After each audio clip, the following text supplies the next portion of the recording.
Oh shit, I forgot something. Hang on guys, pretend that didn't happen.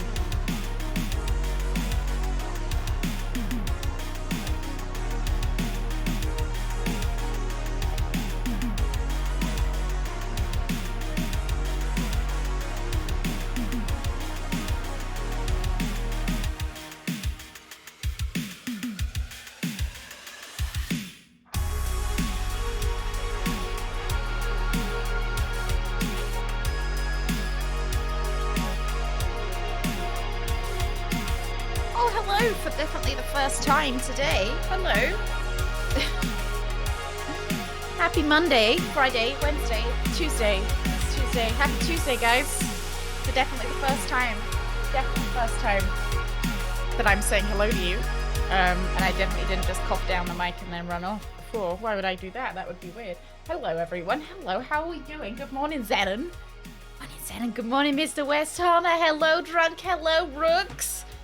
Where's my sandwich? Where's my Subway sandwich? Oh, I just cracked myself up with that joke. Every time you tell me you're on the Subway, it's just so funny every time. You know, I really feel like it's a joke that grows. I feel like it's a joke that grows. You know, it's funnier every time I ask for a sandwich when you say you're in Subway. Hello. Good morning, Mr. West. Good morning, Forth. Good morning, everyone. Alundra, hello. Hello, Alundra. I had something to tell you, Alundra, but I've forgotten what it was. Hang on, let me scroll through the Discord. I had something to ask you. I see that, Drunk. I see that GIF you posted. I was on time today. I don't know what you're talking about. I was on time, but it was at least I started on time in my according to my PC. Where was it? What did I have a question about? What did I have a question about? It's gone. It's gone from my mind. It would have been a good question, though. I promise it would have been a good one. It would have been a real hard one for you to answer. Was it every other day except Thursday? They should allow me a calendar. Nah. That would only make me want to go outside, and they can't be having that. It's Tuesday. I did think about getting like a little desk calendar, but I thought it would ruin the magic. No, I'm here to make up things so I can't leave. No, I swear, I was scrolling through the Discord this morning, and I had a thing, but I can't. I don't remember what it was. It's just completely gone. I have no idea. I have no memory of such an event anymore. I am very punctual, usually, most of the time. So I am running like maybe about 3 minutes behind time at the moment because I'm still getting used to Suzu's new kind of morning routine. So it leaves me, did I take my medication today? I'm sure I did. So I end up rushing a little bit towards the end. But today was a pretty good day. Thing is I'll get in this new routine, and then by when summer comes, we'll change the routine again.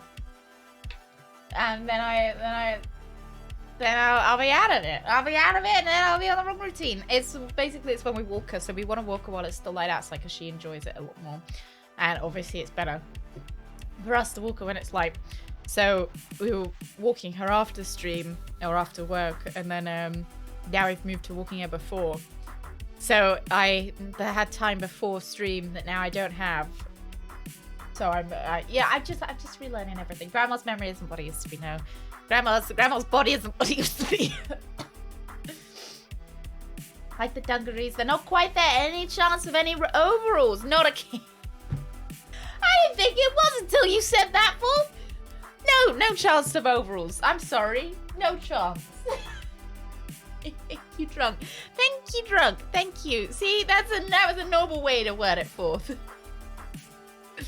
Thank you. I like them. I like my dungarees. I don't know whether I'm wearing the same shirt exactly that I was wearing last week as well. Very cozy. Let me see. What was I wearing last week? I try to space out my shirts, but I dug this one out of the dirty laundry today. When did I last wear this? God, I don't know how to navigate new Twitch. Fucking hell. Recent broadcasts. I am wearing the same shirt I was wearing last week. Exactly the same shirt. Oh, I knew I should have worn the one I wore on Monday. Disgusting. Disgusting, Aloha! Aloha, how are you doing? Get on with it! Yeah, I did pick this one out of the dirty. Well, so it wasn't on the dirty laundry, it was on the what I call the floored robe. So, you know, things that aren't super stinky or dirty that could be worn again go on the floored robe, the floor. And then they get picked up to be worn again because they're not dirty. So I can get one more wear out of them before I wash them. But I try to space out things I pick up from the floored robe. Because otherwise, you know, otherwise you guys know how filthy I am. Kind of miss you eating noodles before the game, not gonna lie. So you gotta put in brackets, not a kink. I had some pierogi before stream. I shoveled those down. I shoveled those down before I started. How many piles are there? I think I've only got the one at the moment. So I've got this shirt and the shirt that I wore on Monday on the floored robe that I think is still clean enough to wear again. Maybe I'll just fucking wear it tomorrow now. I've told you. And I try and spread them out so that you guys, you know, you don't know. Do I ever take time to just appreciate myself? No. No, I don't. I don't actually. I don't. I'm a little asshole.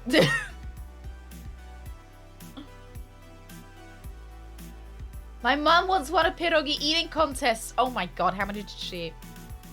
How many pierogi did she fit in? That entirely could be taken out of context. I just wanted to know how many she could eat. I feel like I could win a contest too. They're really delicious. Take myself out to dinner, buy a coffee. Oh, I guess it depends what you mean by appreciating yourself. Sometimes I'll take I won't take myself out for a coffee because if I'm going out for a coffee, Greg may as well get a coffee as well, right? Like sometimes, like when I was coming back from the hospital the other day, I stopped off at McDonald's. A, because we didn't have time to make food. But B, because I was like, you know what, you deserve a coffee and an apple pie. The number got bigger every time I asked. Are you sure that she actually won? And she wasn't telling a fibby. I also have a floored robe. I think everybody's got a floored robe. Right? Because clothes don't get dirty that quickly. Like, you can wear a shirt. Especially, like, I don't get dressed until, like 10 or something. And so my clothes only get worn for 12 hours, maybe. Yeah, maybe 12 hours in the day. They don't smell. I got another 12 hours in them. Hey, K Diggity. How are you? K Diggity, do you have a floored robe?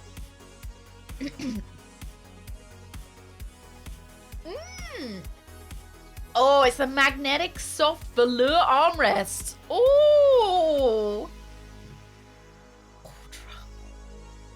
Oh, my poor skinny elbows.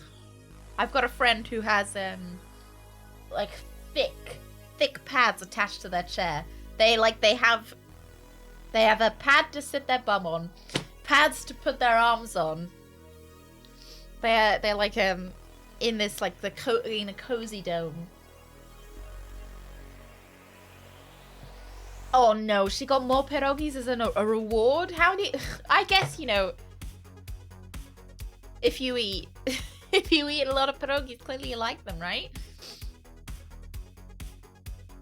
She was actually the only one who showed up and ate one pierogi. I reckon I could eat like 50. I reckon I could. Yeah. Depends what flavor. I was gonna say I like the potato and cheese and bacon ones. No, potato, cheese, and onion ones. They don't like me, but I like them. The onions don't like me. I can actually feel that the onions are like launching their attack as we speak. But they're my favorite, and I think I could eat the most of them. But at the same time, potatoes are quite stodgy, so maybe I need a different flavor pierogi, so it kind of goes down a little bit easier and sits less heavy in the stomach. So maybe a sweet pierogi, maybe a cottage cheese and jam pierogi. That would be nice. Yeah, like a pillow for their elbows. So they had pillows strapped to their armrests. Hey, Prone, how you doing? Good morning. Happy Tuesday. Yeah, if they're in a pierogi eating contest, you know at least one thing. That's true. That's true. It makes Christmas presents easier as well. Just get more pierogis. It's Wednesday. It's Friday! It is actually a very special day today, guys. It's the end of the month. It's the last day of January. This is the last day of January 2023. This is the only January 2023. This is the last day you're ever going to experience of it. Stay. How do we feel like the first month of the year's gone? I think it's gone alright. Yeah, it's gone alright, isn't it? How do you get a country girl's attention? A tractor. Oh my god.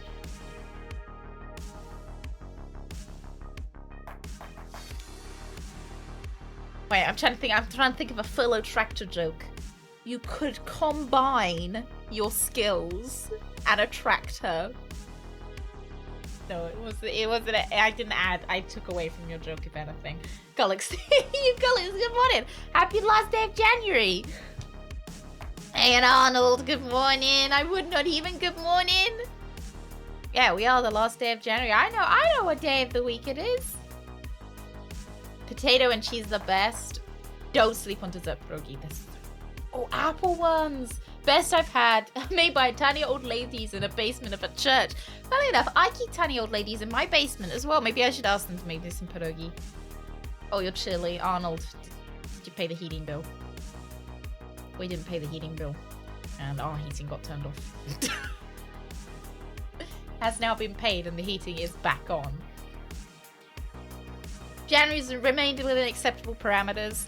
I think mine's been alright.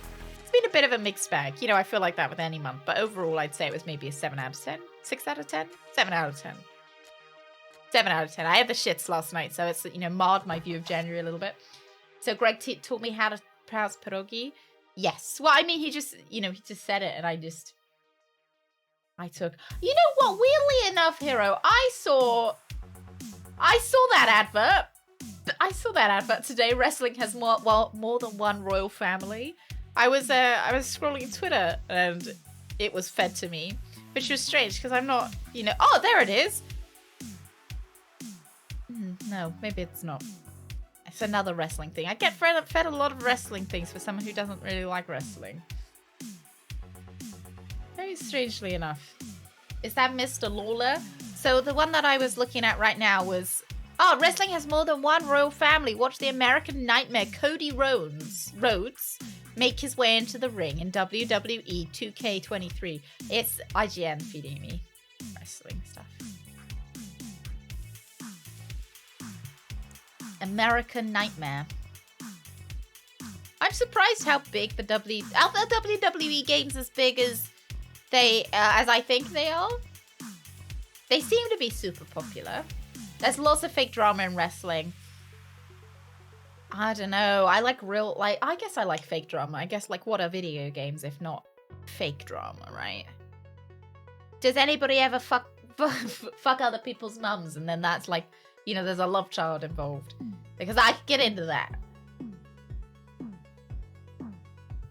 Gorgeous George.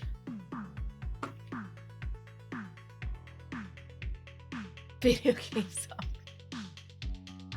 They're as real as Santa. I mean, you know. Oh, Gorgeous George, look at him!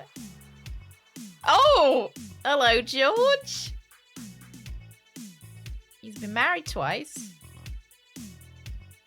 Oh, George. So I always get sussy. I always get a little bit sussy when I see spouse. So he's got Betty Hansen as his first spouse. Married in 1939. Divorced in 1951. And then I can see that he married Cherie Dupré in 1951 as well. And 1962. I always get a bit, till 1962, I always get a bit sussy when I see that the divorce and the marriage years are the same. I guess, you know what, maybe he only just got the divorce and then he decided to remarry. Maybe they've been broken up for a while.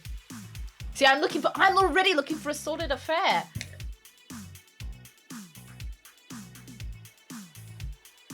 There was an angle involving female wrestlers with one shagging the other's father.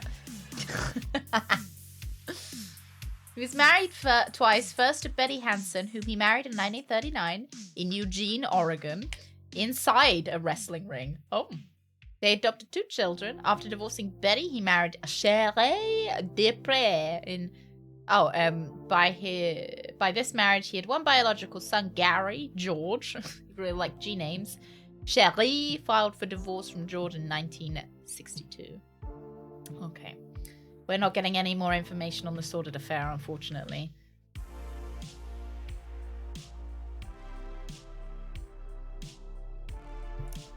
Is he dead? Oh, he is dead. I actually had a question. Is the Poirot actor still alive? Had many imitators afterwards, but they can't match the original, right?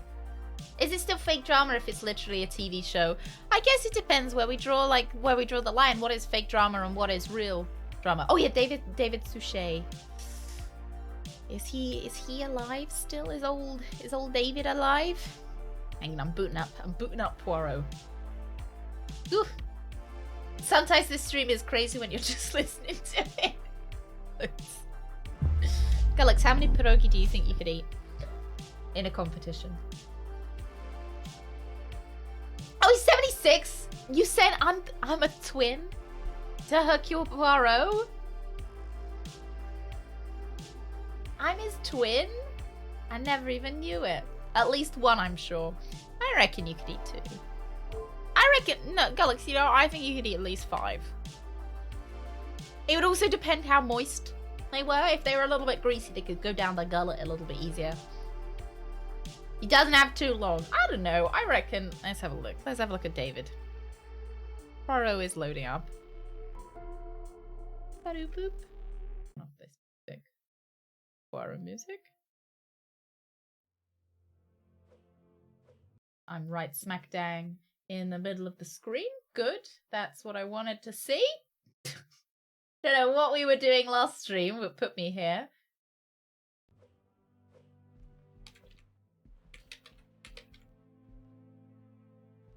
Poirot, there you are. There's the lad. Let's have a look. Don't cover the mustache. I was actually going to draw on a mustache today. Where did I put myself? Do I put myself up here? I might cover it a little bit. Let's have a look at David Suchet. Let's have a guess how long he's going to live. What a happy topic. Oh, he looks alright. He looks fairly like...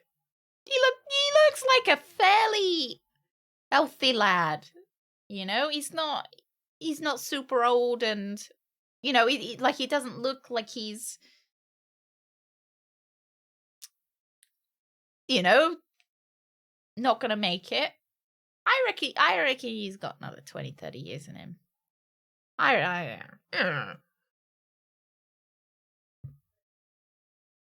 he doesn't look his age. I guess those are the words that I was looking for. He doesn't look his age. Doesn't look 76. You know, 76 looks like this, not like that. I guess maybe he does look no. I don't know. I feel like I've got a bit of a warped sense of how old people are supposed to look. I remember my parents, how they look in my mind is not how they look now, you know? We're talking about David Suchet, Alundra. Today, Captain Badgertail predicts your death. Send me a picture and I'll say how many years you got left in you. And like the image of my grandparents I've got in my mind is not how old they are now. You know, like, I don't imagine, you know, I feel like I've got a bit of a warped sense of how old everyone is. Yeah. Does that make sense? Oh, Avril Lavigne looks really young. She looks really young. That woman never ages. She doesn't. She doesn't. David Suchet looks like a healthy lad. He's slightly older than my mum. Dad is still older, and he's still working. Yeah, my dad worked for ages after. I was gonna say after he died. He didn't. He's not dead. After, if he was dead, I'd have that PlayStation 3. The reference for yesterday's stream. just gonna stop talking. I'm gonna stop talking. Right, I actually have Alex. You putting us back on track. I have a prediction that we're gonna do today. I will go over the mystery. You know, I'll give you all the 411. I'll give you my thoughts about who I think might be the murderer. And then we'll go and run a prediction. And I'll give you guys the options. And you get to pick who you think the murderer is. How do you think of that? Just waiting for that vampire sequel. I maybe might play it. You know what? If they put out a vampire sequel, I might play that. That high slit is still murdering me. No, look away. It's not me. I'm not the murderer. Right. Let me give you a rundown. So we've got Angeline van der Bosch. Oh, let me give you a rundown of what's happening in this story first. So Poirot has been called in. Guys, you gotta. I'll put someone else on the screen if you can't behave yourselves. So I was called here for a case of blackmail. So someone was blackmailing this very well-to-do family, saying that if they didn't get their money, they would expose a secret that the family had. So we were here to discover who the blackmailer was.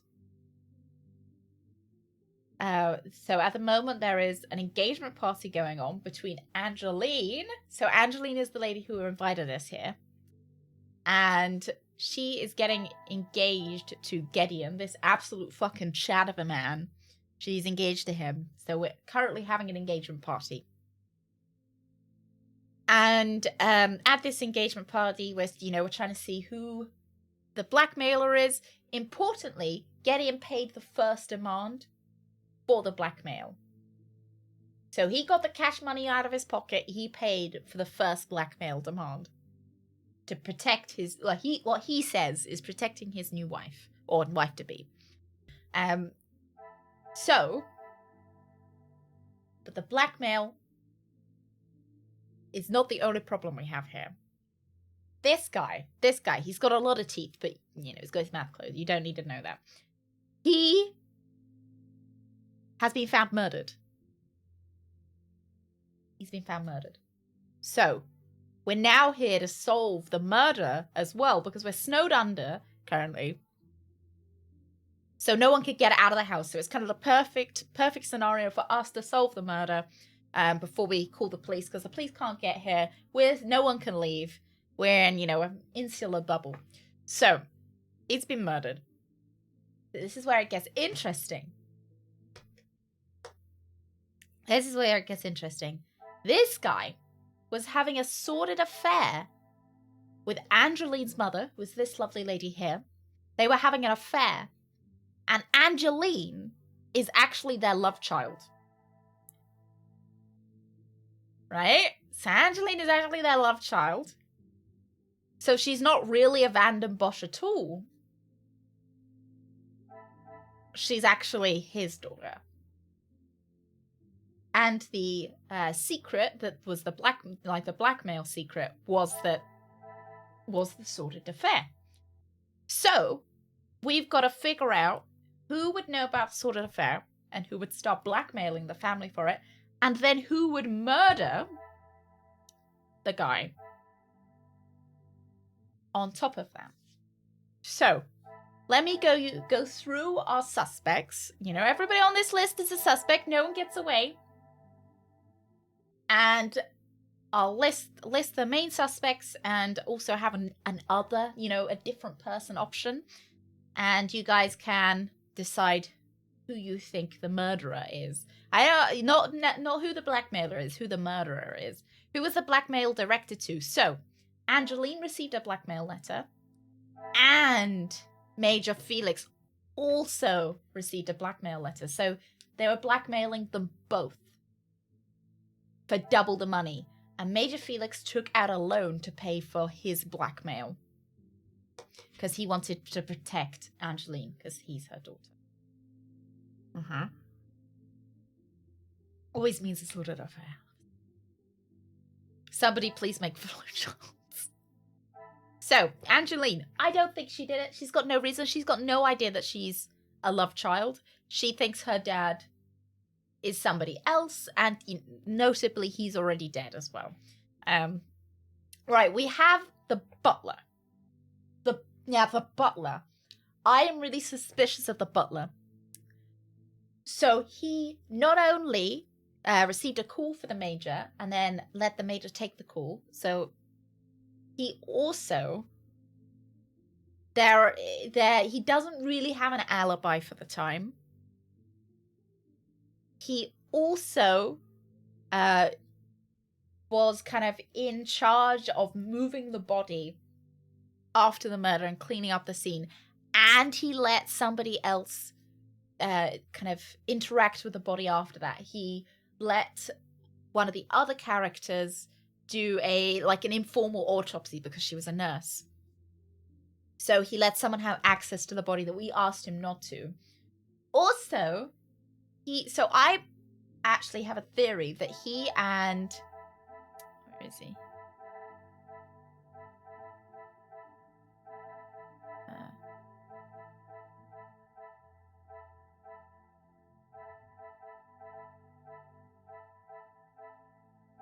I think he and this guy might be working together.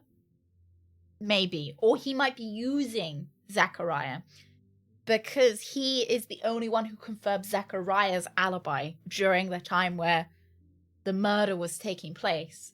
So it kind of makes sense to maybe have had them working together.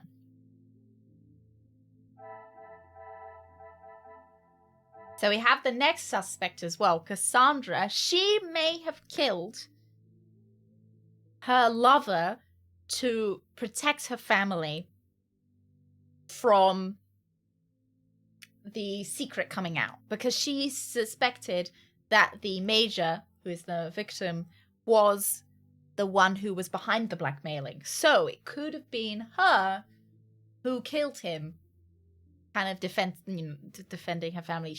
The major was also abusive to her. She has a lot of reasons to dislike him, and they've been having a lot of fights recently. Now, this lady also has kind of a motive. So her fiancé passed away, and Cassandra was the one who fired her fiancé before. But I think she's got more of a motive to be the blackmailer rather than the murderer. Ernesto? So Ernesto also had the hots for Cassandra. So he has a reason to murder the major, to get rid of his competition, essentially. So he does have a motive, but I'm not sure if it's strong enough. This guy is the victim. You lost me after murderer. Maybe I should have just given you the random choices rather than trying to go through it with you guys. Good morning, Urban. Good morning, good morning. Good morning, Piggy as well. And Hippo, good morning. Good morning, guys. I'm trying to catch you up on everybody who's a suspect so that you can pick yourselves and decide who you think the murderer might be. Was there ever a Poirot episode where there wasn't, where it wasn't a murder but an unfortunate accident? I seem to remember there being some Murder, She Wrote episodes that were unfortunate accidents. But I think they still managed to pin them on somebody. Now we have Fleurette. Fleurette is an interesting one. So Fleurette is not here, apparently, currently. I think she's more, she's an ex-worker who got fired for a criminal act that she didn't do. Moss, good morning as well. Good morning. How are you doing today? I think she's got more kind of reason to be the blackmailer rather than murderer. Gideon was in a fight with the victim prior to him being murdered, but he does have a pretty solid alibi, so I'm not super suspicious of him. Hugo, he's a union leader. The major does not like unions. He does not like workers' rights. So he does have a reason to murder him, but I don't know whether that's enough reason. I feel like you need a pretty heated past to go and murder someone like this. You know, just I feel like this is a pretty weak reason, a pretty weak motive. Inge, she found the Major's body, importantly, so she could be in on it with the other staff members. So if we think that it's the butler, we might think that it's all of the staff working together, possibly to murder him. Jackie Conrad is a very American lady. It's all you need to know about her. She's incredibly American. She's a newspaper reporter. No reason for murder. I don't think there's any reason for murder. Margot, she does have a reason for murder, but I'm not sure. She doesn't seem like the kind of lady, so she is very good friends with Cassandra. And she is the one who inspected the Major's body after he died. She's the one who the butler asked to do the inspection. She does a lot of charity work. You know, she's a very charitable lady. I don't think she'd kill someone. And then we have Rihanna. So we don't know much about Rihanna, but we do know she was with the Major prior to his death. She has worked with the family for years. So I think she is a clear candidate for the blackmail because she probably knew about the affair. She's the only one in this list that could actually know about the affair and then blackmail. So I think it's possibly the staff working to blackmail him. Possibly. And then we've got Zachariah. So Zachariah is an alcoholic. And that's important because I think he might be the murderer. Possibly working with the butler. But I reckon he got really drunk. He then had flashbacks because he was in the war with the Major. On opposite sides, they were fighting each other. So I think maybe he got really drunk, had flashbacks, murdered the Major. I think. Pocket watch with the keys accomplished. Mystery solved next game, please. Yeah, I think it could be him. You trust the American lady just because I like her hair. I mean, her hair is pretty impressive. Where is she? There she is. Look, she's pretty impressive. Like, she's a sassy lady. I like her. Good morning, Rain Man. Good morning. How you doing, Rain Man? Rain Man, are you ready to decide who the murderer is? Right, have you guys kept up with all of that? You're all on the ball?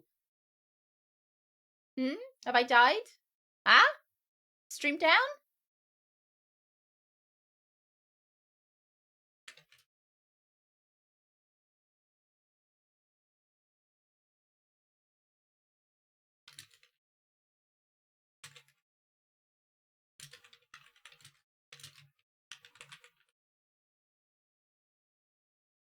Let me restart stream. Oh, wait, no, I'm back! Oh, I nearly pressed the off button as well! Hello, guys. Welcome back. Did I forget to renew my streaming license? Yeah, the BBC actually sent the TV police around, and they came and they unplugged everything. I was just about to press the stop streamer button. I was like, oh, great, I'll just restart. Oh my goodness, right. The murderer is in the house. Maybe they're trying to stop us from deciding who it was. Thank you guys for bearing with that. I don't know what that was. I don't know. I don't know what that was, but it was something. Right. Are you guys ready? Did you keep up with all of that? Do you know, have you decided who you think the murderer is? Hi, sweetie. Hi. Oh, why is my desk sticky? Oh, God. What did I drop on my desk? Probably jam. There's probably jam all over my desk. Great. Right. Who do you think the murderer? So this is important. This is for the murderer, not for the blackmailer. So who do you think the murderer is? I'll give you 10 minutes to decide. Colonel Mustard with the candlestick. They have actually given them a very Cluedo vibe. Like they're all dressed in kind of primary colors. Red, blue, green. Poirot's in yellow. Right, so who are options? I reckon we have the butler. The butler? I reckon the butler's going to be the most popular choice. The butler. Cassandra. This will be a prediction. This will be a gamba. I'm giving everyone, like, a title, so you might be able to remember who they are.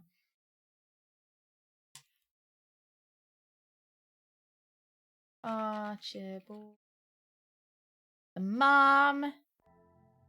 I'm slightly worried that it's going to be a couple of them working together, so I'm going to give like 2 options. So I'm going to give options, and actually 2 of them are going to be correct. Because we think that maybe some of them are working together. Right, do we think... Let's go with the... So I think Zachariah might have been the murderer, but I think he's working with the butler. Still, I'm gonna have to say the drunk, I'm sorry. There's no other way for me to put it. Like, I want you guys to... I'm giving them, like, little titles so that you might recognize their name, because you won't recognize their names. The drunk, Zachariah...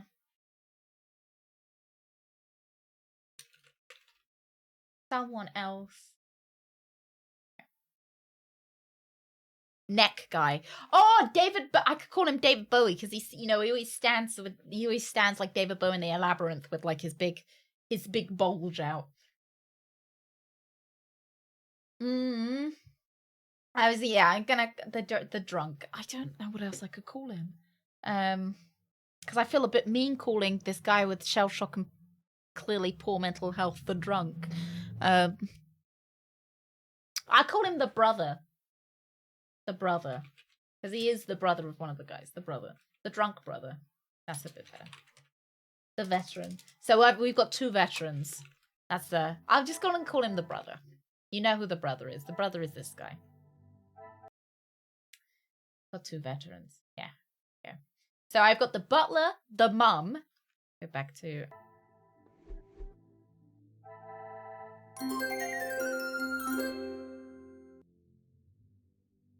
David? Badger. Name me in the list. Good, good. I think I might. This is dramatic pauses. David's a dramatic man. The measure. Yahoo! Fuck me. Jesus Christ.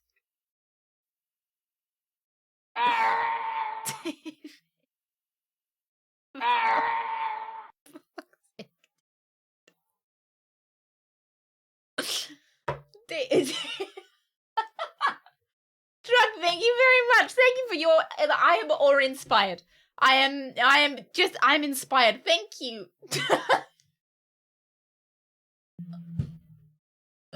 David, can I take that as a witness testimony? That David Attenborough suffers a stroke live on stream. I think David did it. That's made me think he was the murderer. Okay, who do you think the murderer is? The butler, which is which is this guy, Archibald. The mum, which is this lady. By the way, this lady. The brother, which is Zachariah. Remember, he's got history. He's the drunk one. But we've decided not to call him that. Or someone else. I've given you another option of someone else. So literally chances are that it is someone else. Oh, I should have said on Ernesto as another option, but never mind. Chances are it is somebody else. But if you pick the butler, that's pretty good return. I'm also super worried that it's going to be the butler and the brother working together, and that no one's going to get any points because it was actually it was both of them, and I can't pick 2 options, and not too a lot of you could win. 2 very attractive families they are, aren't they? They have made them very very sexy. It's good for a very sexy young Poirot. Everybody in the Final Fantasy VII remake is sexy as well. Like, even the Shinra boss. Sexy.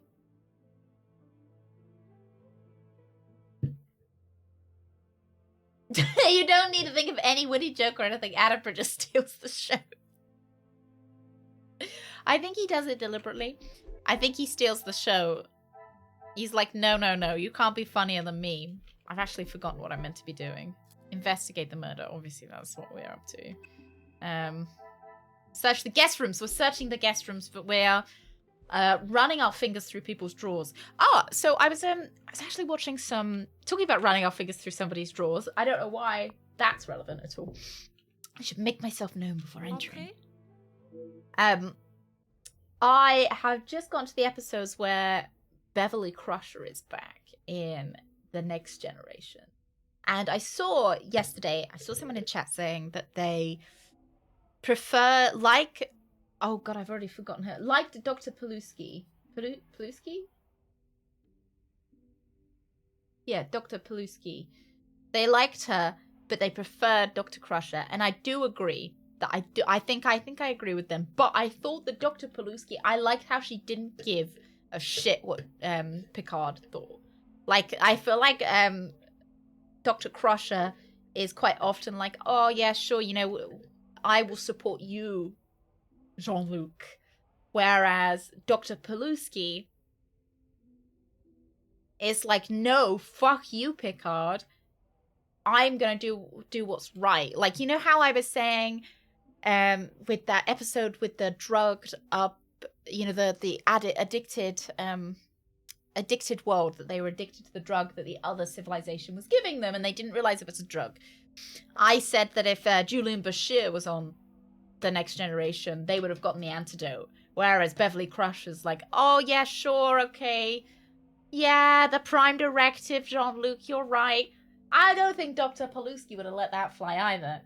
Oh, she didn't get on with the crew as well. Oh, the holographic doctor. I think Julian was my favorite so far. Retro. Whoop, hugs to the lovely badger. Retro, thank you so much for 22 months. Thank you. Are you feeling 22? I can't not do that. I can't not do that every time someone gets 22 months. Thank you so much, Retro. How you doing? How you doing? How are the cats? Thank you so much. Thank you. Happy Tuesday. Dr. Pulaski. Dr. Pulaski! Do you know why I'm calling it Dr. Paluski? Because I've got fucking Paluskis right in front of me. That's why. Look!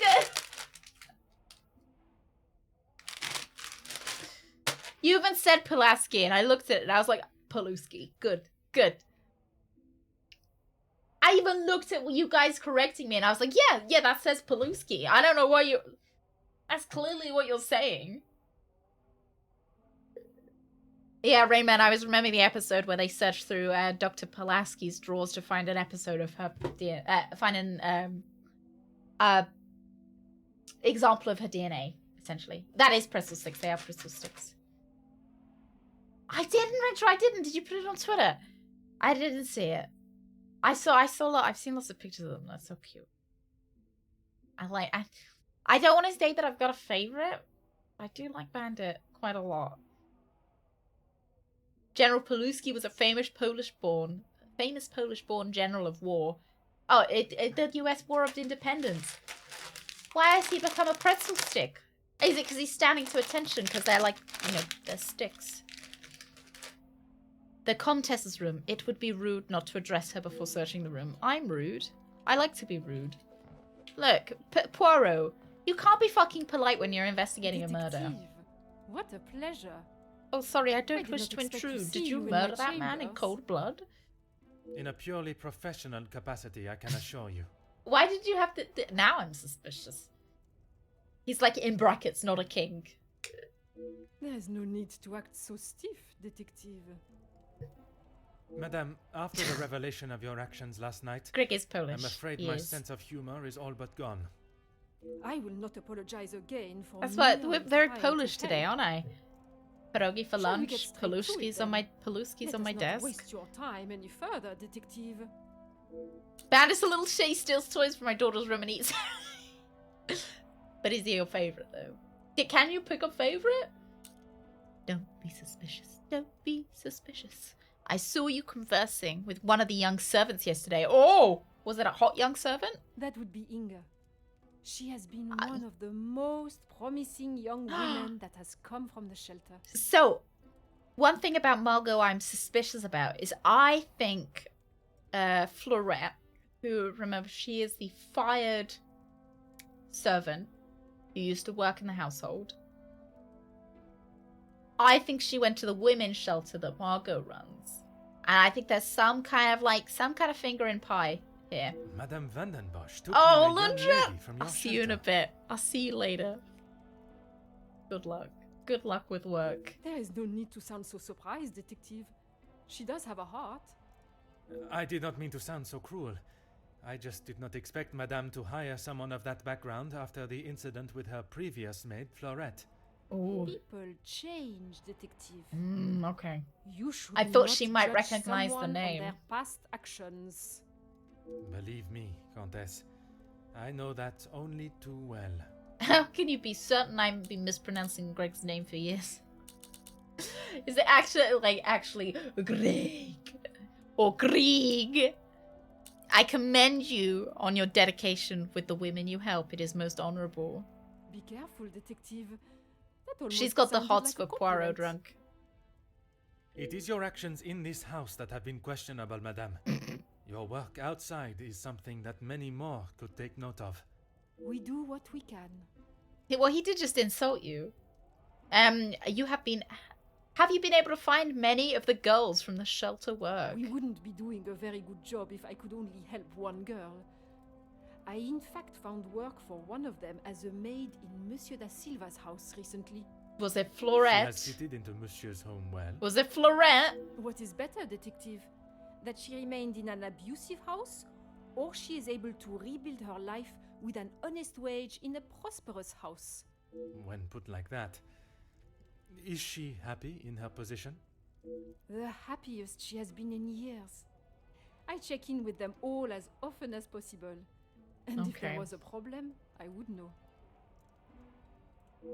I'm glad to hear that more girls are building a better future for themselves, and it is with her help of Comtesse that it has been able to Merci, happen. Madame. There's a lot of beans in the other option.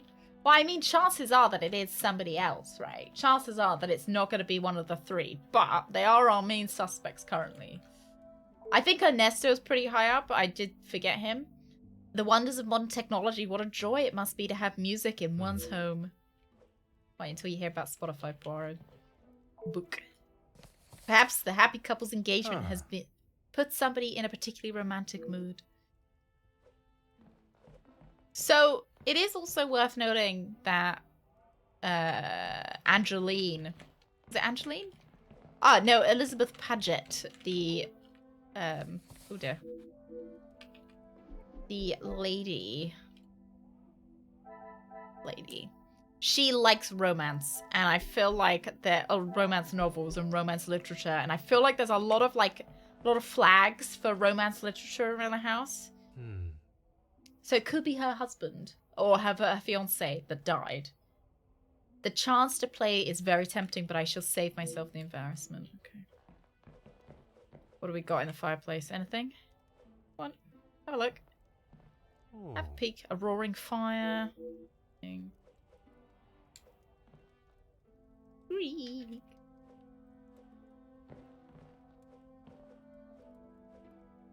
Okay. He's not gonna have anything to... No, hasn't got anything to say interesting. Ooh, let's have a peeky! What's this first aid kit? A first aid kit full of medical equipment, bandages, plasters, antiseptics, and a pair of scissors. Could the pair of scissors be the murder weapon? Package. What you got in your package? Perhaps a present for the family as a thank you for their hospitality. Maybe, Poirot, you deserve a thank you. You deserve a thank you present. Fallen snow has laid beautifully, blah, blah, blah, blah. Poirot does like to repeat himself quite often. Breed! How are you doing, Breed? How are you doing this fine morning? How cold is it for you?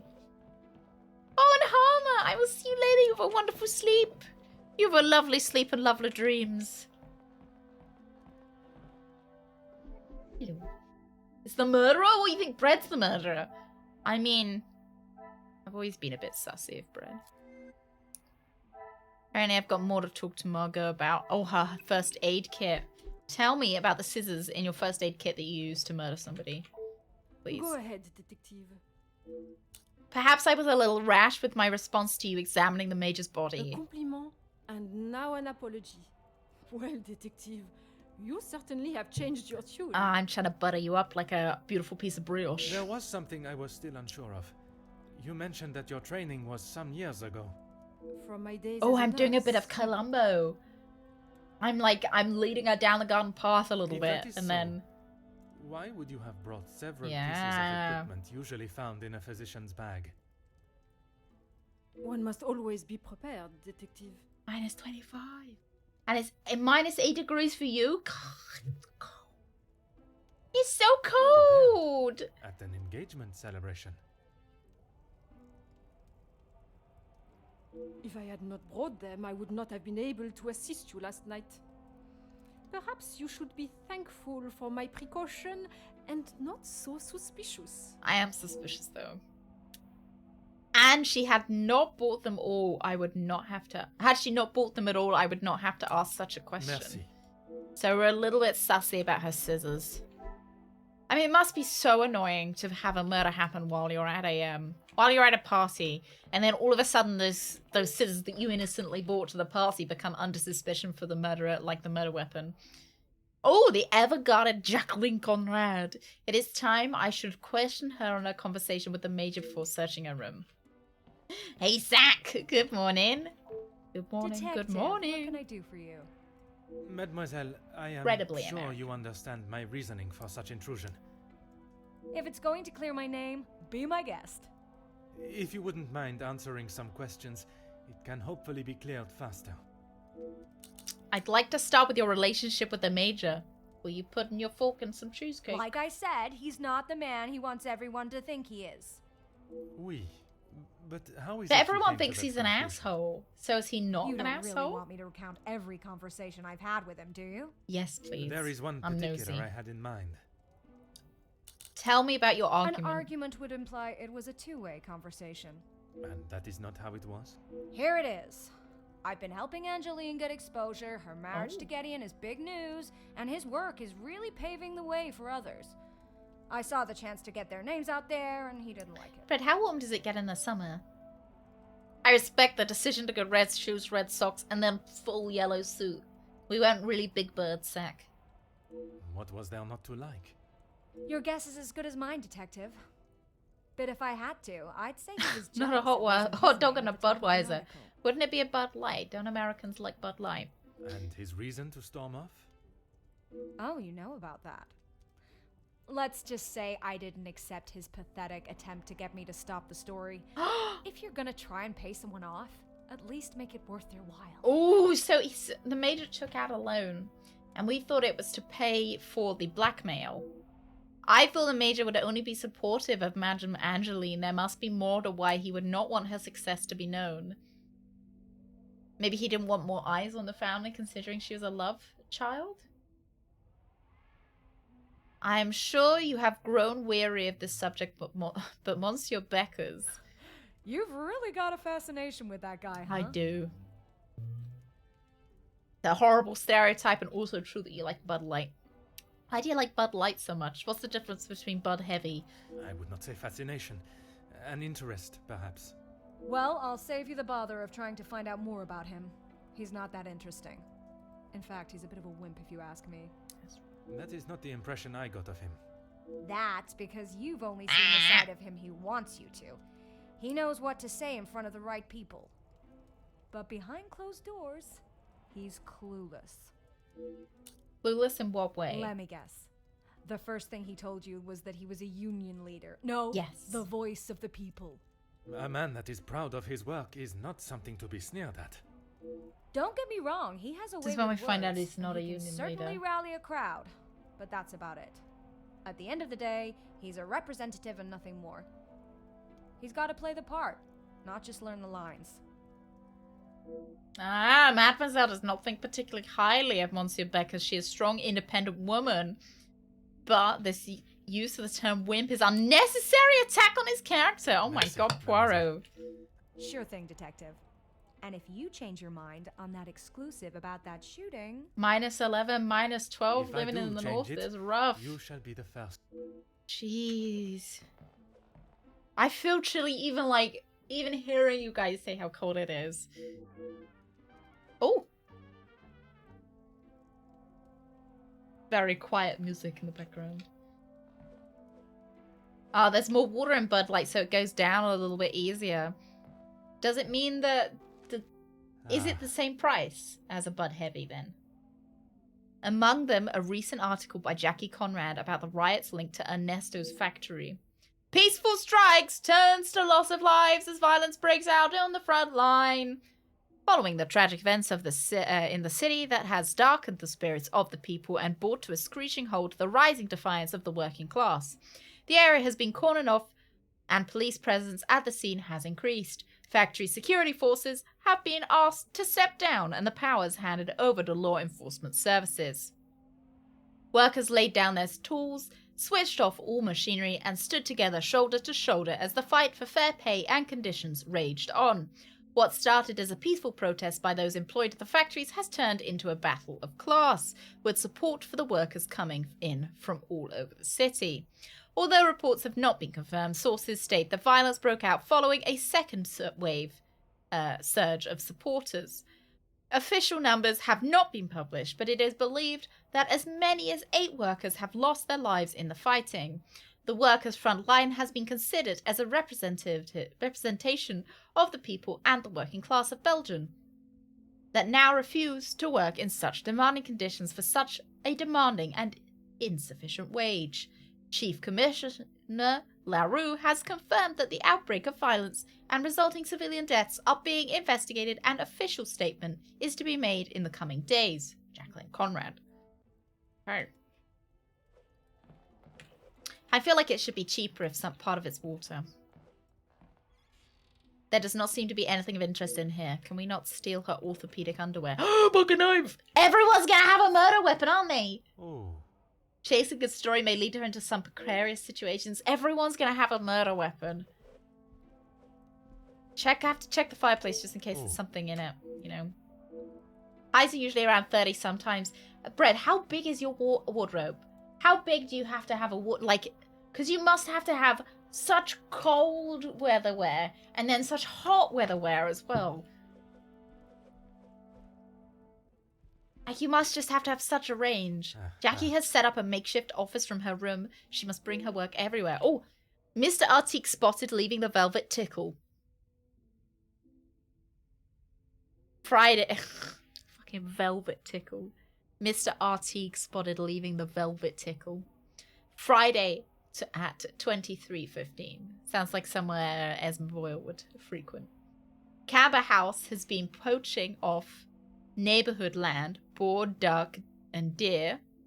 Other order, but Maggie to follow up. Miss Bronte found her husband in the marital bed. Oh, in their marital bed, not marital bed. Marital bed with a young maidservant. Testament from maid needed. Mr. Danault overheard in the Cackling Crow speaking poorly of King Leopold. He said questionable ideas. We say doubtful, skeptical, shady. Notes from Francis by Monday. Okay. Anything in her bag? Huh. Also, yes. Brad, you must be really pleased with the hoodies. If it's so fucking cold.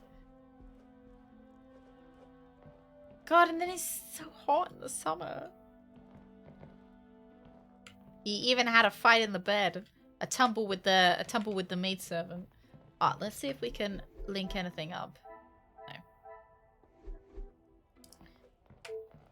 Go right ahead, detective. I prefer a darker beer. I don't like any beer. I wish I could give my opinion. I just whenever I drink beer, it just. I remember my dad giving me some when I was younger, and my opinion on it still hasn't changed. It's just so, like, why is it such an assault on your mouth? I was surprised to learn Monsieur de Silva and the Major worked together. All Felix cared about was money, and filling his pockets with it. That's why he got into bed with de Silva. The Major was Gone not to in bed with need someone of else's money, way. Need and want are two very different things. Did he need to move here and leech off the madame? No, but he wanted to. Tell me your opinion of their work together. As far as I know, De Silva hired him to work security. He was worried what could happen to his precious factories if things got security. ugly. Oh, interesting. And your reporters were there to cover the story when it did turn that way. My reporters go where there is news to be told. I don't think that's... yeah, not a surprise. And you predicted the violence that occurred? She probably knew that it was going to happen from insiders, right? Anyone could see that was gonna happen. If you ask me, Hugo should have acted sooner. Merci, mademoiselle. That's not suspicious. I bet Poirot will say it's suspicious, but it's not suspicious.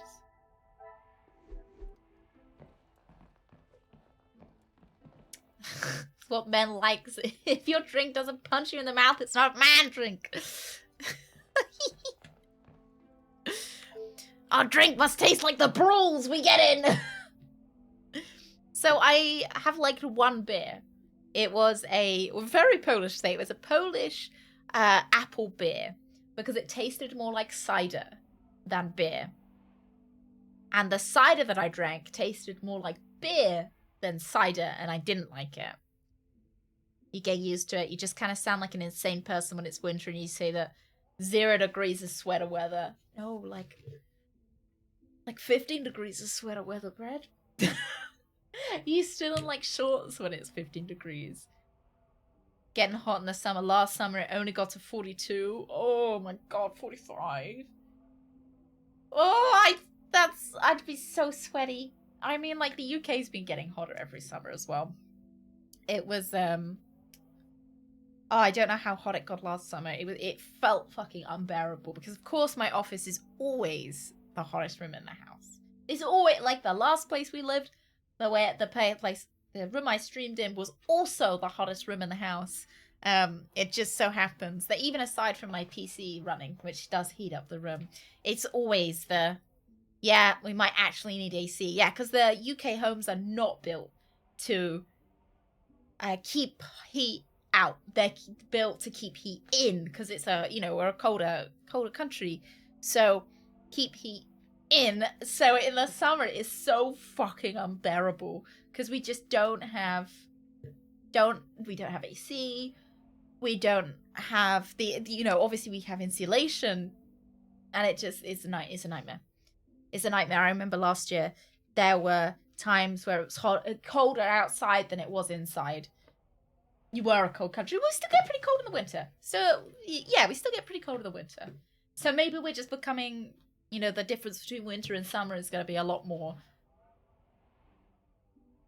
Which obviously isn't a good thing. Like, I know why it's happening, and that's not a good thing. But I suppose I do like seasons. I'm a very, this is something you can even like. I enjoy having seasons that feel like the season you're in. So I enjoy spring feeling like spring. I enjoy summer feeling like summer. I enjoy autumn feeling, slightly more chill than winter feeling cold. Because I just feel like I get a lot out of it being the season, enjoying the season. I bake things that match the seasonal fruit and seasonal vegetables and stuff. Because I want to feel like I'm actually in the season. Yeah, I enjoy when the earth moves around the sun. I'm just a really big fan of that. So in that way, it is quite nice that the seasons are going to be a little bit more split up. But obviously, the reason for it is not nice. I'm not saying it's a good thing, but and also I don't like it when I say I like it. I don't like it when it gets so hot. Did Suzu eat the major? My sources say no. She's run away. She can't take the accusation. She's gone. She's gone. Come to Ohio, get all 4 seasons in one day. I can get all the seasons in a single day just as well. No, it'd be too much. It'd be too much. I like to know what I'm wearing in the morning. Enjoy the shifting seasons, spring and autumn, that says. Do you not enjoy winter? I quite enjoy winter. I like summer as well. I just don't like those really, really fucking horrible hot days. Like, I like summer when it's, 22 degrees, 20 degrees. 20, maybe push it to 23, but, like, my cap out, when I want to tap out, it's, like, 24 degrees. I don't want to get any hotter. And I think this room got to 32 last year. 32, 34. I don't mind winter. I like winter. Yeah, because it's cozy, isn't it? It's cozy, Like, there's nothing more cozy than it being really cold outside and you being inside nice and warm with a coffee or something. Here we are in Mademoiselle Angeline and Gideon's room. They're sharing a bed and they're not even married. That's not correct for the time period. That's not correct for the time period. They would not be sharing a room until they were married. What is this like? Is this a brothel or is this a house? Goodness me, sharing a bed. That room is pristine. Could have mistaken it for my own. Poirot likes clean people. That's nice. Spring and autumn change and vary a lot during their own season. Yeah, because it starts off a lot hotter and then it ends a lot colder as well. I want a chaise lawn like that. Or like a wicker one. Feels more like a, almost a sun lounger, really. They would often share a bed with a little board down the middle to divide. Imagine if you got splinters on your ass. Last week we had clear blue skies at around 12 degrees. Temperature dropped down to 2 degrees and it started hailing. Then it dropped to -5 and the sun set down. It started dumping snow. Did the snow settle? Was it pretty? Ooh. Oh, Rex, hello. Oh, no. Oh, taking any new clients? My description. Is it, if you get scheduled in with the other office, can you do it from home? Is there any chance that you don't have to go in for it? Because that, like, 50 miles is a heck of a drive. Or in, like, or public transport or whatever. It's called bundling. I guess it makes sense if you don't have enough rooms in your house. Yeah, you get, and it would be warmer as well, wouldn't it? With the both of you in the same bed. Oh, that board, definitely. Like, they put the board in there when their parents were looking, and the board was straight out when they weren't. There doesn't seem to be anything of interest in here. Okay. Oh! Photograph. Is that the two brothers? It seems they used to be closer. Perhaps their recent behavior was merely a facade. Could it be possible that Gideon collaborated with Zachariah? Right. Suspicious. Roaring fire. I could stand and gaze into the flames for hours. You've said that about every fireplace we've looked at, Poirot. Everyone. I wonder how many. Yeah, we've heard about that one already. Anything out the window? Oh. Nope. Anything else? Alright, we can look at the grandfather clock and it's going to tell me about how much workmanship had to go into this grandfather clock. The time and skill it takes to build such a wonderful piece, it's an art form.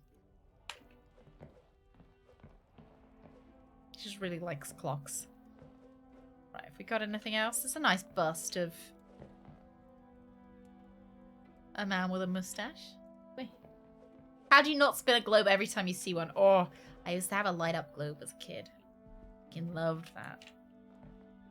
But Agatha has never written any mystery as riveting as Test in Status.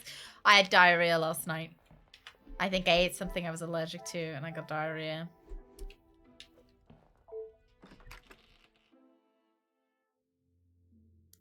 Oh, that's kind of cute, Urban.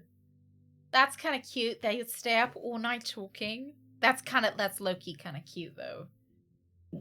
With all the west guest rooms searched, I should make my way to the guest rooms on the east of the first floor. There must be evidence of collusion somewhere.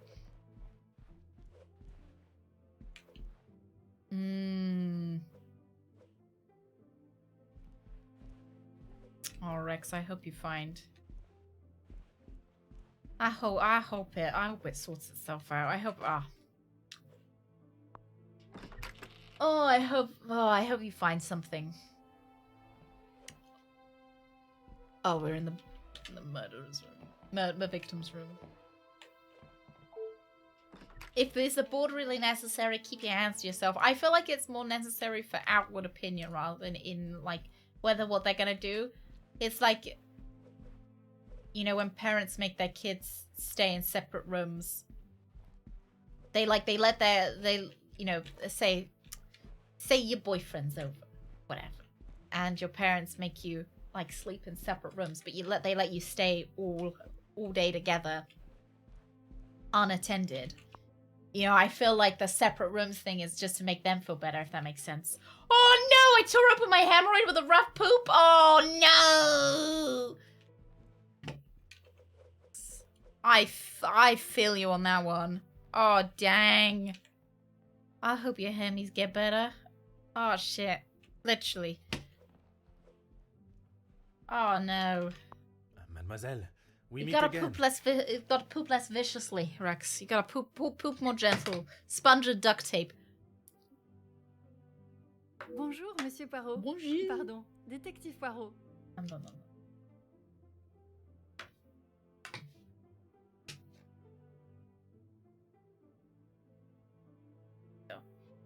Soften up those Just a poops. Get some detective raisin is quite bran. all right. Sometimes raisin bran can harden your poops. Sometimes the fiber's too much. Bon, can I help you with something? Oh, no. It was you that alerted the house to the Major's body, was it not? I was taking him a plate of food, but Ooh. he didn't answer What was to he my eating? knocking. Who is this vixen temptress? She is Ingy. Inge? You then entered Ingy. the study. She is the one who discovered the Major's I body. did. He wasn't moving. He just lay there. Oh, he was fucking dead. Well, he wouldn't be moving, I would did he? not mean to upset you again. She's Seeing very him there upset. would be troubling Alex, for I think she anyone, might need and a I'm she sure might it need is a not shoulder. memory you wish to relive. What's my opinion on deepfakes? I get like, I guess I do. I mean, I do have one. I think they're a bit, I think they're weird. I think they're weird. It's not surprising, right? It's not that surprising that they're a thing. I think they're weird. I don't like them a lot. And I don't know, I don't see the point of them. I mean, I know why. I do see the point of them, but I don't see the point of making someone do something that they wouldn't do anyway. You know? Like, just like there's kind of like I don't see a reason to, because I see a reason to. I obviously do, but like, I guess I'd not say I'm like, why would you lie? Why would anyone be untruthful? Why would anyone lie or be a bad person? That's what I'm saying, essentially. It's like when I say, oh, I don't see it. Why do people cheat on online video games? Why would they bother? Like, why would you? That's essentially what I'm saying. Like, oh, why would people bother being bad people? Which is probably a really naive take of mine. But I guess that's my opinion. I don't think they're. I can't see really a use for them from a good perspective. I can't see a good side to them.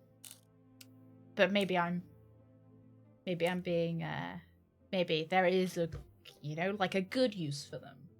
Like, I guess when an actor's died, like, how they make Carrie Fisher be in the new Star Wars film, even though she's dead. I guess that's a use for them, but like, is it a good use for them?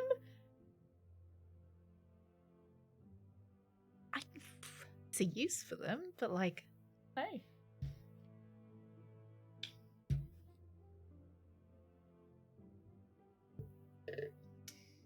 Always found that a bit ghoulish, so I find it a bit ghoulish as well. Too bad I'm real. She's a fictional character made out of string of ones and zeros. Gullux. Look how sad you made it, Gullux. Look at that. Yeah. My laziness overrides my deep-rooted criminal instincts. Yeah, I guess I could use it. I could probably use it to swindle somebody, but... Hey, Blood, good morning. Yeah, I don't know why Poirot shaved his head. I don't know why they were like, oh, I want him to look like...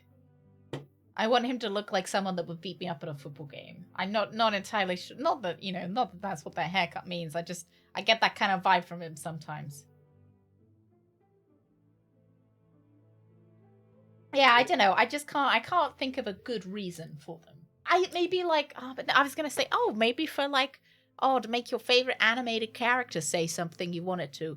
But like, that's not what a deepfake is it? Okay, there's a positive use for a deepfake. We could use the Queen's deepfake to and that way we could pretend the Queen was still alive and that the we don't have Charles as our king. Could do that. I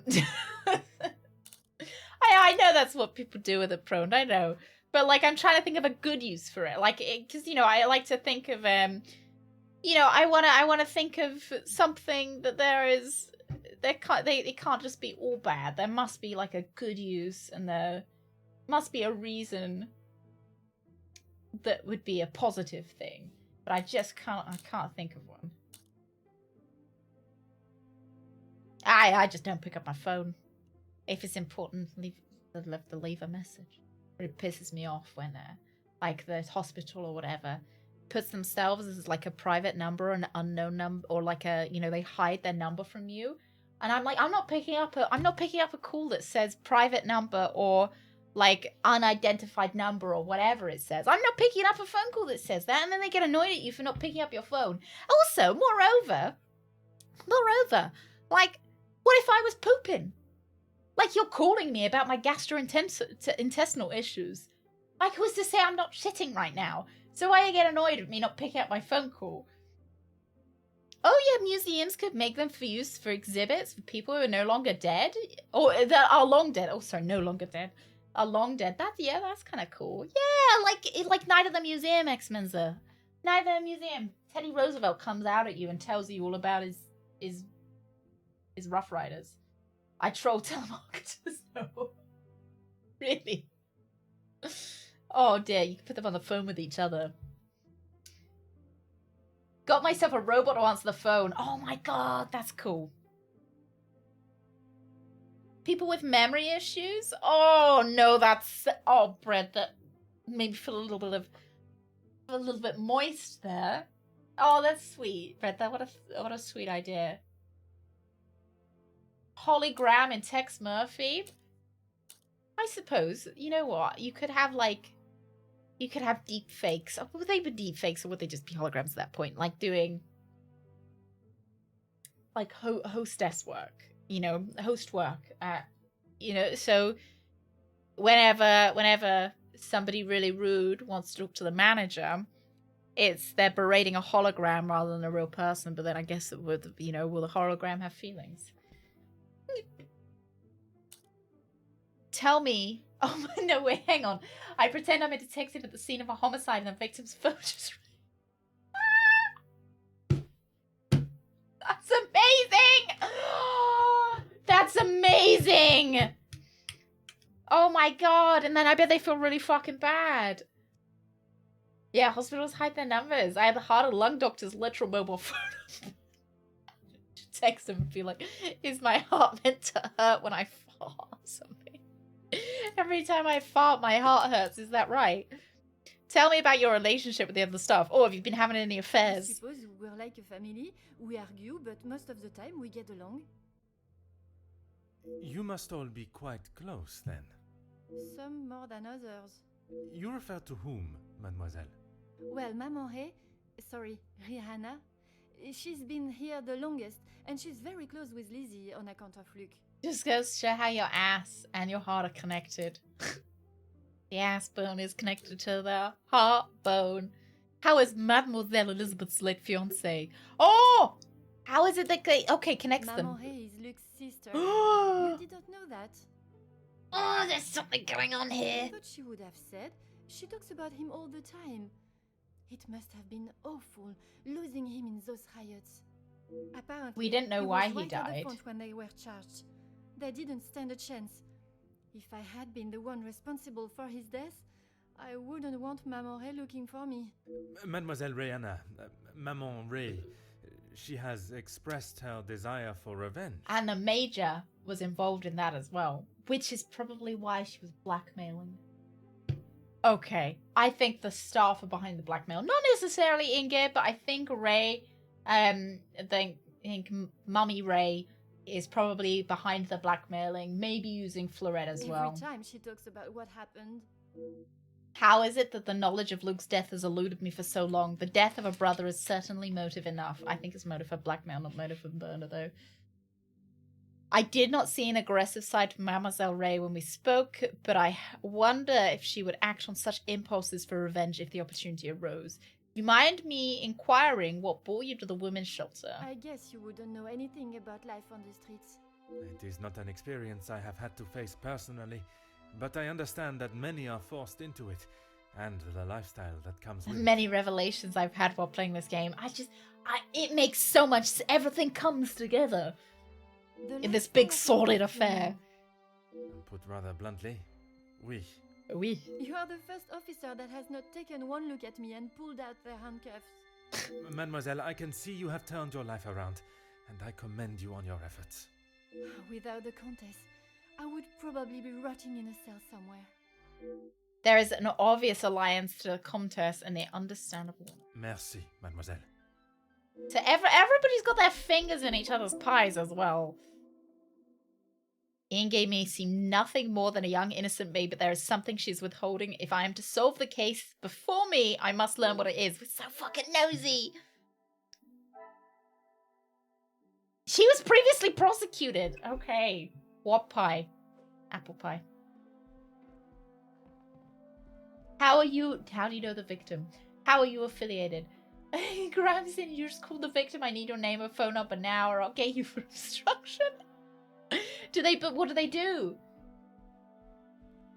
Sci-fi story where Badger gets arrested for murder. It was really one of our community wearing a hologram. Oh my god. Staged the whole murder around a game she played 5 years ago. Badger eventually unmasked the real Scooby-Doo. The real criminal Scooby-Doo style. Is actually pixels.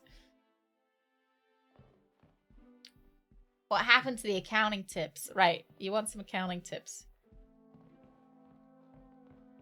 You can use Excel and it will do addition for you. It will also do subtraction for you and division. Money in minus money out equals profit. You're writing all this down. Equals profit. And money in minus 20%. No. Minus 80% equals 20% that you have to give to the tax man. Alright? Okay? You got it? You getting it? You getting it? I wonder if Monsieur Zachariah is as seemingly as innocent as his brother. Should speak with him before searching his room. Minus taxes, yeah. No, but you've got to take the taxes off the money in. You don't get just taxed on profit. You get taxed on all money. Sometimes you also get taxed on money out as well. Demir, but that you don't need I to hope we don't you need to are work feeling that better out. today. Come on, Brett, keep up. How are you gonna do your taxes otherwise? They usually come clean that they're a telemarketer and have no idea who the victim is. I will then call them BS and then try to get them managed from the line. I bet they never call you again. This is great information. So you get taxed, no money out, but usually the shop does that for you. So you don't need to work that out. Don't worry, guys. The tax that goes out, it's okay. But you will need to work out the tax on the money that goes. So it's really money in minus money out minus taxes, or money in brackets minus taxes close brackets minus money out equals profit. Monsieur Demir, I hope you're feeling better today. Nothing a good night's sleep couldn't fix. Très bien. Oh, please look, we're croissant. I wonder if you would be up to discussing Just in case we certain were matters with me. confused what country we're in. A little croissant. Whatever you need. I'm sorry if if dealing with the Major's body brought up any familiar emotions. Okay. I lost my taste for death a long time ago, but it had to be done. I'm certainly in no rush to be carrying a dead body again, though. Most understandable. He was I in shall the war as a extend the field same medic. gratitude to you as I did to your brother. You've spoken to him already. How is he? Perhaps that should be a question you ask Maybe I him have. yourself. Yeah, maybe. No, I went in your brother's room and I filched through his underwear drawer, but I don't think I've spoken to him yet. I spoke with your brother about your I past. bet he had a lot to say. He always did have an opinion on the war. I'll even give myself a really cool name like Detective Scarf or Officer Kenobi. Detective Above. Hello, I'm Detective Above. Hey, question. Oh my god, that's amazing. Ah, that's amazing. Yeah, that's exactly it, Brett. Money in minus taxes minus money out equals profit. Exactly. Hmm? This is no meme, only meme. Maybe he was killed by a poison croissant. Oh, you thinking this is Chekhov's gun, Greg? When I say your past, I refer to your past as brothers. He's got really nice eyebrows. Oh. Okay, well, what did he say? It seems you both had the same sentiment for this party. Perhaps the bridges that you thought were once Does built he have a are thick in neck, fact or is that just primed me? to be reconstructed. We'll see how probable that reconstruction is going to be. Maybe not. Until he sees my point of view, I don't know how we can move forward. I feel like he's got a lot of neck. What is there for him to He does have a lot of understand neck in the before picture as bond well. Can be repaired? Seems to be, you know, quite a long neck. He lost his friends in the war, the same as everyone. But somehow he has forgiven. I'm sorry, Detective, I can't. And Gideon just doesn't understand. A thick what? A thick what, drunk? Where are you looking? Are you looking towards the cursor, drunk? So he hasn't forgiven, and that is significant that the Major was on the other side and he hasn't quite forgiven him yet. After speaking with Monsieur Gideon about his brother's state of mind, I think the best thing for them both would be a reconciliation, and can't reconciliate in prison. There is something about Monsieur Zachariah's story that he is leaving out, though. The death of his friends and comrades weighs heavily on him. Your brother was talking with the Comtesse while in the saloon. I was not aware they were close. Those two, close. They must share something in common to be able to hold a conversation for the time they did. If there is one thing I know about my brother, it's that he will not. No. He cannot be rude. Was it not your brother that punched Monsieur Hagen? Oh. Ah, that's different. He was asking for it. If you put my brother in a room with 5 socialites like her, he would work his way around every single one of them, offering his full attention and finest manners. Okay. Merci for your assistance. Thank you. He's a very polite man. So probably not a murderer, because that's not something a polite man would do. The room is littered with mess. Cigarette butts discarded in the right next to the ashtray. Oh, come on. You couldn't get them in the ashtray? That's like putting your dirty laundry right next to the laundry hamper. Clown shoes. No! He's doing a Big Bird. Doing a Big Bird cosplay. Clown shoes. Oh, no, okay. Ceremonial dagger! Why have you got that? Oh. Why would he have that here from his time in the war? Why would you bring that to a engagement party? Oh yeah, don't worry. So I'm gonna pack my underwear. I've got my shoes. I've got my ceremonial dagger. I've got a gift for the engagement. I think I'm all ready to go. Toothpick. Oh, he's got a lot of cheese. That's a fucking lot of cheese. Cheese, Gromit. Have you packed the 3 pounds of cheddar, Gromit?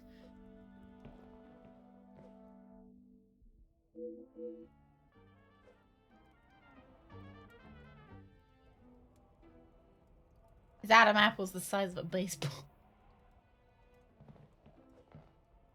Have a look at the plant. Aha. I can't not look at everything in the room.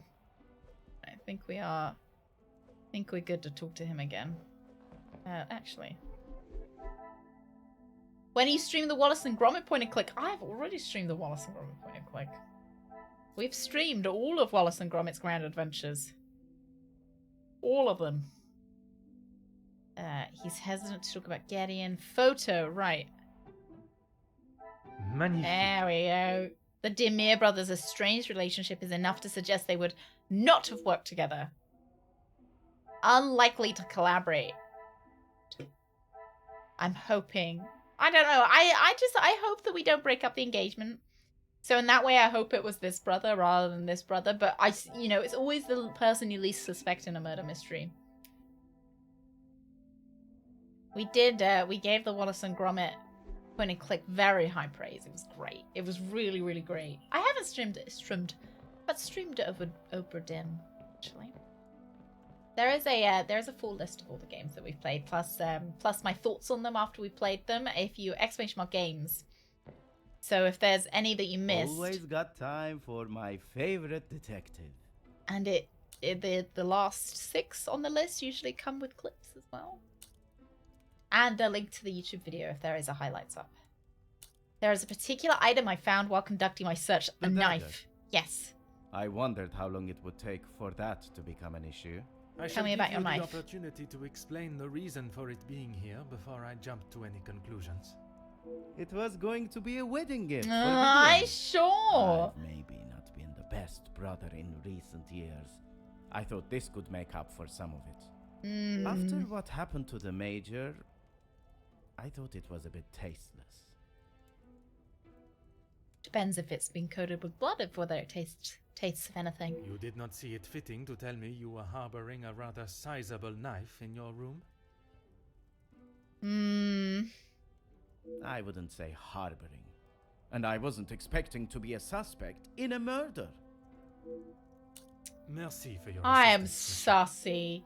But then, you know, who would be stupid enough to keep the knife in the room? I suppose you'd have to... Like, it would be more sussy if you try to hide it. Like, if you threw it out the window, that's, like, slightly more sussy than just leaving it out in the open. At least it seems like he's confident about it. Monsieur Becker's room. Without him here, I am free to search it. So I think this is the Union Man.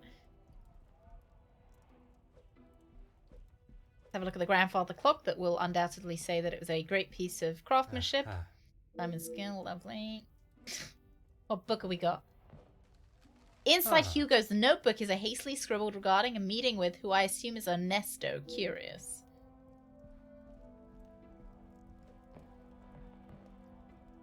So from that, we can glean that Hugo isn't actually a working class man. He's lying about it because he can write. Would he have been literate back then if he was working, if he was like a factory worker? I guess he's a union man, so he's likely. It seems there has been a... No one expects to be a suspect in a murder. Amy! It's like Amy got stabbed in the back as she was saying that. No one expects to be a suspect in a murder. Thank you very much, Ross. Thank you. I mean, the murderer probably expects to be a suspect in a murder, right? Seems that he's been attempting to write a speech of some kind. Unsuccessfully, though. I wonder, does this pattern behavior with Hugo? Ugh. You underestimate the power of a man's defiance. Your men, you, are in a position to bring all of this to an end. All we ask is what we deserve. If you do not retract your men, they will be met with equal force, too forceful. Your weapons may beat our bodies, but they will not bruise our hearts, spirits. These are the men that have built our generation, great nation country, and will continue to. Money will not save your soul. These working class people can't read. No, in the I'm meaning like 1910s. So this is somewhere between 1890s and seems to be post World War I, so it must be 1920s ish. So I was wondering if a factory worker would have been literate, because there might have been compulsory schooling. I'm pretty sure compulsory schooling was brought in during the Victorian era, but then it depends whether it had been brought in for the factory workers yet. Like, they might have been too old when it was brought in. This is Belgium. That's true. That's hang on. I want to look this up. I want to know if Hugo's lying. What should I say? Like compulsory schooling. Belgium?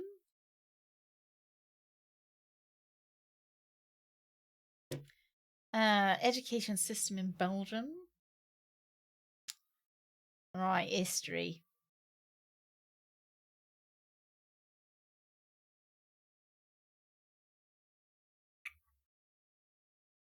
Seems like it was a bit later.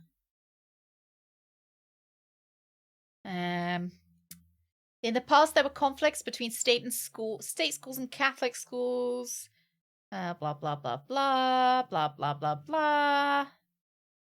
First and second school wars. The 1981 state reform transferred some matters from the federal Belgian level to the communities. I want to know when compulsory schooling in Belgium started. No. 1983. The Act 29th of June 1983 on compulsory education specifies that minors, Belgians, and foreigners alike are subject to compulsory education for a period of 12 years. So possibly they wouldn't have been literate?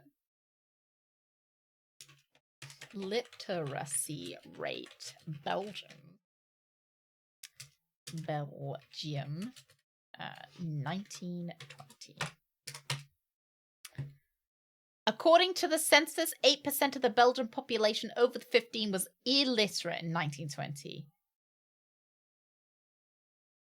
Pretty good literacy rate. They had school. It might not be might not have been compulsory before 1983. Yeah, illiteracy. So 8%. So there's an 8% chance that Hugo's illiterate. So not incredibly high. All right, Hugo could probably write then. That's probably not probably not something we should be worried about. I was once nearly a murderer, but I fell asleep while I was committing it.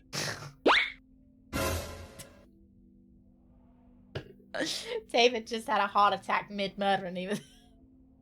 Thank you, Pixels. Thank you very, very much. Thank you. When did they invent those nice buns? I'm not tapping out to Google again. Right. Yeah, so I don't think that's going to be a plot point that Hugo shouldn't actually be able to read and write. With so many siblings, it must have been difficult for Hugo to get attention. Which one's he? Oh, he's that one. He's one. One of these things is not like the other.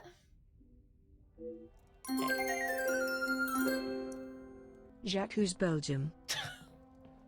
I'm accusing you, Belgium. I'm accusing you of not having compulsory schooling until 1983. That's what the internet told me. Alright? Belgium was only invented in the 19th century.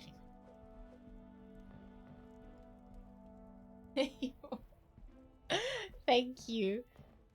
I just lost all of my Belgian viewers. All of them have left. Slurring his words for minutes at a time. The business might in Monsieur de Silva's room. Hello, Monsieur. Oh, he's not wearing his hat. Wait a minute. Sir. You did book 2 hats with him.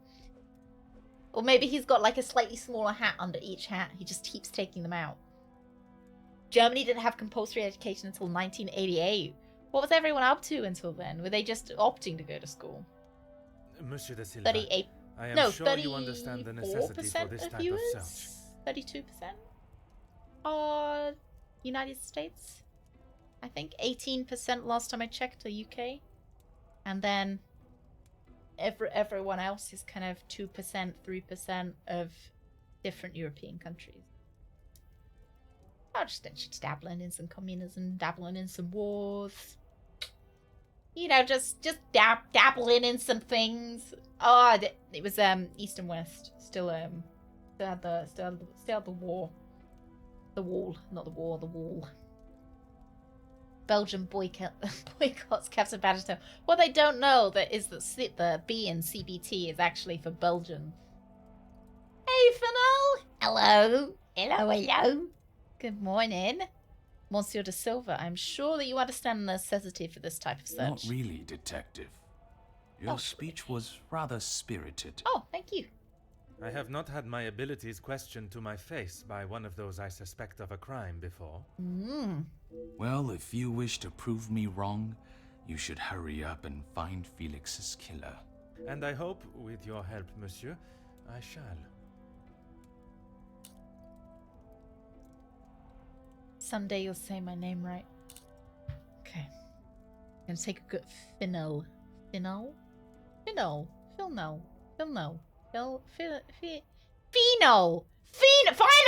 Oh my god. Final. It's fires and P. Final. I was close. I was final. I was adjacent to it. I was close. Yeah, you might have to change the U to an A. You have to change your name. Okay. You add Olsen to the end. While you're there, make sure that you add an Olsen to the end, so that you become one of the Olsen siblings. I'm trying to catch them all. Madame Vanderbosch spoke of your work with her late husband. Yes, I helped him invest some So he's money. been having he's got his finger in the Unfortunately, cheesecake as he well. was not the businessman he thought he was. Madame Vanderbosch Compulsory had a very Olsen. similar view. At least he could have taken solace that you are both in the same position. Just opening my Dr. Paluskis. I think you're confused, Detective. It was Edwin that lost his fortune, not I. Forgive my naivete. With the soul that delicious on there. Helping him make viable investments, CBO. would you not have seen the same opportunity for yourself? I told him about the opportunities. I did not tell him to put his whole family's wealth into it. The prospect of doing good meant more to him than his profit margins. He was bound to fail. The business declared bankruptcy. No, Prone, that's what I'm gonna call him now. Greg, you gotta change your name. We're going on changing it. You've gotta be Sheldon Olsen. It did, until it was purchased for a fraction of its worth and made the new owner a small fortune.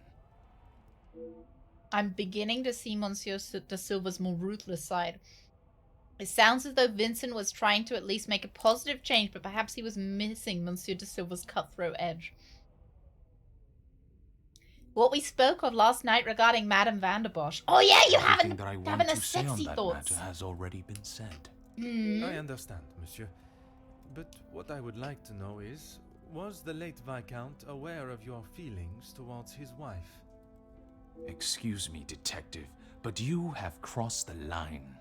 Cross the line like an attempt to bankrupt a business partner and friend so that you'll be able to swoop in and impress a certain target of your affections. You make such ridiculous accusations without a shred of proof. Your reaction at the mere suggestion is proof enough, monsieur. Look, While Poirot's I cannot grumpy arrest you now. for betrayal of a friend, I can hope your conscience does not forget, and that will be punishment enough. Monsieur de Silva's actions are not a criminal offense. But if there was a penalty for deception and deceit, he would surely receive a life sentence. If he has gone to such lengths before, what would stop him from committing a similar act again, this time to the Major? I know you've worked with the Major, but what do you know of his finances? He didn't have much to speak of. I was Captain always Belgium, surprised at the life he lived. Select Belgium. Surprised in what way?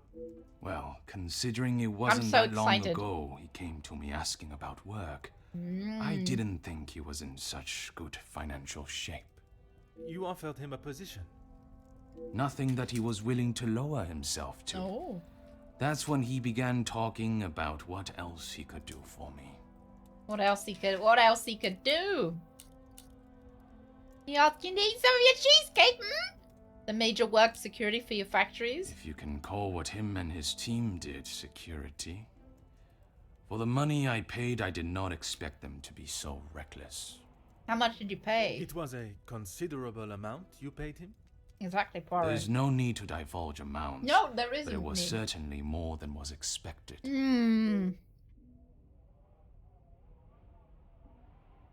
Why would he allow the Major to barter for more? Ooh. I wonder if they weirdly traded the the mums. Like he was like, oh, you can pay me more and I'll stand aside so you can have her. Tell me about the Major security He team. said they were all professionals, but I saw nothing of the sort. He said he had worked with them all in the army as their superior officer. They were men that could be trusted. But that was not the case? I had not even met them before they arrived on site. They brought their own equipment. It looked like they knew what they were doing. And this equipment, it included the weapons that injured and I'm killed just the lurking workers? today. I'm popping in to say I wish I had that mustache. Toast. Thank you very much, Toast. I hope you're having a lovely lurk. You have a lovely, lovely lurky worky Tuesday. I was going to say Wednesday, but it's Tuesday. He's a beautiful mustache. I was thinking about drawing one on today for our final Poirot stream. It was not much Couldn't of a bring choice, myself to. detective. I said they didn't need them, but Felix said it was essential. He said he knew better. So it seems like Felix knew that the riots were going to break out before. The more Monsieur talks, the shadier his dealings with the Major become. It's beginning to sound as though the riots were no accident. Oh, that's why he paid him more money! That is all for now. It is a right corking Tuesday. It's last day of the month as well. Oh, how is everyone doing on their New Year's resolutions, if you made any? How you doing on them? Huh.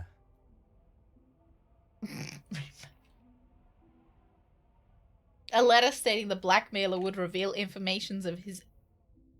Oh my god! Wait, no, you're getting blackmailed as well? Everyone's getting blackmailed. Monsieur de Silva, at first you may question the nature of this letter, but by its conclusion, you will know what you have thought so hard to keep hidden could be far from it. You have spent years feeding off the hard-working backs of others and offering nothing in return. Your workers continue to take their lives into their own hands day after day with your shoddy, damaged, and dangerous machines for a fraction of what they deserve. Deal after deal is made while your pockets become fatter, lining them with more of your blood money. It is your workers that must pay the price. The mistreatment and pain that you have caused does not only reside in the factories that you own, but in the house that you live in.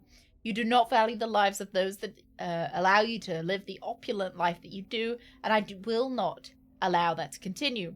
I can no longer sit back and watch you as you disregard any sense of integrity or morality and continue to remain on your self-made pedestal, lording over those that deserve so much more. It is time you paid the price for your crimes, and the cost is 5,000 francs. It is a small price to pay for my silence, for if I do not receive it by Friday, it will be not cash you are paying, but rather years behind bars. Bring the money in a small brown paper parcel addressed to Monsieur Cordier to the post office on Rue des Entrepôts. Keep it, give it to the cashier and leave. If you do as requested, you will not hear from me again, and you may continue your life of luxury. It is obvious that you do not value others' lives, but I urge you to consider what yours is worth. Right. I reckon that sounds like it was written by, Hat Man. You know, the Union Man with the hat. I'm doing really well on that one, Pro. And years ago, I made a New Year's resolution to never make New Year's resolutions. I like to make goals for my year, but I don't like to make, like, I'm going to, I don't know, go to the gym every week or something. That's a big one that everyone makes. Come, my little grey cells. Things are beginning to become clearer. God, you guys just you aren't resolution people. Same as last. Oh my God, you guys, 144p, 2560 by 144. You're all giving the same. You're all giving the same answer. New Year's resolutions. I don't know if I've really made one. I've been doing pretty well with I've been putting out a bit more content. So I'm pretty pleased with that. Pretty pleased with myself for that. I feel like I've been a bit more motivated, which is nice. But other than that, like I haven't, I didn't make a New Year's resolution, so I don't really have one to stick to. I don't know anything else that I've been pleased with in the first month of the year. Watch Star Trek, I guess. I'm making my way through the Next Generation. which is nice. I guess my resolution is to finish that before Netflix takes away password sharing. Because we won't be able to use Greg's parents' Netflix anymore, so I guess that's the goal, right? Oh no, Jordan! No. Only goal for the year was to get some training paid for by my work 2 weeks into the year and I got fired. Well, Jordan. The year's not over. And if you new job, new opportunity to get training paid for, right? Yeah, so they can they'll they'll set a home IP for the Netflix account. And then they will ask you every so often, is this you watching this? And they'll send a confirmation email.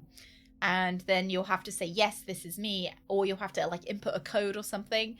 So if, say, Greg's parents went on holiday, they would still be able to log into their Netflix because they would, you know, they'd then get the email to say, hey, you're not at your home address or whatever. You just have to input the code. So say... But it's not very practical for every time that I use the Netflix for Greg's parents to have to say to authenticate, you know, like ask Greg's parents, oh hey, I really want to watch some anime. Could you just authenticate your Netflix, please, for me? Yeah. Oh hey, I really want to watch that nerdy space program I like. Could you just authenticate that this is you, please? In Jackie's opinion, she doesn't value Hugo's work particularly highly. Would he collaborate with anyone else, I wonder? Yeah, you could get a shared email. You could. You could.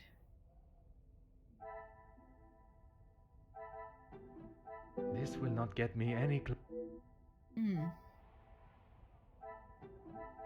Another There we success. go. I never doubted myself. Hugo and Ernesto confirmed each other's alibis. It is possible that they have colluded to murder the Major. Can I find anything to support this? It kind of doesn't make sense if they colluded to murder the Major, because then Jackie wouldn't have had her alibi meet up with theirs, right? It doesn't make sense. No, it's ridiculous. They haven't colluded with Ernesto because Jackie confirmed Ernesto's alibi as well. She would have to be in on it. If those two were in on it, she would also have to be. And we've already established that she's not. So I think it's kind of a null point.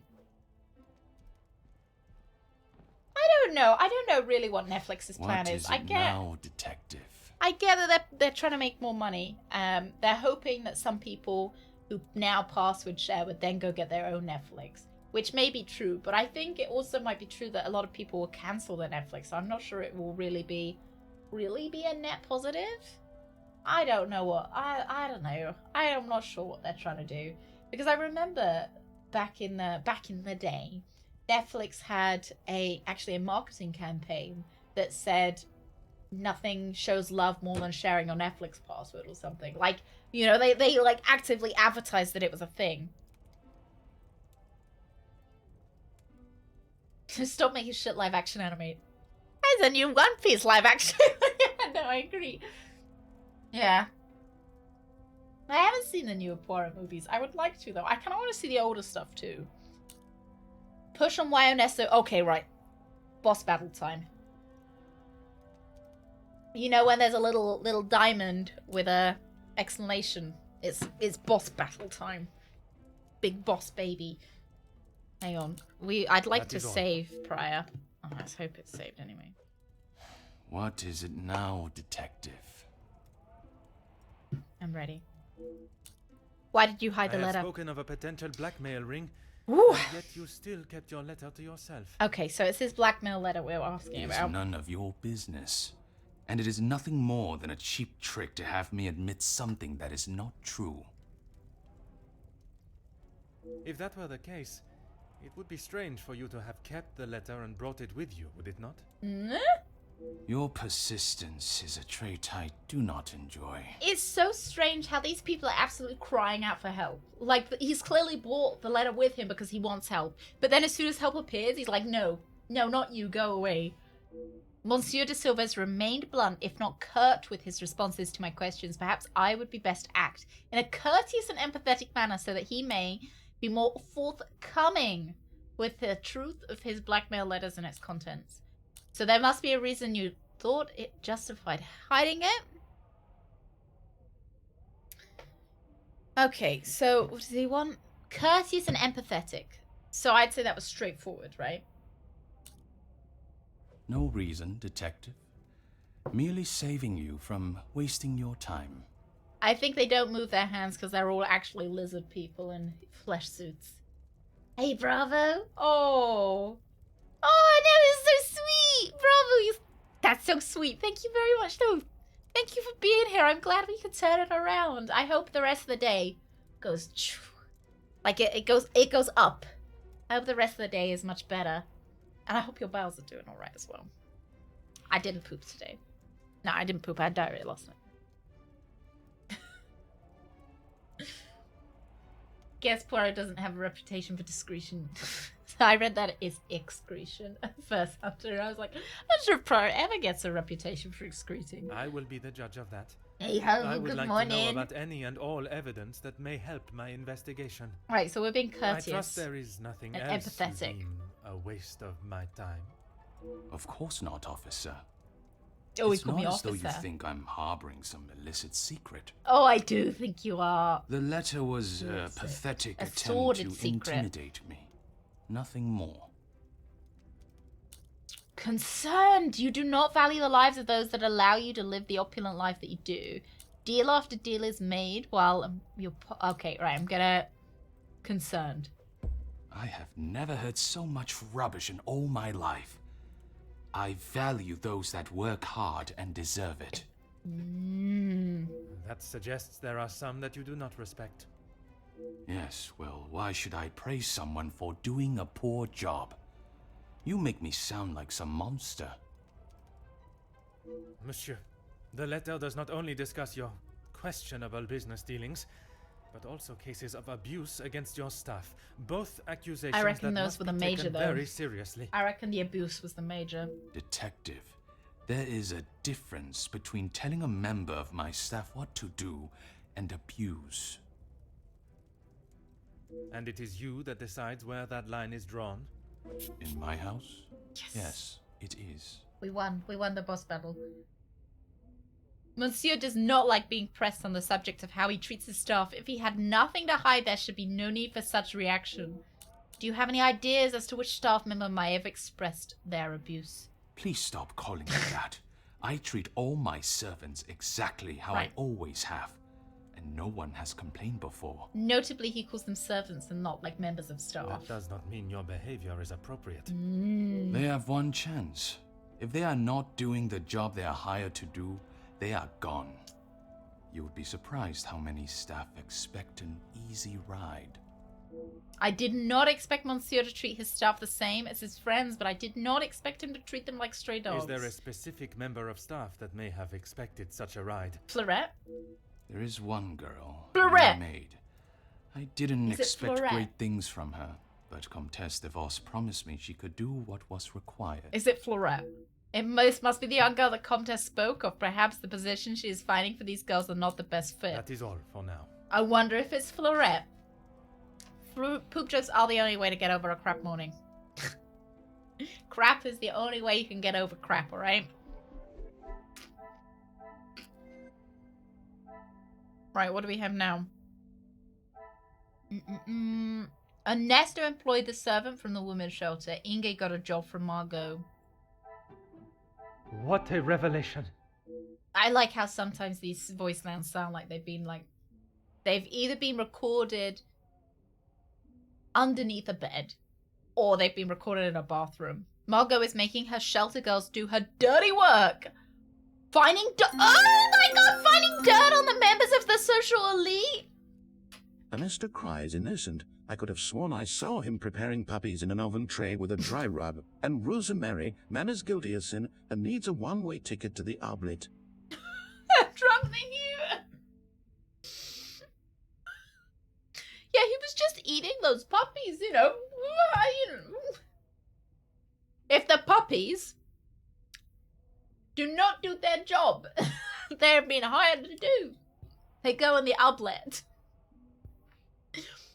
So Margot is sending her girls in the nice. Oh my god! Oh my god! All of a sudden opened up. Right. So Margot is finding her shelter, making her shelter girls do her dirty work by finding dirt on members of the social elite. So, most importantly, Inge got the job from Margot to get into the house. The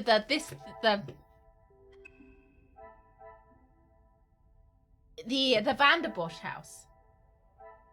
So Inge got the job from Margot to go into the Vanderbosch house. So she's been snooping and collecting information on the Vanderbosches, which means that likely the person behind the blackmail is Margot. But what's she doing with all that money? Is she using it to fund her women's shelter, I wonder?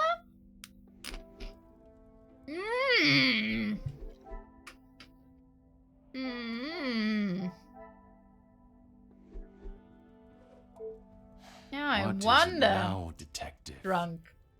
Expect to see a bounty of beans. Tomorrow. I will see you tomorrow, drunk. I hope that you get a bean bounty. What did you vote for? You voted for number 2. What's number 2? The mum! Yeah, alright. Yeah, I think you'll still win with a chance. I'm still a bit sussy of the mum, so... She's got a little cheeky leg, haven't you? A little cheeky leg. Hi! Yeah. Chunk, I will see you later. Thank you for being here.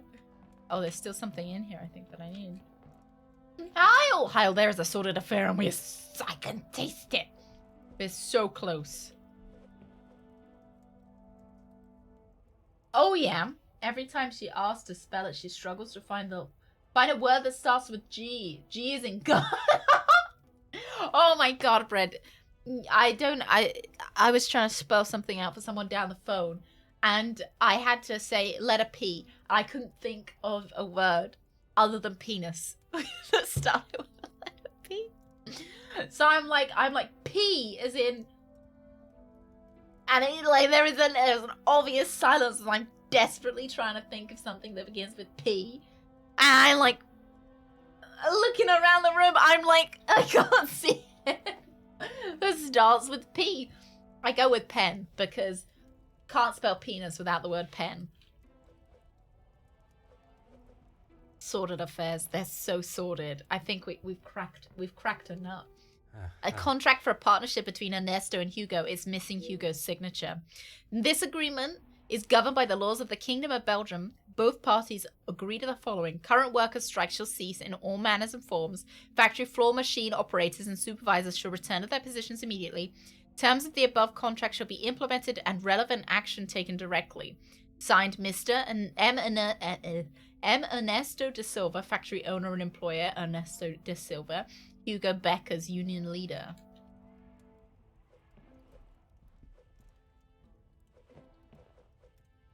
Gramophone player. Oh. P is in penis. Oh, a letter opener. Oh, he must be the murderer then. Oh, can you not think of why Urban? Can you not think of the what is it called, the military alphabet? P is in Poirot.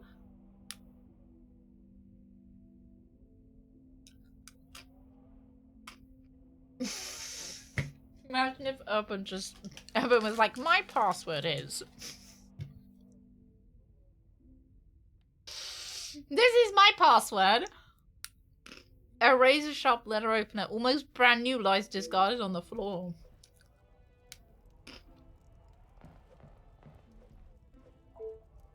What is it now, detective? I'm with you, though, Urban. I'm with you.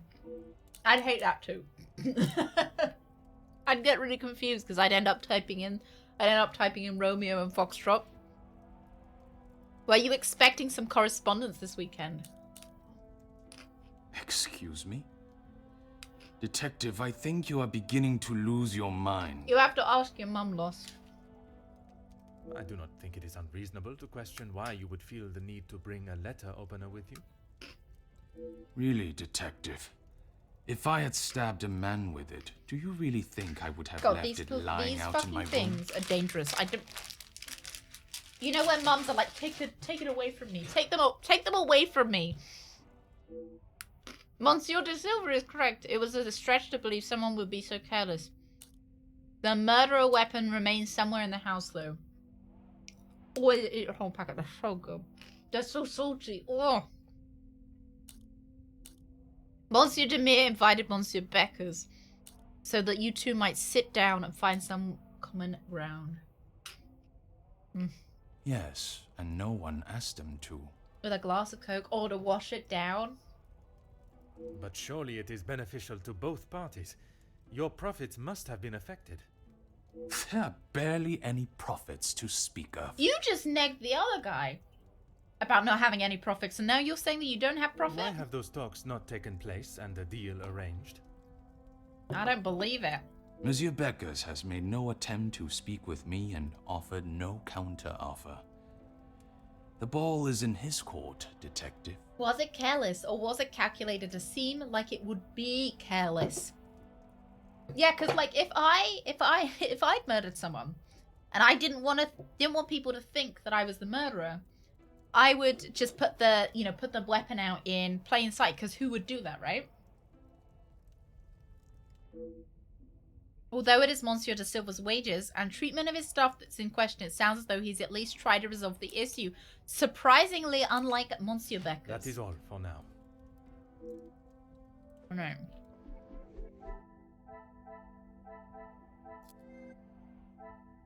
What we got? What we got? Maybe it's the scrap paper? No. Hugo's family photo. Is there something I am not... There must be something I am not seeing.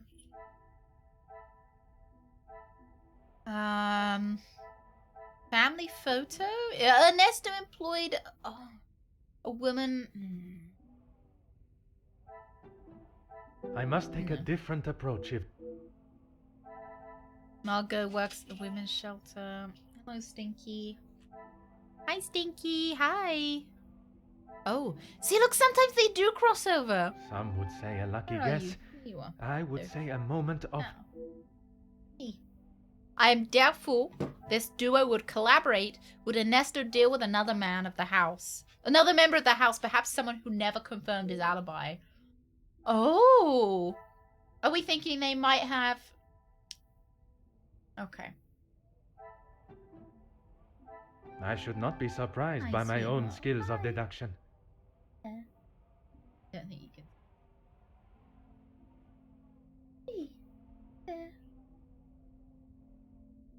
She's on my. What a cute doggy. Ernesto doesn't strike me as the sort of man that would ask for help no matter how important. Okay. He could have colluded with the lady that he hired. Let's see if he's got anything else to say. What is it now? She does not. Detective? She does. She'd like to. She'd like to, Caprone. Wouldn't you? Oh, hello. Would you like to? Would you like a big snack? Yeah. Did you speak the Comtesse directly about hiring a servant from the shelter? She approached me. I thought it was rather brash. She wanted some of your dirty laundry. In what way? Assuming that I would want to take on another servant, and one from such a troubled background. Well, clearly you did, She though. is You running hired the her. charity, not I. Monsieur, there is something you are keeping from me. Is your business relationship with the Major was obviously towing the line of legality. When he came to me, I told him that with the factories on strike and my profits pouring down the drain, I had nothing for him. But he said he could help me get them all back to work and the factories earning. He's a criminal. His rates were steep, but he said he knew what needed to be done, and he was prepared to do it. He does have a reason for A murder. week passed and they were all still on strike. In fact, even more had joined them. So the Major thought, I think he thought that like violence would make them want to come back to work. Because obviously if your boss starts attacking you, that makes you go, oh yeah, I'll go back to that job. He made excuse after excuse, Oh, look. demanding more and more I think money it's for the Poirot, job though. to be I don't done. think it's me. I think it's But Poirot. The riots. Yeah. I had no idea they were going to charge them like that. How was I meant to know? I love violence in the workplace. Just makes me want to come back. You know, I go on strike when there's no violence, and then when they start the violence, I'm like, oh yeah, I'll go back. And even following such a tragedy, he continued to demand money from you. He said if he wanted my silence, it would cost. Mm. Do you have any idea what it could do to my livelihood, my name? If it got I out honestly that find I a new had job paid because the the violence so-called isn't enough. security that did that. Yeah, you know, sometimes I've thought about just becoming like one of those weapons dummies. Because I'm like, oh yeah, you know, you get the people charging right at you then. Hey Lee! Hello from the Staley side. How you doing on this snooze day? I have every idea, monsieur. You hired a militia to take action against your own workers. I don't You think he deserve knew, though. whatever name is chosen for being so morally bereft in your decision-making. I don't know. I don't think he knew, Poirot. I feel like that you might be being a little bit harsh. I didn't know that was Yeah. what he was going to do. You must believe I me. think he should have, like, he should guessed, judging by the weapons, but, you know, I don't think we I can have to believe super blame nothing him. but the truth. And the truth, monsieur, is that it is not only the Major that has the blood of those men on his hands. I do think he should have known, but he That probably is all didn't for want now. to see, you know? It's probably like willful ignorance. We got anything? Oh, we do. Oh, Nos! Gosh, you're big sweetie. Thank you very much. Thank you. Thank you. Thank you for being so nice. Thank you for being so kind. Oh, you watched Knives Out! And everything is great. I hope you're doing well. I'm doing well. I've been watching The Next Generation Star Trek. How do you enjoy Knives Out? Have you watched Glass Onion as well? Couple of weeks. Oh, you had your archery club meeting. Felt weird carrying my bows in. How did it go, Urban? How is it going? Have you had any more meetings since? Crash test dummy, strap me in and yeet me. I mean, I should imagine that kind of thing would pay quite well. Alright, what will we, blackmail letter? The next way I wanted to go with this.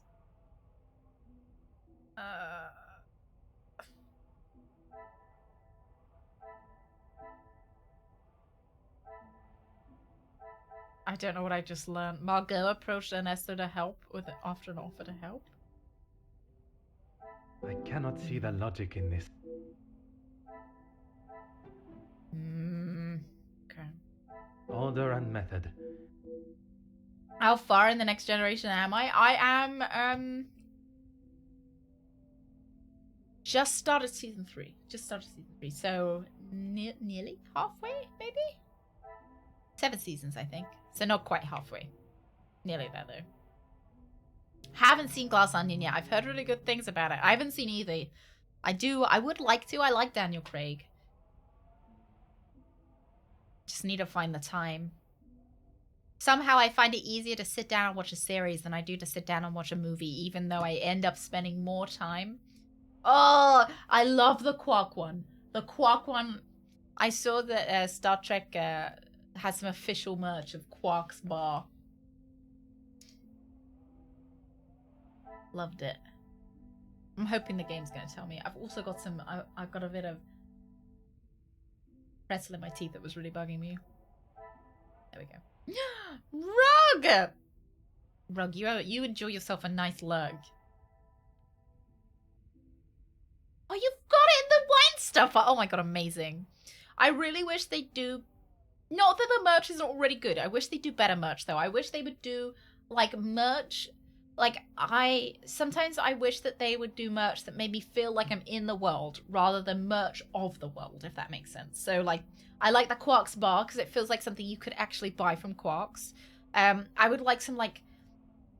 I don't want glasses with the Star Trek logos on them. I want, like, Quark's bar glasses, or, like, glasses that look like the glasses they drink out of in Star Trek. Yeah, stuff.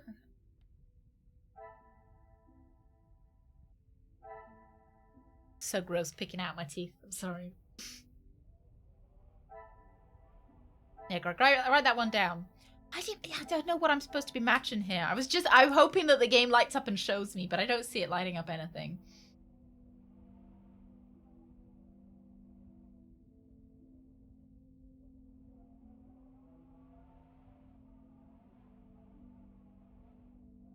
About 15 people showed up for the front hall meeting on Monday. About 8 or so in the back half meeting I ran. Oh. And when will he be meeting up for the next one? Oh, no more meetings yet. At most, the Cubs meet once a month. I have to get a hold of HR to see if I can get them to pay me for some range time. Pay for some range time. Oh, that would be cool. Oh, that would be cool. I hope they say yes. I'm like, I'd go to that meeting. If I worked there, I would join the club. Hey, bro. Good evening. Good evening. Good evening. I don't know what I'm supposed to be matching. Good evening to you. Maybe this? Come, my little grey cells. Obviously these two. The pieces of the puzzle are finally coming together. Margot may know more than she's letting on if she has inside link with the staff of the house. I have found no clear evidence of the guests working together in any capacity, but what has come clear, the Comtesse's connection to the staff. I told you it was the staff. Could there be something more to their relationship? Oh, listen to Synthwave Academia, having a coffee. Me? Oh, studying. That actually sounds really nice. Obviously the studying, like, you know, yeah, it can be a little bit... It depends how easy you're finding it. I remember sometimes it was super, super cozy doing, like, studying and sitting there and reading something for uni. And then just sometimes it wasn't. So I think, you know. Tell me about your true relationship. Tell me about your sordid affair. She helped me at the shelter and with this job. That I am already aware of. What I am not is what else she tasked you with. Pardon, detective? Oh, I know like, that I your don't position know. as a servant in this house is not your only job. What did Countess de Vos ask you to do while in this house? She said I had to do what she asked, or I would be back on the street. I didn't want to do it. If anyone found out, I would be the prime suspect. You are the prime suspect. Or suspect. Madame Vanderbosch would have been aware of young Inge's past. She's worried that they would accuse her. What was asked of her must be related to her past life as a thief. Oh, did you have to know something? What did you steal? Merci, mademoiselle. What did she steal? What would she have to steal? The only thing that I could think that there is to steal would possibly be, like, the murder weapon, or maybe there's a... Oh, nah. There is a quill downstairs that Poirot interestingly said right at the beginning, oh, that looks like it could have penned one of the blackmail letters. So I wonder... Had a fair few people that had never shot a bow before, but they were interested, so I was excited about introducing new people to the sport. I think I've only done it once. I think I did it on a school trip where we did... I've got vague memories that we did a school trip for like a medieval school trip or something. And we had a go at archery. I remember making it absolutely nowhere near the target. Following Margot's orders. Oh, she says the lost. No, okay, never mind. Ah, the safe. I cannot see the logic in this. This. Another okay, right. Success. How are the murders so sordid? So sordid. Right, Inge. Right. Margot has been using the girls from the street and putting them in to households, like a big money, big social standing households, and using them to steal stuff from those households and gather gossip. And if they don't do what she asks, she tells them that they're going to get sent back to the streets. Inge has admitted that her work in the house is not wholly honest. So excited. I had to ask the guy at the store to show me. What was it that the Comtesse asked you to steal from the house? Nothing. She said I was to take nothing. If it was not something she wished you to take, what was it? Information. She wanted me to find out information about the family and Monsieur Hagen. Oh, yeah. Why did she request that? At first I didn't know, but when I heard about Mademoiselle Angeline being blackmailed, and then the Major, I knew she had used what I found. Perhaps my suspicions of Monsieur Sterling's involvement with the Major's safe were incorrect and his key was not lost but stolen. Tell me how you accessed the safe. I knew Monsieur Archie had a key, and it would be easy to get it from him. So you did steal. You said you didn't steal, but you did steal. Well, there's lies upon lies upon lies upon lies. Monsieur Sterling to access the safe from time to time, and if anything was ever discovered missing, he would surely take the blame. I never took anything. I only told the Comtesse what I had found. Okay. And that was? About Monsieur Hagen and the Madame's relationship, and Angeline.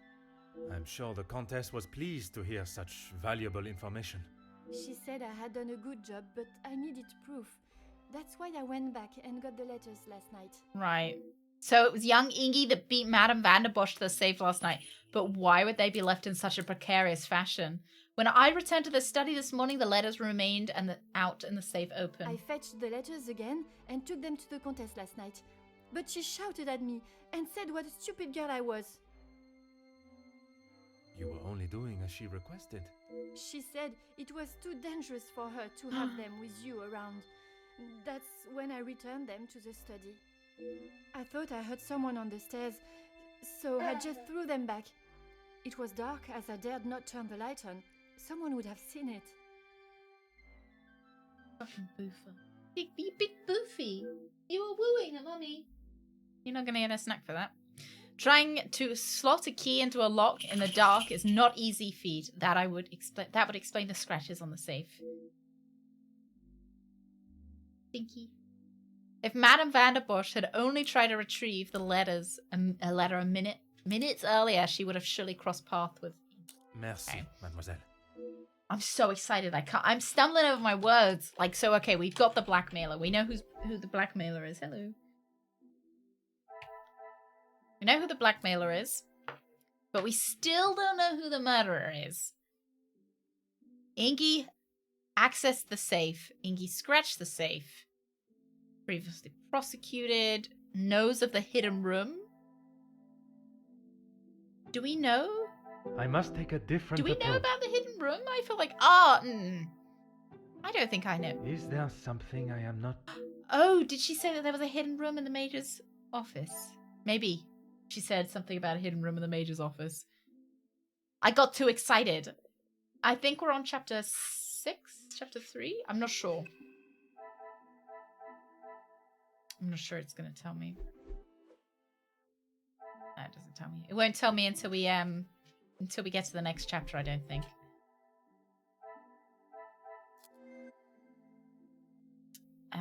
Talk to Ingy. Archibald lost his copy of the key, so we know why. Safe access. Co-worker, a friend of mine, went to the range with another co-worker or friend. Oh no. Accidentally dry fire that exploded one of the pulleys and count. Did either of them get hurt, or were they alright? I'm not sure which chapter I'm on. I'm not sure how many chapters there are. I'm pretty sure that we're going to finish today, though. Go. Scratch the safe. Archibald claims nothing was moved in the study. Well, I must act on Oh! Assisting with thefts. Archibald lost his copy. Things are beginning to become clearer. I thought it was irresponsible of Archibald to lose his key, but now the disappearance makes sense. Am I finishing the Shadow Temple today? Wow, Lundra. You wait tomorrow. I'm going to finish both of the temples that I've got. This will not get You me guys said that there were 2 left. What a revelation. I wonder how many secrets the house holds for Inge to find. Inge is trying to uncover secrets. She knows of the hidden room. The pieces of the puzzle of... There is somewhere in this house where a secret lies. It will surely be found in the hidden room. My suspicion of the Comtesse's connection with Ingy was correct. She was using the young girl to find out anything and everything she could about the family, while the Comtesse need not get her hands dirty. So I want to know why the Comtesse needed the money, though. Why she was blackmailing. What's the reason to blackmail?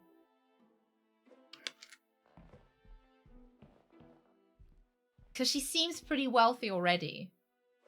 Is there something you need, detective? That's one thing that I've always like.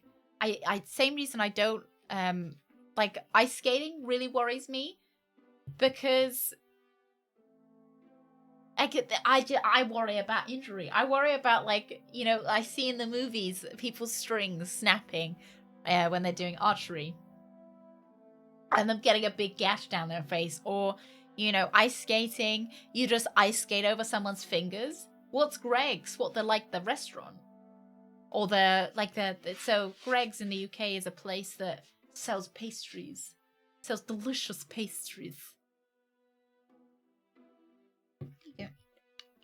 Sells a delicious variety of pastries for a great price. Good value. What else have you relayed to the Comtesse? That's all. I swear. I heard Monsieur Archie and Monsieur Felix talking about a storeroom, but I haven't found it. Is the Countess aware of this room? I told her it was somewhere in the house, but I didn't know where. She wasn't happy with me that I hadn't found it yet. Oh, so maybe the Comtesse was the murderer. I don't believe if young Ingy knew the location of the secret store, she would have been forthcoming with it. It may be naive on my part, but she has already incriminated herself and has nothing else to Merci, lose. mademoiselle. Your honesty today has helped me greatly. But your dishonesty yesterday has hindered me. I suppose that Graduated from Oxford University in 1996. Ended up teaching in a rural random ass technical institution for 900 euros a month. The guy said fuck it. Took all the reference guides of all the books in computer science. Oh, he thought they were valuable. Rewrote the most valuable things from them, basically acting as a filter for all the unneeded parts. Oh my god, I remember when Greg was at university, the teachers would just give away all of the books and stuff. They would print them out themselves and hand them out to students. I was so fucking jealous because we had professors that had actually written the books that they were selling us. So they'd make their books, like they would make their books required reading and require us to buy them. And they wouldn't print them out for us or anything or give us any of that. Like, they were like, no, you have to buy my book and pay me for my book. Like, it was ridiculous. Only worksheet, lecture notes I printed myself. But, like, they didn't, you didn't have to pay for any books or anything. Greg's bakery chain is owned by Badgertail. Yeah, it is a bakery chain. They sell pastries, they sell donuts. The donuts are really good. They sell meal deals as well. They're great. Greg's are great. They're delicious. Yeah, I know. They force you to pay them more. They're like, oh, I know you're already paying a horrific amount in fees, and I know you're already paying a horrific amount for other books, but could you just buy my book? It's like, and the fact it would be this thick Bible pages, and you would need 2 pages from it, but you'd have to buy the whole book, because of course it wasn't available online, and of course they wouldn't give you the pages. No, you have to pay like 50 quid for a book like this big, and you needed 2 pages from it. I pirated all my textbooks. I don't think there was anywhere. Oh, so sometimes, here's a tip for everyone. If you don't want to pirate them, here's a tip. If you go onto, was it Google Books? So Google would sometimes give you an excerpt of the book. So, like, you know, you would get an excerpt of it and then you decide whether you buy it. Like on Amazon, they say, oh, you know, here's a sneak peek of what you can get. Sometimes the 2 pages or so that you needed would actually be in the Google Books excerpt, and you wouldn't have to buy the book. That's a top tip for if you're writing a dissertation or something and you need more references and everything. Just Google a book that you'd like references from and see whether you can extract anything out of. Our books were easily $100 per, so you got to think of the conversion rate as well. So what 50 quid is back then as well, maybe No, it wouldn't have been $100, like $80, $90, $80. Yeah, like I think my most expensive book was 75 quid, I think. Oh god, the worst one was the other one that I spent 40 quid on. The one that I spent 40 quid on, and it turns out that they'd listed the wrong edition in the required reading list, and I had to spend another 40 quid on the correct version of it.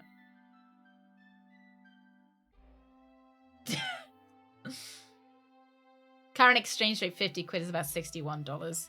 I don't know what it would have been when I was back at uni. I think the pound was a little bit weaker, stronger. Oh, bread. Do you still have them? I kept all of mine.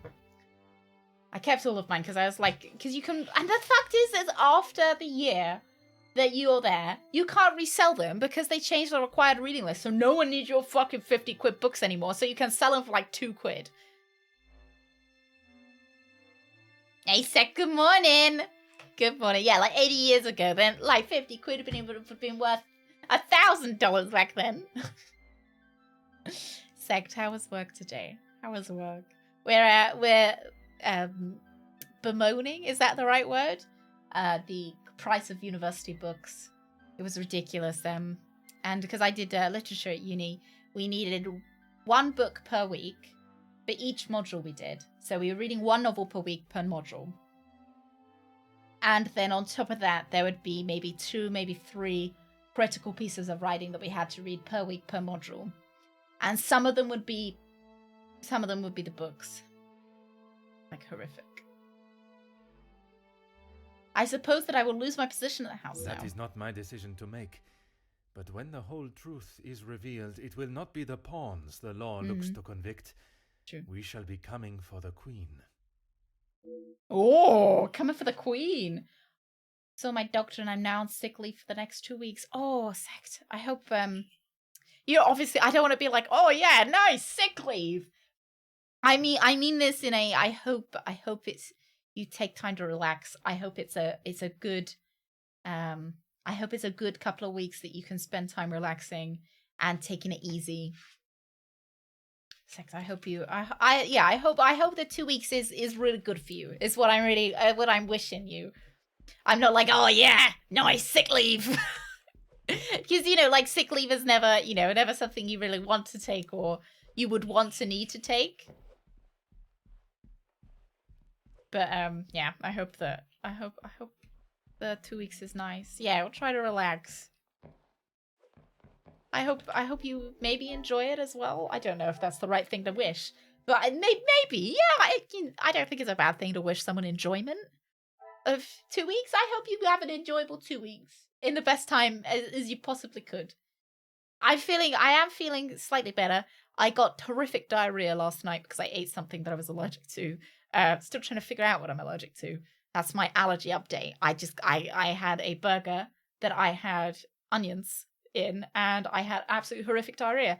So maybe, I don't know why. I'm not sure if it was the onions. Not sure if it was something else.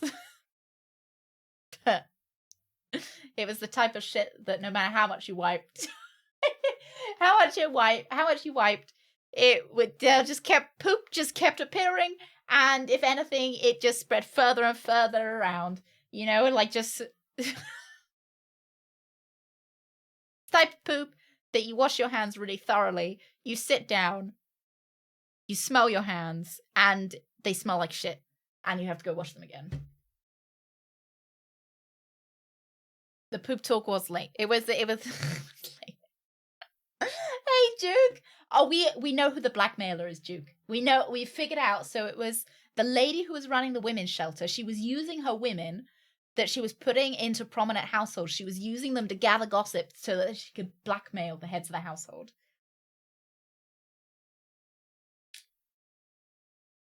All my books were over $200. My most expensive was $400. But don't worry, we'll use it over multiple courses. Did they, Jordan? Did they, though? Did they? They always fucking lie when they say that. Ah, Jeffy. I hope dinner's going well. I hope you're not having any chocolate pudding or anything.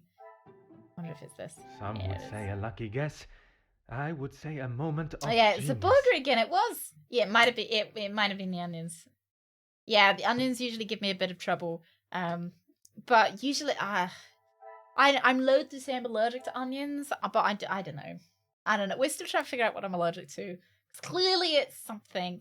I'm thinking that I might so I'm getting my bum camera. Chocolate pudding, Jeff, because we're talking about poop. I'm getting my bum camera, and once after I've had the bum camera, I think I'm gonna ask them to maybe pursue the allergy route. That maybe I've got allergies. Irvin, you have a nice time. Have a nice time. Make sure you ask about vowels, all right? Yeah. Now the bum camera. Bum camera part 2. Such a calculating web of lies and secrets. What motive could possibly justify such devious actions? Honestly, I didn't expect this going the way it has. Finally, I've unmasked the blackmailer. Mademoiselle Angeline and the other recipients of such letters may no longer live in fear. Comtesse de Vos should pay for her crimes. Oh, I can't wait to accuse. I can't wait. I know, Bread. Here's so I can get a job to make money. So I heard that if you went to Oxford or Cambridge, they wouldn't let you get a job alongside your studies, which I thought was like considering what university they were. Mademoiselle, merci. I don't know how true that is, though. That might be a badge of fact. That might be something I heard. You know, people going, oh, Oxford and Cambridge, you know, we're not allowed to get a job aside. Oh, I was cleaning up at work last week. I did find 2 old books that I bought over 20 years. They're worthless, but I kept them because they were so expensive back then. I've still got all of my sects. I've still got all my university ones because I'm like, I can't get rid of them. Sorry, I'm doing training with Susan. She's out of camera. I'm trying to get her to ask for treats nicely from me. That is true, Brett. That's true. They just didn't want you to yeah, it would so it depends how much college would so universities at the moment in the UK can charge 9,250 max. So they've got a cap on them, which is £9,250 each year for tuition. And of course, every single university charged £9,250 because it's the maximum that they can charge. So they're going to charge the maximum. And then it depends on how much accommodation is. So in the UK, accommodation doesn't... I don't know if it comes free in the US. You know, like when you stay in halls or you stay in dorms. If you stay in dorms, I don't know if it's free to stay there. But in the UK, you have to pay to stay in dorms for university for your first year. And then after your first year, you have to move out and get an off-campus accommodation. So then you have to pay for that as well. You get a maintenance fee for dorms, but you don't have to. So we in the UK we have to pay like a full rent, like a full. Ooh, like £500 a month or something. £600 a month. It's sometimes it's actually cheaper in your second and third year when you have to move off campus. I didn't know whether it was free to live on campus at an American university or whether. Ooh, $123,000 for students graduating in normal time. Fees and living expenses. Okay. I wonder, because it would be what, 30,000-ish in tuition if you're doing a 3-year course, and then presumably the 90,000 is for rent and living costs. It's not free. Hey, Galax. Galax, we found who the blackmailer is.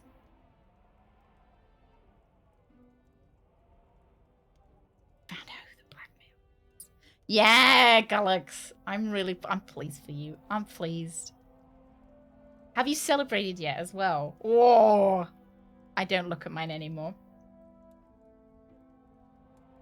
Okay. Have you had a breakthrough, Detective? Hey, sweetie.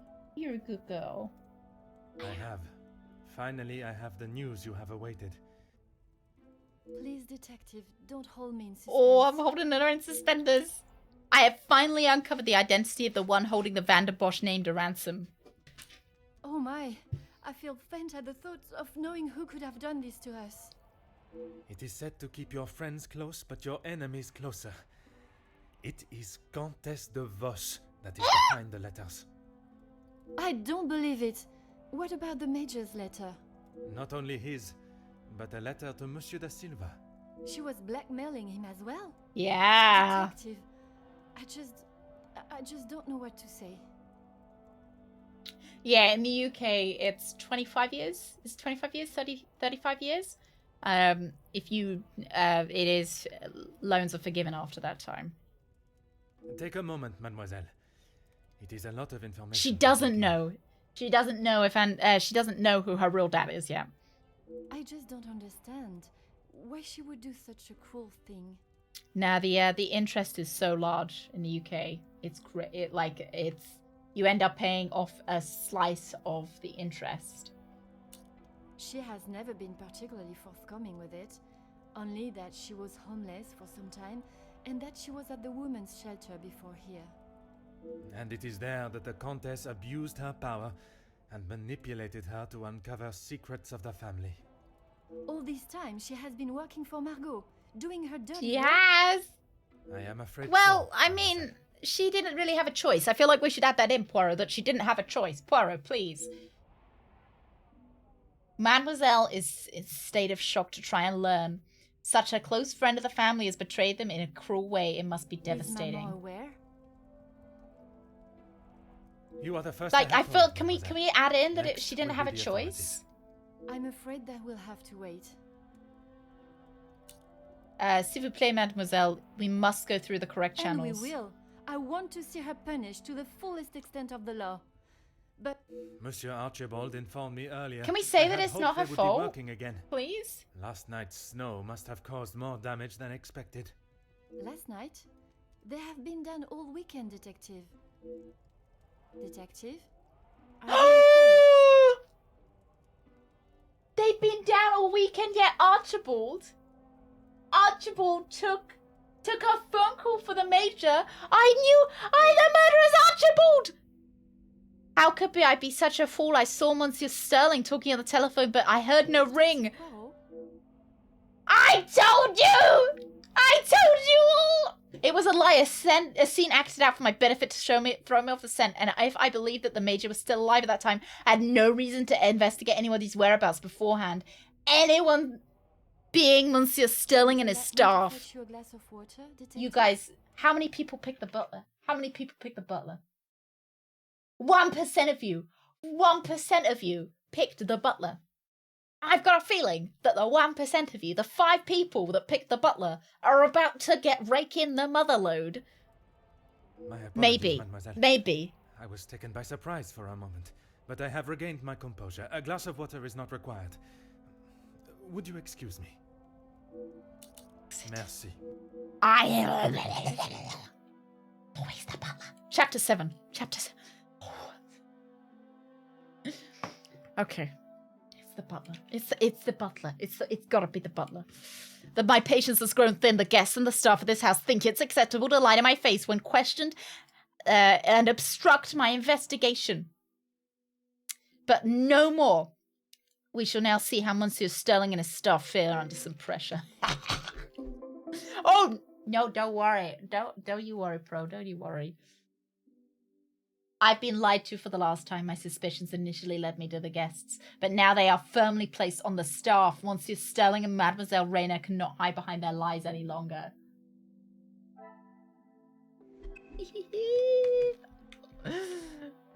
Beep boppity bop bop.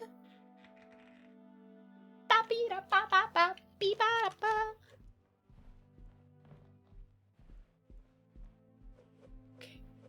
So excited. Let me out. I've got some staff to question. Has it gone up, Red? Oh, hello. It looks like Elizabeth is on her way to see me, but at such a late hour. God, she looks like... I think she's been possessed by someone. Mademoiselle, what a pleasure to see you. Detective, Detective, It is a rather late hour to be wandering the halls. Oh, yes. Stop looking at me like that! I do Horrifying. myself, Detective. If that is the case, you should be resting. Allow me to help. Give it a kiss. No, that's quite all right. Good girl. I will see to my duties and return to bed. Oh no, she's lying. Oh, maybe she's coming away from a murder. Maybe she's murdered. Lizzie, excuse me, Elizabeth. Lady Van Den Bosch. Everyone looks horrifying. Oh, yes. Sorry. Detective Poirot was just...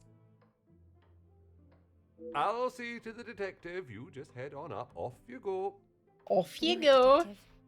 Bonne nuit, man. Mademoiselle Elizabeth is certainly not herself. I thought the death of Major had brought up uncomfortable memories of her beloved Luke, but it may be something else. I'm sorry about her, Detective. As you can see, she is still not back to her usual bubbly self. Do you think maybe because she's the murderer? This weekend seems to have taken quite a toll on her. She'll be right as rain in a couple of days. Now, what can I help you with? As if by magic you appeared when needed. I would like to speak with you and the remaining staff. If you could gather them in the staff pantry. Elizabeth had just Is this gone to our sleep. detective? Is that really necessary? I shall be the one that determines You what watching? is and what is not necessary, and this is very much the former. Those little peepers. Look at those little peepers down here. Hello. Are you watching? She's watching the TV. As you wish, Detective.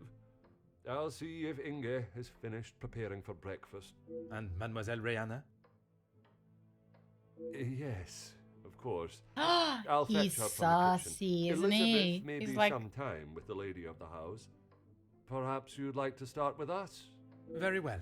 I shall speak with Mademoiselle Elizabeth. yeah, when her she's duties standing are under our complete. umbrella, Duke. Ella, While I am gathering Ella. the staff, Mr. Beckers is in the library. If you wish to join him, I could bring you both a nightcap. Why would I want to join him? I wish to keep a clear head, but there is something he was I gonna wish to poison me, I discuss bet. with Monsieur Becker. He was gonna poison me. It's like, oh, get a nightcap that I've made myself, you know?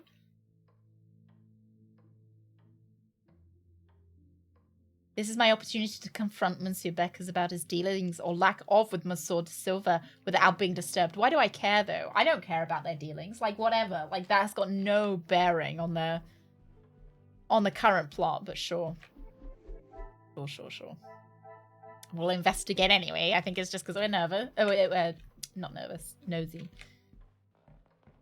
Ooh. Ooh.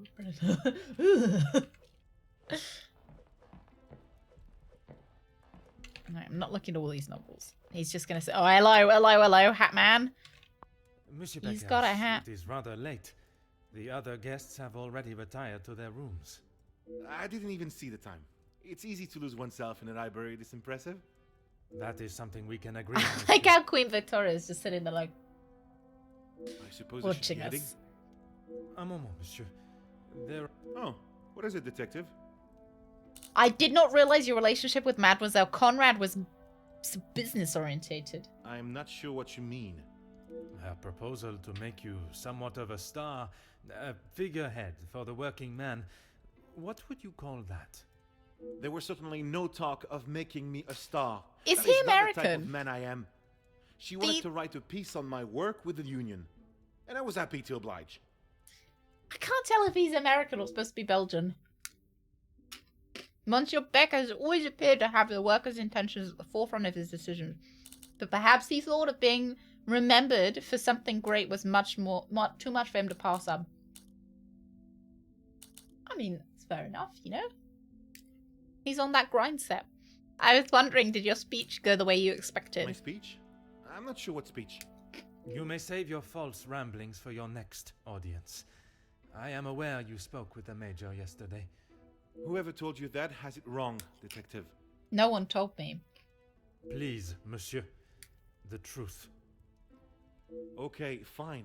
That's Yes, not an the American Major and I accent. spoke, It's but from it was not dodgy for voice long. actor land accent. No, I'm sure he's a very good voice actor. It's just, I feel like he's an American voice actor trying to do a Belgian/French accent. What was the manner of your conversation? From what I understand, it was not a light-hearted chat. I was trying to convince him to speak with Ernesto. It's time we brought the strikes to an end. And that was best approached by a shouting match? He wouldn't listen to what I said. I spent so long preparing how I was going to convince him, but men like him are only swayed by one thing: money. Monsieur Beckers is not wrong. Had he tried to grease the Major's palm, perhaps he would have been more successful. It is said that money is the root of all evil, but it can also be a rather powerful bargaining chip. Well, he was bargaining with people's lives. Like when If he he said had acted bargaining. sooner, none of those men, my men, would have to die. He said they were bargaining. I would say Hugo is more of a British sounding name. There was a movie called Hugo, wasn't there, with a little kid in it with he had black hair. I remember the kid very. I think he was in Merlin. That's why I remember him. The Major oversaw the security of the factories. Could he have done more to stop the strikes from turning violent? I understand Monsieur de Silva had prepared a deal. A deal? It was an insult. And that is why you did not sign it? I didn't sign it because the workers deserve so much more. Not his pathetic attempts to get them back to work.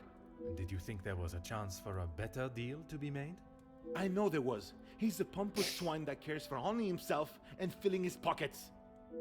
I'm sure I've heard that description of Monsieur de Silva before, or at least something similar. Ooh. Why do I care about this, though? I don't see any relevance this has to the case. I feel like I'm literally just being nosy. First on Jacqueline's influence over Hugo. I'm going to exit first. Hope that it saves. It doesn't. Okay. It's getting late. Mademoiselle Conrad can be quite convincing, can she not? She's got a smooth several tongue. wealthy business partners by surprise with her knowledge and prowess. She knows how It's to gossip, use her all right. powers to get what she wants. Powers. But she did not surprise or use you? Me? Used me? Don't be ridiculous, detective. There were no games played at my expense. I think there might have been. Monsieur Beckers has quite a way with words and is a fan of his own voice.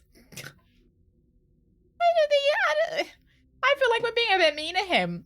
Perhaps I should allow him the opportunity to speak and open up without too much interruption or forcefulness. Even though she was able to convince you to not sign the deal, I'm sure many have been persuaded by her feminine prowess.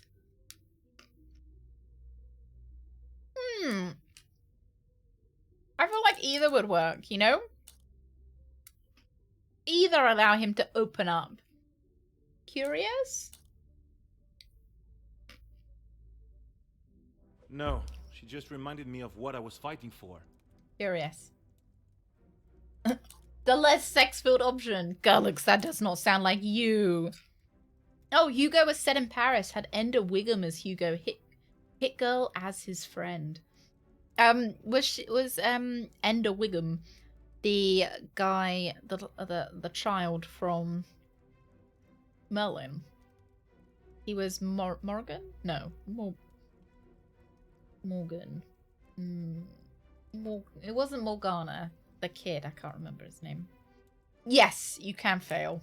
Or you can fail in these, so I'm not sure if it means you'd fail overall in the game. I'm not sure what the outcome would be. You claim that you refused Monsieur de Silva's deal as it was not adequate for your men. I feel like we asked questions. And I stand by that. It was I'm not sure he liked that. A rather bold move to make such a decision on your own. Oh, he did like that. I'm asking questions, letting him talk. Your job is to support the workers, but nothing you have done has got them any closer to the results you promised. Are you prepared to take responsibility for your actions or lack of thereof?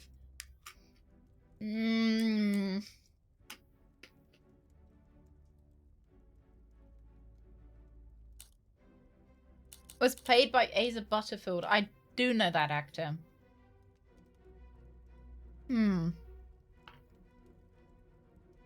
Oh, Sherlock Holmes Chapter 1 doesn't tell you if you got the right person either. Sherlock Holmes Chapter 1, I feel like there are a couple of instances where I wasn't too big of a fan, that it didn't tell you what you want. It didn't tell you who was the correct choice, and that's fine. But I remember we went through both options. We reloaded and accused the other person. and the game basically tells you either one is right. So it doesn't tell you which one is wrong, but it allows you to think that both are right, if that makes sense. And that's really frustrating, where it felt like it didn't matter who I accused. It kind of didn't matter because, yeah, it kind of felt like it didn't matter. Yeah, it didn't feel like much of a mystery because it was like, oh, well, either option, we would have, you know, we kind of act as if both are right. It was kind of sad. Oh, not sad, but I was sad. I was sad that I didn't get, you know, I feel like when you pick the wrong person, there should be some kind of, you know, almost misgivings that you're still unsure if you picked the right person or not. You know, I feel like there should be some uncertainty, some suggestion that maybe you got it wrong.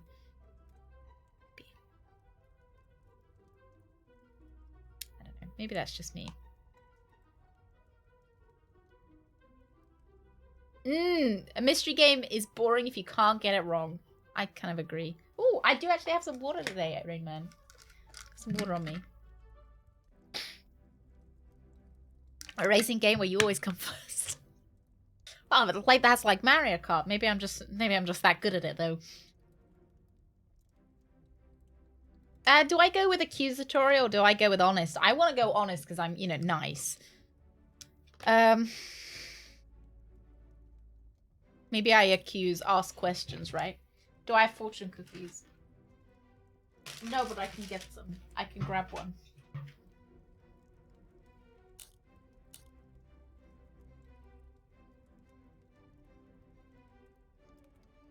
I don't know which. I like neither of these seem like the right answer. But if we get one wrong, we'll have to reload. Don't get hit by a fucking shell inches from the goal. Yeah. I still count as a win though. Alright, Owen, I'll grab one in a minute after this boss battle.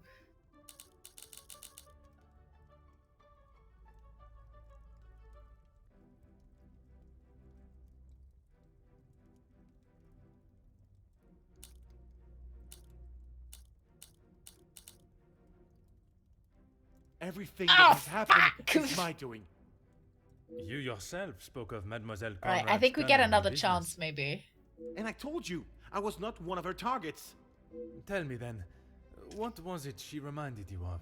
We'll see if we can still get it right. Man of the people you would be known as if you pushed the factory owners for more?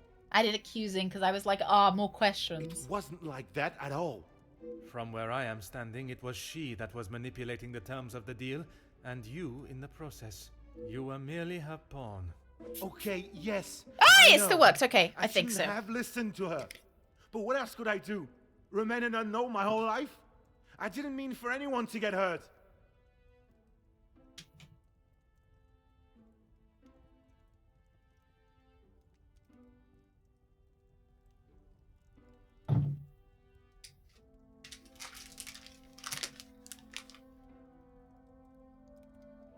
Two or four items when we play Mario Kart. Have you tried playing Mario Kart with items off? Your intention, but we both know the result. You rolled the dice with those men's lives for fame, and you lost. I think I still managed to do it, so that's fine. It's fine that I got one wrong. Right, Elden.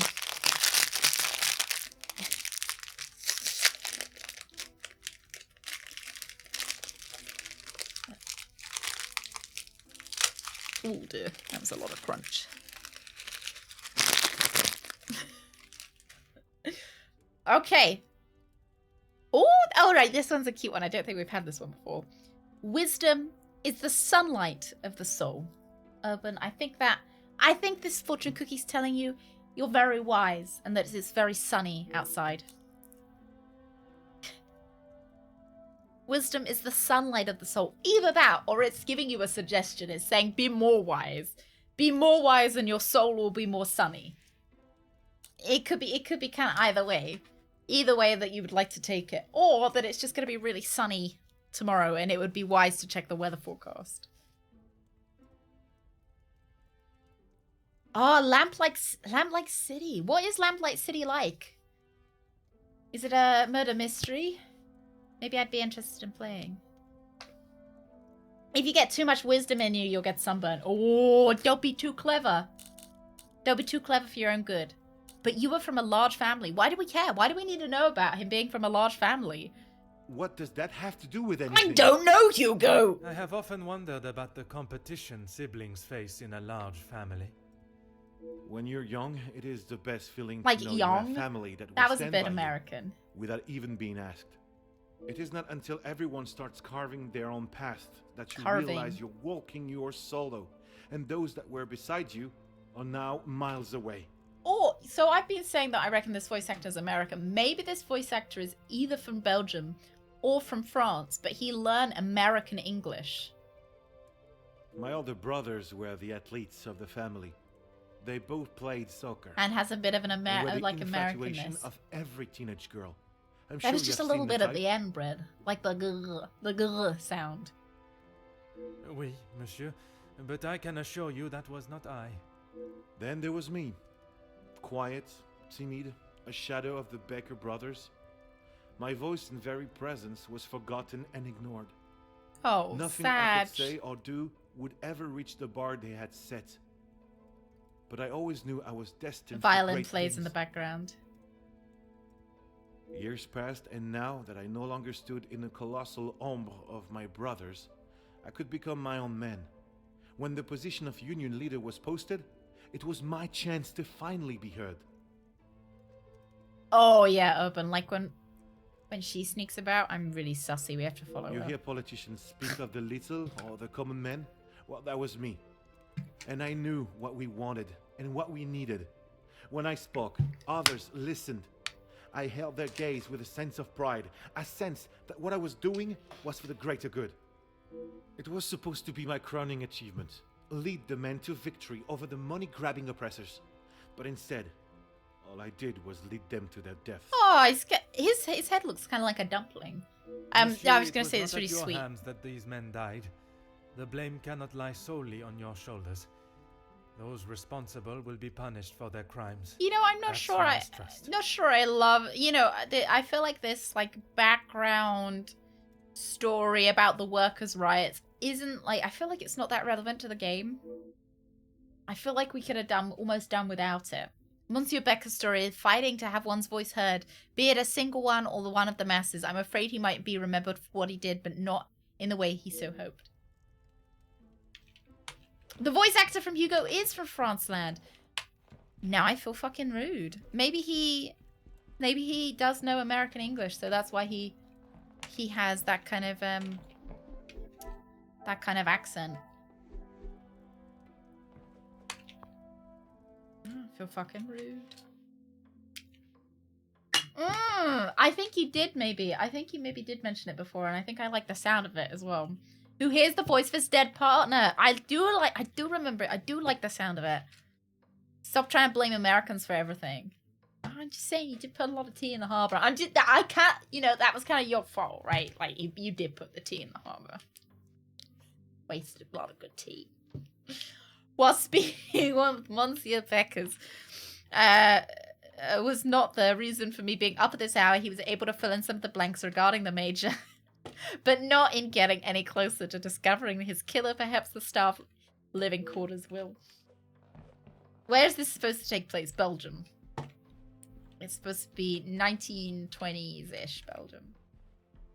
I have a natural deep medium voice with a seductive sounding to it. I can do British accent, American accent, Spanish, French, Eastern European, while speaking English or French. This is a very seductive sound. You know what? When we hear Hugo next, I'll see I'll see if I've been seduced. I guess you've got to though. You've got to if you're for voice acting. You've got to toot your own horn, right? You've got to describe what you sound like. I thought maybe I'd see something in my room. I don't.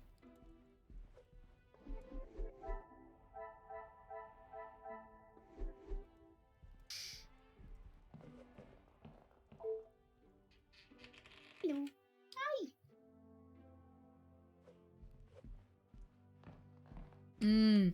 Yes, how whole job to toot their own voice. 10,000 BC.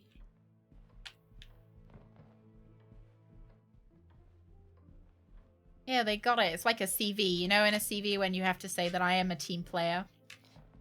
You know, you gotta toot your own horn and be like, I love working as a team. You know, that's my favorite thing about working with other people is that when we get to work with a team, I'm such a team player. Definitely not an introvert that likes to put their headphones on and not talk to anyone else.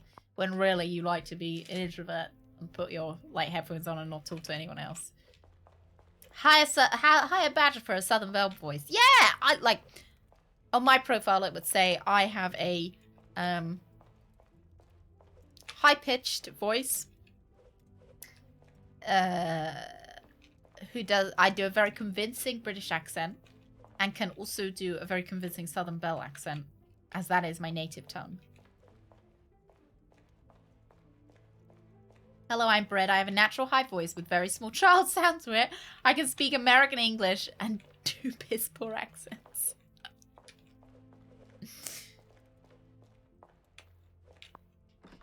I'm sure you could do an English accent, Brett. I'm sure you could. Is there a murder afoot? There is. There's a murder and a blackmail. We figured out the blackmail. Oh, right. My God, we're in the staff quarters. Cool. Let's have a little nosy around. Go. Yeah, sometimes it does stutter a little bit. I just hope the staff will also get to make use of them this weather. A little bit. It's not stuttering now. Sometimes it will choke a little bit. Let's look in their luggage. A war medal that I assume belonged to the major. Somebody stole something? Oh, Jesus Christ, that was loud. I am an excellent team player, and do not hate other people at all. By the way, does this job involve flooding my team meetings with neurotoxin? Just out of interest. I can't wait to start. And I don't hate other people at all. I'm really convinced. I'm convinced GLaDOS doesn't hate other people. Oh my God! Like in a job interview, and they're like, "What's your biggest weakness?" And you have to be, "My biggest weakness is that I love working too much. I get too much work done." That's a seductive voice. Oh yeah. I mean, I'm seduced by GLaDOS. Oopsie daisy.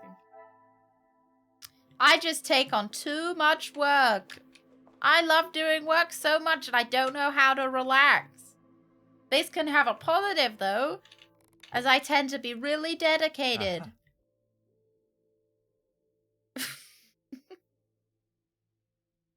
I am glad I'm a guest of the house, not sure how well I would sleep in such a contraption. My biggest weakness that I'm too smart, and it makes me sad how capable I am.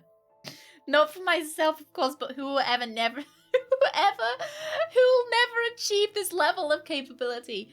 My biggest weakness is that I outshine every other member of the team, and I just get too many promotions. It's a real problem. Companies can never afford to keep me because I deserve so many promotions. I care too much about my job. Is all the crimes I do. My biggest weakness is that I like to siphon funds from the company. I like to siphon funds from the company, and I just can't stop doing it. Oh dear.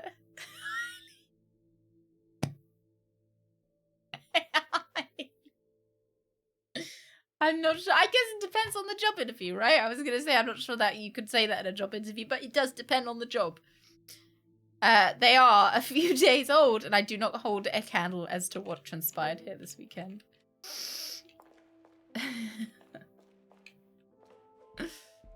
Right, I think we're done in the staff quarters. We found that someone's stolen a medal from the major, though. Just too much of a team player.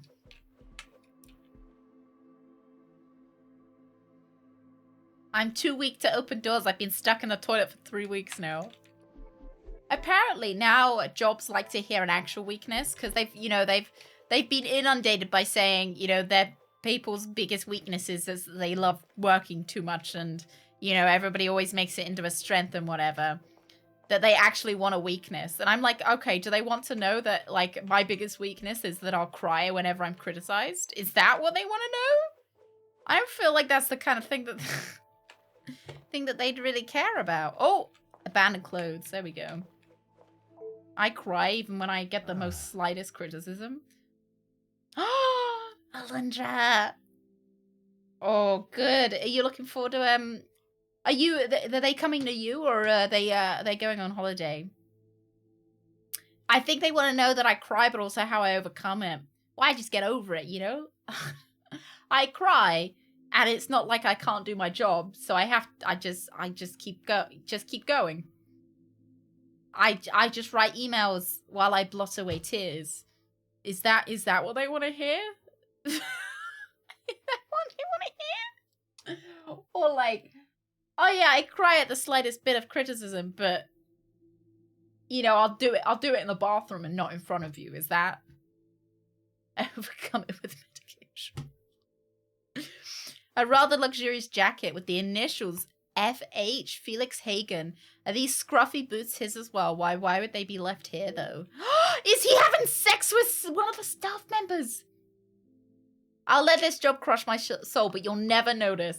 And that's my biggest weakness and my biggest strength. Oh, they went to meet family. Oh, I hope they have a lovely time. Make sure they bring you back something as well. Tell them you want something. You want a nice souvenir, right? The items I have found are most intriguing and require an explanation that I believe only the staff can give. I shall meet them in the pantry. Detective, what can we do for you? My biggest weakness is that I'm depressed from how effortlessly I complete all the tasks assigned to me. It's just too easy. I've never truly been challenged. Yeah, that would be my biggest weakness, is that I'm always underfulfilled at work because no one challenges me enough. That would be pretty good. Yes! The mustache is actually filled. It gets bigger with Poirot's ego. You can help me by telling the truth. And which one of you did the murder? Help yourselves. Go on, which one of you murdered? Detective. It's a bit late in the night for riddles. It is no riddle, monsieur. If I do not receive the truth, you shall all be charged as accessories to murder. Oh! Detective, I think maybe you have been locked in this house for too long. We have already... I am surrounded. I am. She's gonna get the hot you poker have into told me aversion, and now I require I wonder honesty. if they will attack me. That would be cool. And then had like a quick time event where I had to like punch them in the face.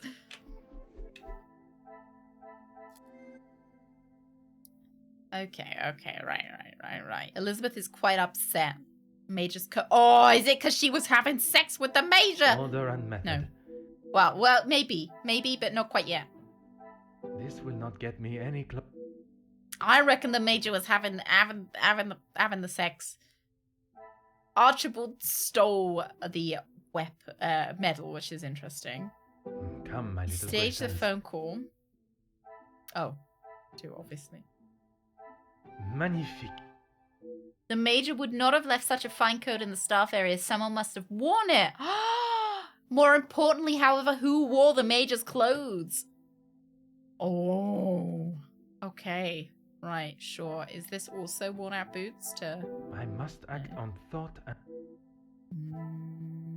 I get stuck in the bathroom all day and I don't get any work done because I'm too busy pooping. Yeah. Yeah, that is pretty big big weakness.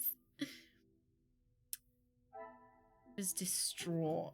I cannot see the logic in this. I must take a different approach if I...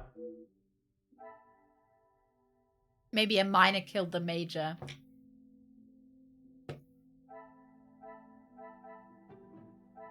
I should not be surprised by my own...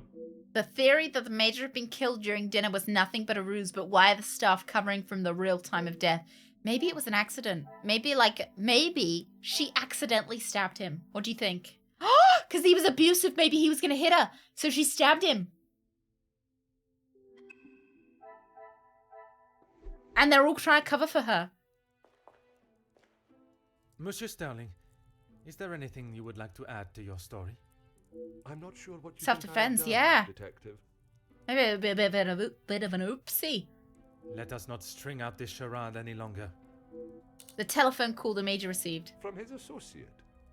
I've already told you, Detective. Oh, the music is creepy. I don't know who it was. Do not worry yourself on such details now. I suppose they were lucky to have called when they did. Otherwise, they may not have gotten through at all, with the telephone lines being down as of yesterday. Aye, Detective. Lucky, I guess. Monsieur Sterling is no fool. I believe he is aware I suspect him of something. Perhaps some carefully worded questions are all that I need for him to slip up. You were the last to see the Major. Why can't we just ask him? Like, yo, bro, the telephone lines were down.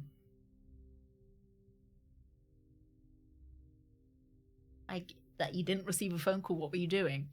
You were the last to see the Major alive when he bought him his bottle of whiskey in his study, correct? Whiskey?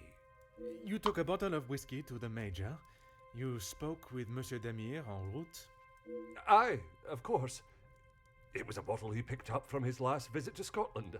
Rather smoky number from the Highlands. He was saving it for a I don't like occasion. this music. It's spooky. At first, he does not remember a bottle at all, and if by magic he recalls the exact details. Or was it the one from the West Coast?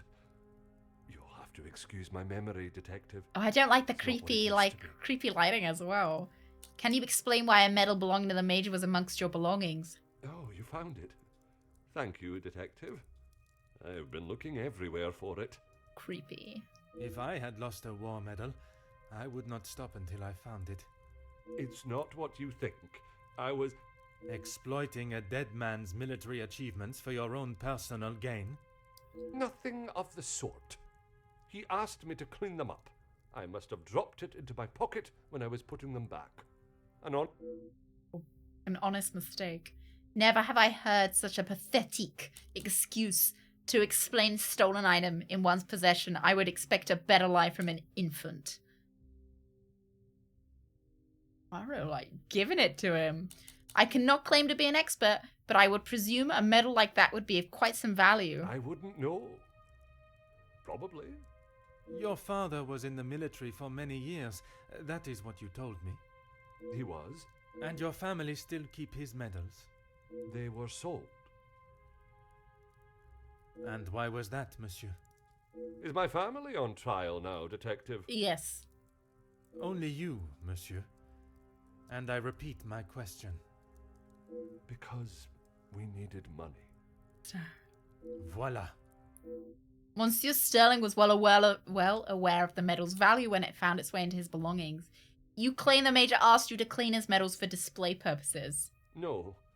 Tell me everything with some of his old military documentation. Including that baby. Is that a typical job for the head butler? He trusts me to do a good job. I told him I used to clean my father's. Oh, clean your father's all the way down to the fucking pawn shop. And where does he keep these items? In the storage room. I know where everything is, so it's just easier if I fetch them for him as and when he needs them. I do not recall seeing any military memorabilia or keepsakes when I was in the storage room. Could there be another storage room he speaks of? Are you happy here at the Van der Bosch house? It's certainly better than my last. Oh. You are paid a fitting wage for the work that is asked of you? I'm sure the lady of the house would not want me discussing it. But I should not complain. Why does he look so sad then? I mean, he shouldn't complain, but he clearly is. That is not the most convincing answer, monsieur. Between you and I, we all work very hard here. And it would be nice if we were rewarded for it. I think it's a case of that they slimmed down the staff because they couldn't afford that many staff members. However, it's meant that all of these staff members have had to take on the work of the the fired staff members, and it means like they're not being paid those wages. It seems Monsieur Sterling is trying to convince me, as he is himself, that his light-fingered actions were justifiable due to the petite wage he received from his honest work. Please don't go anywhere. If I require more information, I shall call on you again. So he's a thief. Doesn't make him a murderer. Right, Ingy. Mademoiselle, I shall keep my questions brief. I don't know what else I can tell you. I You don't have think it been was her. honest I with me think so she's a far. thief. All I request is that you But nothing more. continue to do Everybody so. fucking light-fingered. Oui, detective. I am already aware of Mademoiselle's involvement with the blackmail, but I'm not sure if she's also connected to the Major's murder. Tell me what happened before you found the Major in his It study. was frantic in the pantry. We were working hard to make sure everything was up to scratch. Go on. Then Liz burst in, asking for Mamore's help. I have a feeling that it might have been an With what? accident. Exactly. I don't know. She took Liz to one side, and I was needed in the salon. We I've spoke got a briefly. You feeling did that not question what she needed help I've with? got a feeling that it was an accident. I was too busy. I love Liz, but she sheds a tear at almost everything these days. Although, I have never seen her look so pale. Ing is a common male name, whereas Inga or Inga is a female version. Or what is it? There's a lady in Fire Emblem Three Houses. Ingrid. Mademoiselle Elizabeth still looked pale when I saw her earlier. I understand the amount of work that goes into keeping a house of this size running, but Madame could not expect the staff to work if they are ill. Perhaps Mademoiselle Reina can clear up the reasons for Elizabeth's panic. I think return she's if I dead. have any further questions. Not dead. I think she's the murderer. I think she did the dead. Like she is the cause of the dead. Right, what we got? Is there something? No, okay. Archibald forgot he took the whiskey to the Major.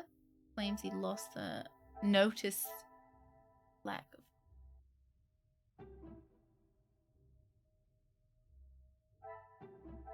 Come, my little grey cells. We must think logically. She's figuratively dead in the sense that she's been caught. It's a shame it's not the butler. Got a feeling that 1% that voted for Archibald the butler is going to be wrong. Madam pays very little staff, very little medal, which goes together. This will not get me any close. Like, I think the Major was worn out boots. Oh, the staff can't afford new revelation. boots. I say that about Sherlock, Haley. Isn't it so convenient that Sherlock keeps finding all these new interesting cases? Like, what? Has anyone ever written a version of Sherlock where Sherlock is Moriarty, like a Dr. Jekyll and Mr. Hyde kind of situation? I should have known at first glance that these belonged to a member of the staff, but who?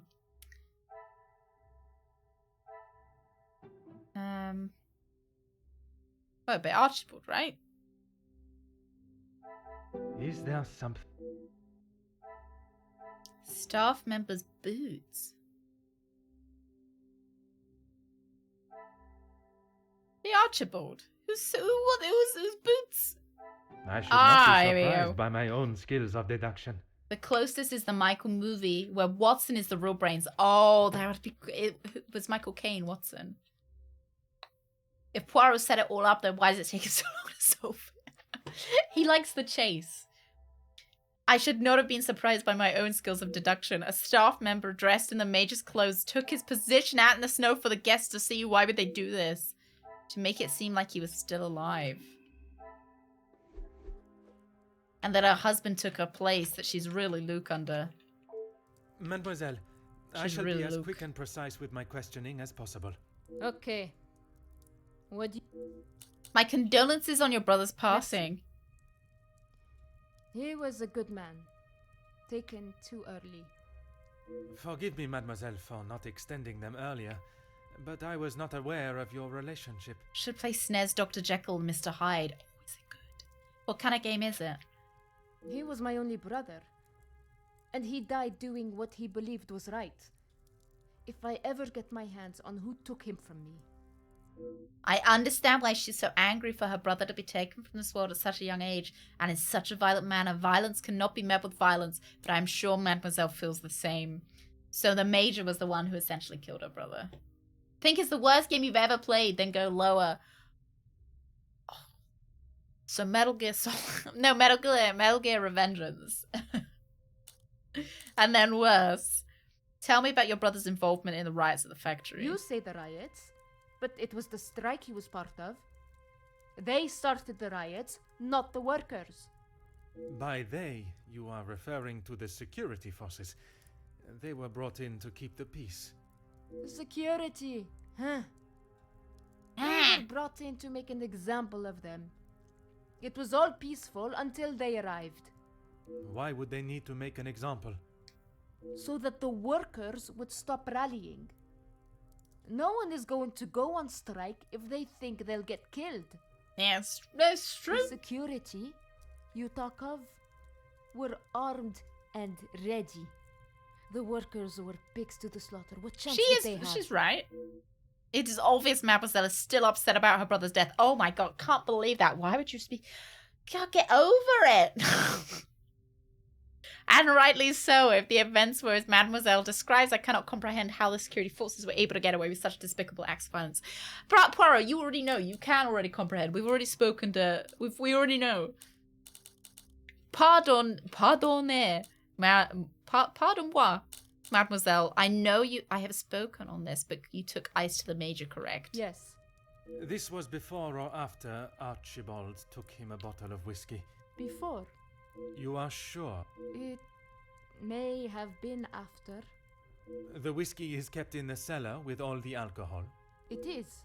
Then you must have noticed him going into the cellar and returning with a bottle through the pantry. I no? feel like this is a little bit like you might not have noticed. Yes, I suppose I did. It must have been before then. It took only one question for Mademoiselle to doubt her own story. What I still cannot see is why the need is for lies. Tell me about Elizabeth yesterday. What is there to say? Being locked away in the pantry, I don't see her for most of the day. Well, that may be. I think she came murdered the looking for your major by help accident. before I dinner was really served, do. Did she not? She wasn't feeling well. Yeah, it feels leading. all. Yeah, it does, 100%. And she came to you. Yeah, I'd never be able to remember how much these people do. They're like, oh, you must have noticed come out of the pantry. I don't know what fucking color of socks I'm wearing. Like, I don't know what socks I've got on my feet right now. I don't know. I put them on. I don't know which. I don't know what I don't know.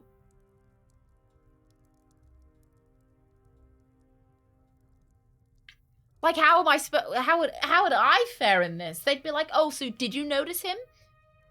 Did you notice him coming out of the pantry? And I'd be like, I don't know fucking know. If you say I did, maybe I did. I don't know. You're wearing blue socks. What socks? Oh, I'm wearing my Tony the Tiger socks. Of course I am. Do I know AVGN? No, I don't think so. Maybe. I don't know. We've already said, I don't know. Maybe. I don't know, officer. I don't know, Officer Alundra. I'm not sure. They are great. They actually say that on them as well. I told you. Man's laughter. We are a family here. The girls come to Mama Reh if they have a problem, and I fix it. When I saw her earlier, I must admit she was not looking herself. Perhaps I should check on her. No, just leave the poor girl. She'll be fine after another bowl of my homemade soup. Maybe it should be homicide she just soup. needs her rest. I'm not sure Mademoiselle Rayner is a loving mother figure to the staff while away from... Oh, I am sure that she is. But her eagerness to help me keep me from seeing Mademoiselle Elizabeth again does not sit comfortably. Merci, mademoiselle. That is all for now. Okay. I think I've already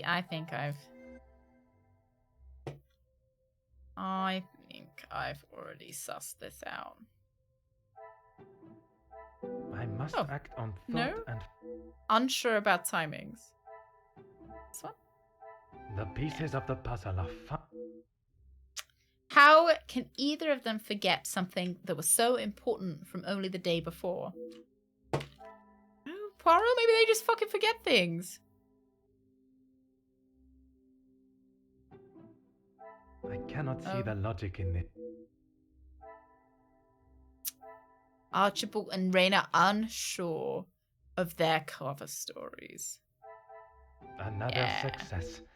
I never doubted myself. I'm pretty sure it's probably, it might be self-defense. Does that count as murder if it's self-defense? Both Archibald and Raina played their parts very well. That is, until they became complacent. Why do the staff feel the need to fabricate stories?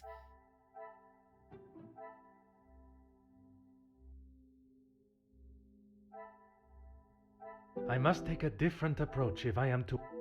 Probably don't shout at me. Stage the phone call. Order and method. I like talking to the cops about the two women fighting in the parking lot. I wasn't even in trouble, and I was like, yeah, this lady did this.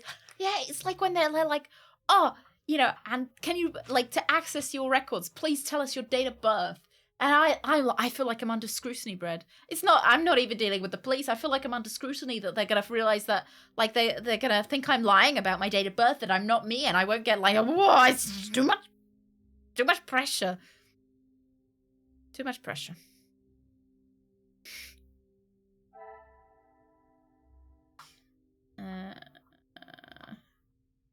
Can't be this, could it? Come, No, my little that's grey silly. cells. Is there some...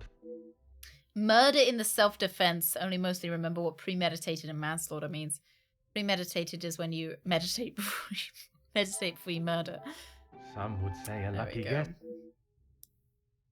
I'm almost had to relay their stories back to them both. I obviously cannot trust a word they have said. Why are the staff hiding the truth from me? Because they might be involved in the murder. Magnifique. It is a revelation. I did not expect the staff were involved in the murder. While the young Inge is guilty of her own crimes associated with the blackmail, it is Monsieur Sterling and Mademoiselle Raina that have been integral part of covering up and obscuring the truth of how the Major was killed. Da da da da da! The staff were already suspicious to begin with, but this confirms their involvement. Are all the staff members involved? Murder in the maid cafe. Rooks, I've got a feeling it was the maid. Actually, I don't think it was the butler. I'm close to revealing the truth about the Major's murder, but I must understand the roles that each and every person involved played in the final puzzle. Before the final puzzle is solved. I've been watching a lot of competitive puzzling again. I want to do a puzzle speedrun.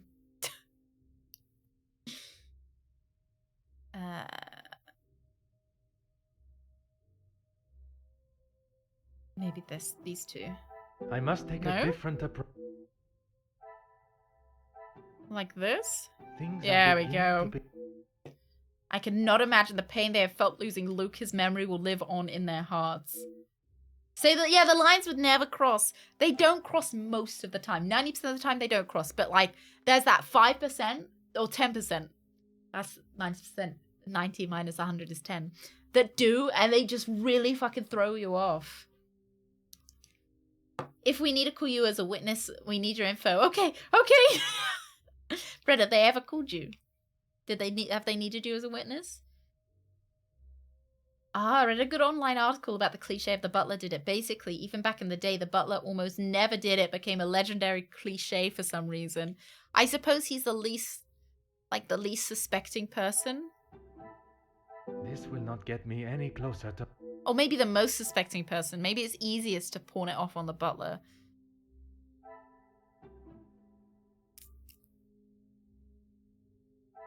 I cannot see the logic in... She feels disconnected from her peers. I must act up. This is just going to devolve into me, like, pairing everything up. Oh, there we go. She feels disconnected from her peers because she was the only one not involved in the murder. I'm confident Inge isn't part of the cover-up that's clearly been the focus of the other staff. Oh, geez. Imagine, like, feeling left out, and it's just because everyone was involved in a horrific murder and you weren't. You know, you weren't part of the cool kids. Staged? Order and method. That... I must take a different approach if I am to This one? Is No. there some... Not that one. Try the... Oh, it's these two! It's these two! Things are beginning to become clearer. Elizabeth looked pale, and the other members of staff were busy with their duties. She must have found the body, but did she play a part in the murder? Okay. So she yes, Raina helped her. Magnifique. Although her duties are primarily focused in the kitchen and pantry, I don't recall seeing her. Raina wasn't seen after Elizabeth found the corpse. Yes, because she was busy impersonating the Major. Impersonating the Major was Raina's role in the plan. Why was it necessary? I'm not sure yet. Why did she feel the need to recover for Elizabeth? I'm always so exciting. Another success. I never. Poor girl will be doubted alone myself. while everyone goes to prison. Maybe she'll get all their wages though. I did see the lady who lives here again, so she must have been found not guilty. What would you have done, Brett? Was she guilty or not guilty, in your opinion? There was a group of detective fiction writers in the 1930s and 40s who made up a bunch of rules for whodunits. I think one of them is that anonymous staff weren't allowed to be involved. I feel like that's, it's always a little bit boring when they're like, oh, it was actually like Betty in the kitchen who we never actually met until the very last minute. I would trust Jeeves. I trust, what was his name? Michael Caine. Michael Caine from the Batman movies. He's cute. Okay. So he's covering for another member of staff. I reckon he was covering. I must act on thought. I think he was covering for. Some would say a lucky guess. The staged phone call was Archibald's assignment. He went to great lengths to protect Elizabeth, but why did he feel the need to cover for her? While young Inge is guilty of her own crimes associated with the blackmail, it is Monsieur Sterling and Mademoiselle Raina that have been an integral part of covering up and obscuring the truth of how the Major was killed. I already know that. I was way ahead of Poirot.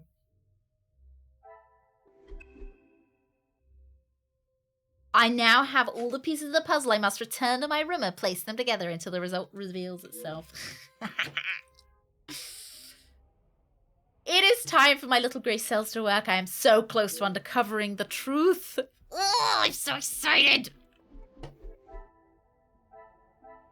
Okay. Right, only one of these works together. Oh, look, cool. The what? The who? Right, I think the who. I cannot see the logic Do in I this. like put them together? How are we working? Okay, the what I think is pretty clear that it was the ceremonial dagger. Come, my little grey cells.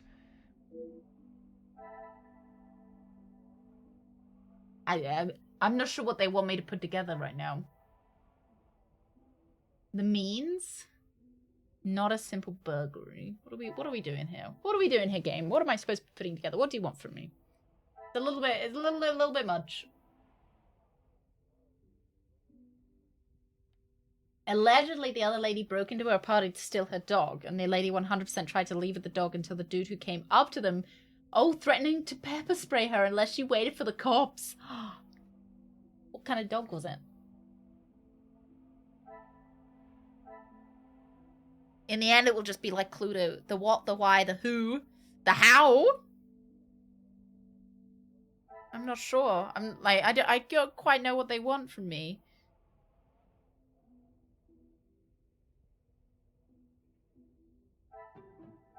The pieces of the puzzle are finally coming together. How could I have allowed this to slip through my grasp? Elizabeth is the murderer. I knew it. It wasn't the butler. It was someone else. Okay, she's the who. Who are you? Who? What? There's nothing else to pair. I cannot believe I did not see it, blinded by my own trust. When I look back, the clues were there, staring me in the face. I spent my time chasing connections between the guests. Their motives and agendas were more than just enough to raise suspicion. But while distracted by them, I failed to notice the one absent member of the household. What I still cannot grasp is why. I promised myself that after that fateful day in the capital, I would not let my judgment steer me adrift. But once again, it is I left looking like the fool. There is nothing more that can be done tonight. I must leave. At least try to rest my head in preparation of confronting Mademoiselle Elizabeth in the morning. Oh, I don't like that. Can you hear the thump thump? Don't like. Don't like. Sounds creepy. Feels like I'm gonna be murdered. What in the world? Has an elephant escaped and made its way to the second floor? It sounds as though it's coming directly from above me, but is that the storage room? Oh, this is spooky. Oh, no, I hope she's not gonna die. I hope there was like rope up. No. That's not the ending I want.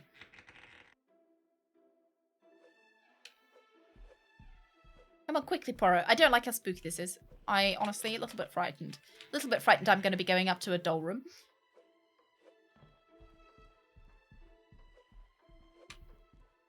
Imagine calling Clue Cluedo? Are they not the same game? So, like, vampire all over again. We only want to gossip about boys. Oh, please don't be happening like I think. Which way? They like showed me a door that was slightly ajar, but didn't show me where that fucking door was. Is it this one?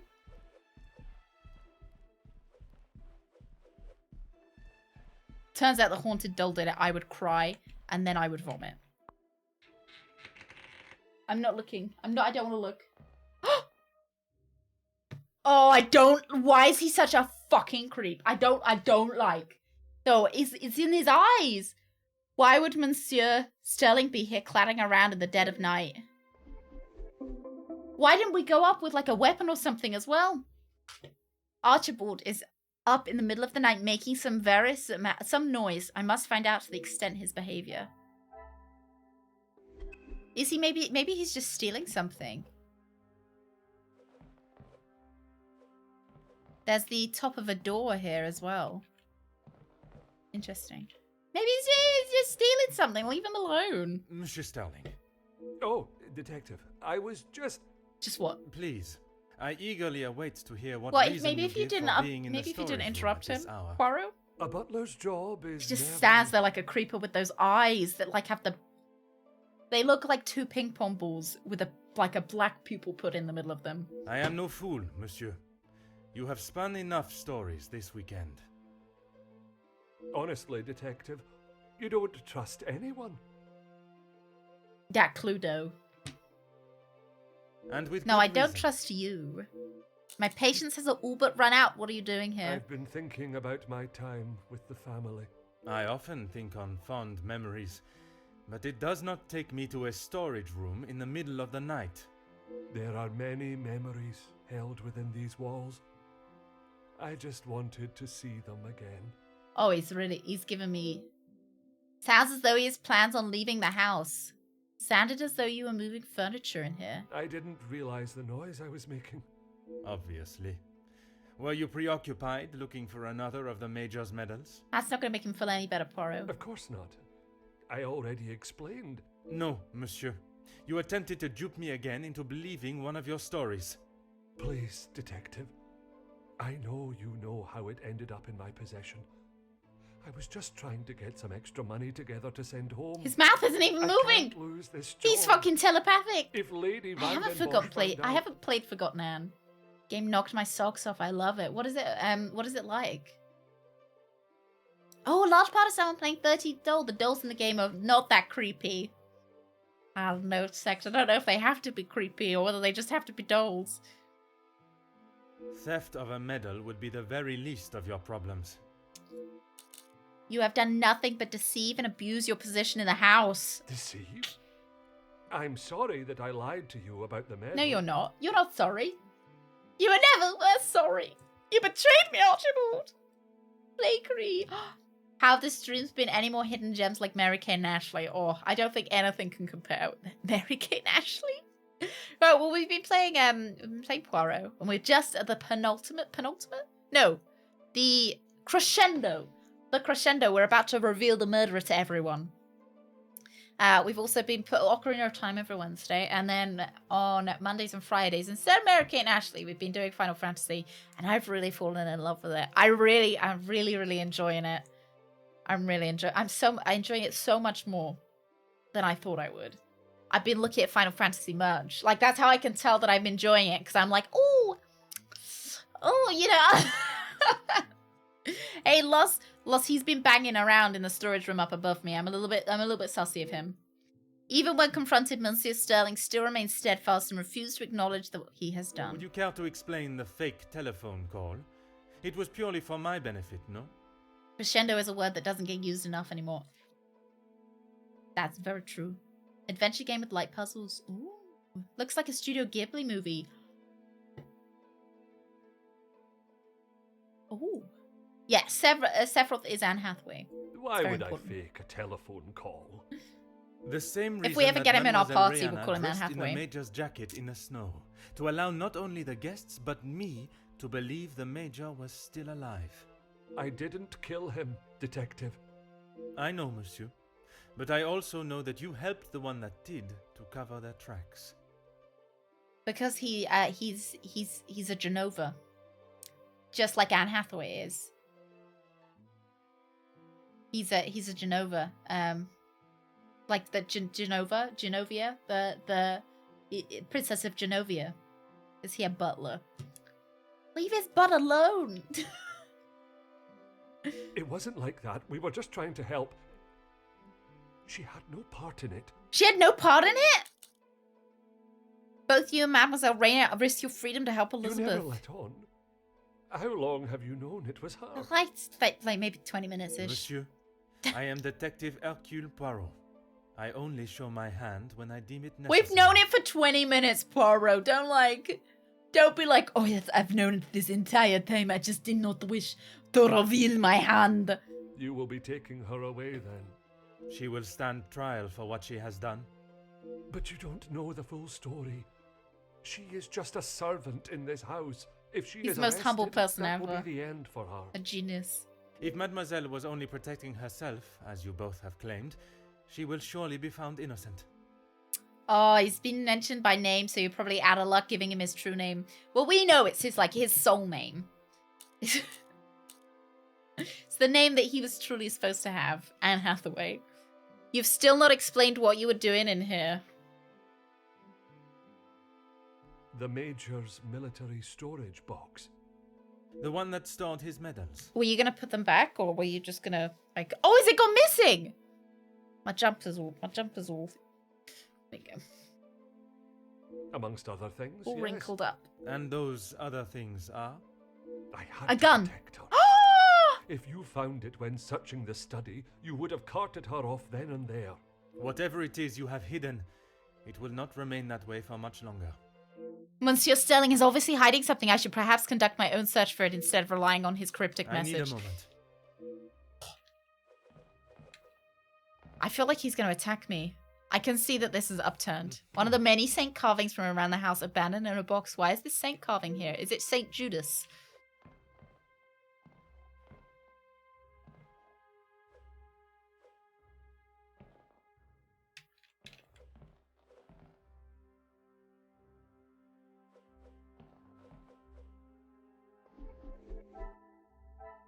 Allow me to stand here motionlessly while you search the room.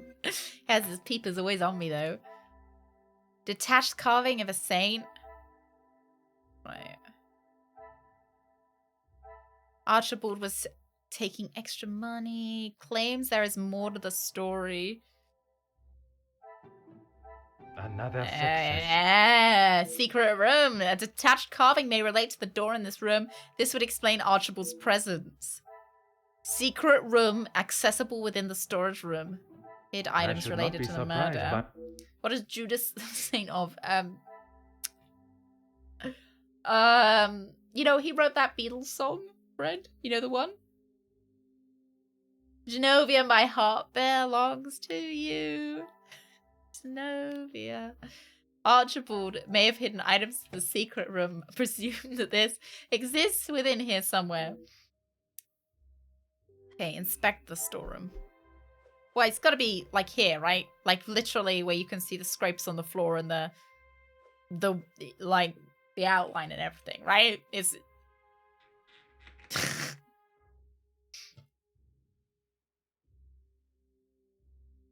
yeah. Aha! A hidden room. It seems as though there are more secrets to this house to discover. Okay. Military service box. I don't want to. Yeah, I want to look at everything else. Military knife. St. Jude being the patron saint of lost causes, such as heading Badgertail on the days of the week. From the left or the right? Look, I know it's Wednesday today, and that's all I need to know. The last will and testament of the late Viscount. Seems he truly loved Angeline. Last will and testament declaration. I declare that I, Viscount Edwin van der Bosch, am of sound mind. This last will expresses my wishes without undue influence or duress. Article 1. In the event of my death, I hereby appoint my wife, Cassandra van der Bosch, as the executor of the Van den Bosch estate, and I am leaving the remaining wealth held in the Van den Bosch name to my only daughter, Angeline van der Bosch.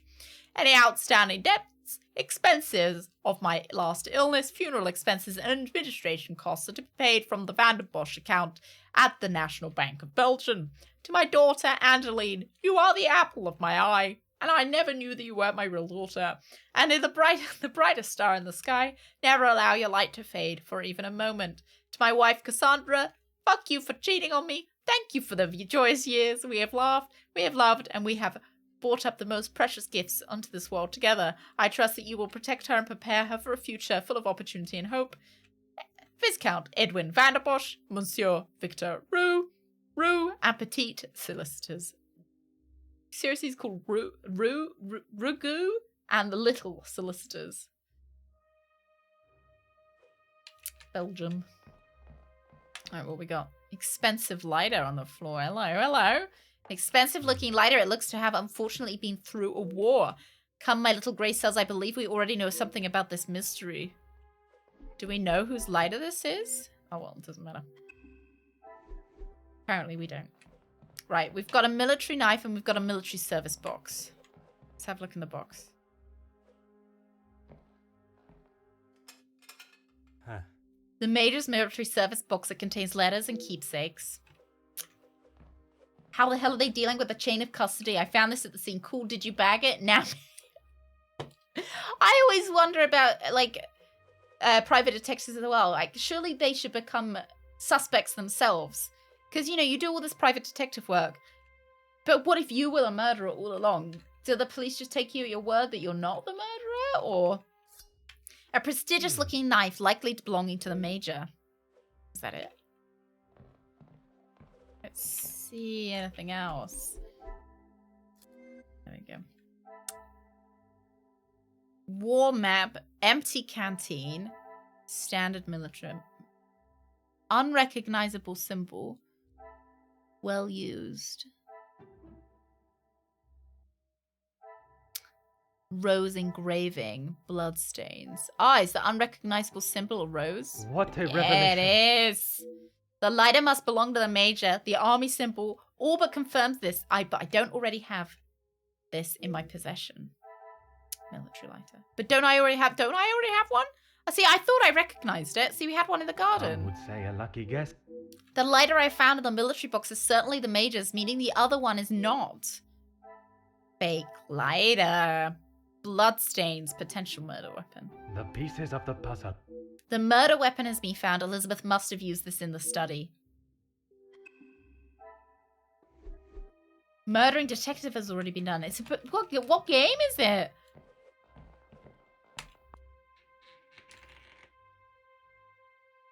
Oh, why did you not run away, Archibald? He's like, don't mind me. There is no use lying anymore. When I inspected the garden yesterday, I found a lighter I assumed belonged to the Major. He always had his regiment lighter that he received in the war on his person. And yet, it was not his regiment emblem that was engraved on it. My father's. It must have fallen out of my pocket. You still have it, detective. Monsieur, you have stashed evidence, manipulated a crime scene, obscured my investigation, and yet it is a lighter that you worry about most? He didn't want her to get... If it is my path to end up behind bars for what I have done, so be it. It is Elizabeth that you cannot allow to be locked up without the truth being told. I have heard how you fought for that young maid before. Florette, is it? I only ask that you do the same for Elizabeth. Oh, okay. It's a spoiler. Have I played it before? Have I? Although the cases differ greatly in severity, I can envision the similarities in how Mademoiselle Elizabeth will be treated by those in positions of authority or social standing even before she is trialed. It is my oath as an officer of the law to uphold justice and fairness. Mademoiselle must be given the chance to prove her innocence before the courts as any other suspect. The absent murder weapon. You found it. What is fucking lying there, Archibald? What do you mean, found it? Even the secret area Welcome that back, has Jeff. been created here is not concealed enough to stop Detective Hercule I mean, Poirot. it's not concealed, really. I couldn't just leave it at the scene for you to find. Oh, yeah, okay, I know, yeah, okay, I know which game it is. The Major was killed by his own knife. The knife that protected his life during the war would eventually be Don't the be, one like, that ended it. I'm presuming that the Major was going at Elizabeth, and that's why she stabbed him. It was in his holster when he attacked her. He had hold of her arm. What else was she meant to use to get him off of her? Well, she could have stabbed his arm. I'm just saying, it probably, it's a moment of everything, you just, arm, stab. I cannot imagine the Major would have given his knife up easily. She must have been in close proximity to reach it. Perhaps he did attack her, as she claims. Why is Poirot so, suspicious now? She didn't plan any of it, Detective. I feel like he's been really Only impolite to the defending servants. That is what Mademoiselle told you? She did, and I believe her. You think you knew the Major, but you had no idea. He was a monster and had more secrets than all of us combined. That may be true, but that does not excuse what she has done. Put yourself in her shoes for a minute. If a man like that had attacked me the way he did Lizzie, I would have done a lot worse to him. Mademoiselle Elizabeth has told Monsieur Sterling a version of events that suggests that she was attacked by the Major. I struggle to believe that she would make such a story up, but then I also did not believe she could do such a thing as commit murder. She didn't really commit murder, Poirot. Poirot clearly, it was an accident. I need a moment. She didn't just sit there and be like, yes, I'm gonna murder the Major today. She is this lady.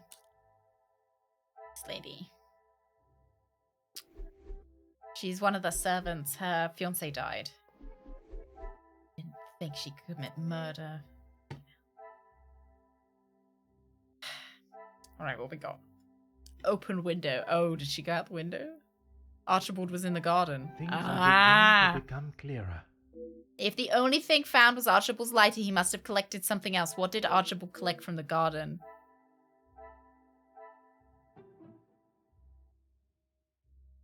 Weapon? Weapon? Order and method. Jason! What did he collect? Military lighter. This will not get me in.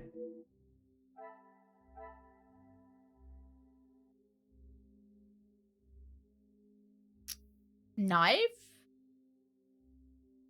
Letter?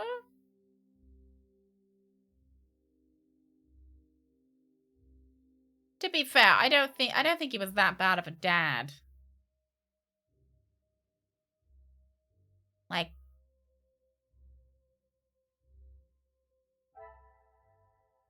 I don't think he was that bad of a dad. I don't remember that much though. I only remember the beginning really well. And then the shooting the guy. Press E to execute. Remember that. Oh, what I'm supposed to be putting together. Must have collected something that dropped from the window. What would drop from the window? This one? An expensive lighter? Well used, unrecognizable symbol, bloodstains? Which one? I don't know! I cannot see the logic in this.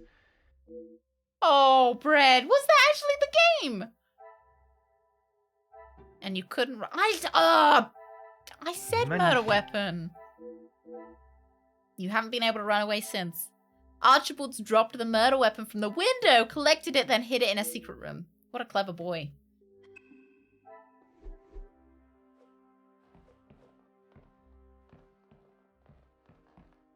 Oh, you did, Brad. You There is did. no use lying anymore.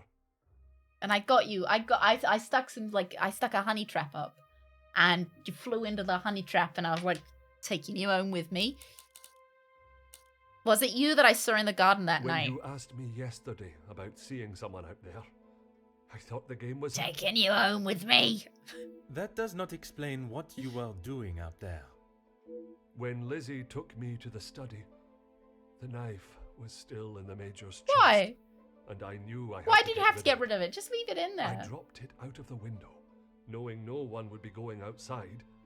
It was fine for the time being, but I couldn't risk it being found when the snow melted. So you collected it under the cover of darkness and stowed it away in here where you thought no one would find it. After your questioning in the pantry, I knew you were onto something, and I couldn't leave it here. And where did you plan on moving it to? Honestly, I don't know. Oh, this is kind of sad. Oh, Fred. Who knew you'd become such a special breadstick in our hearts? Oh, Fred. I don't.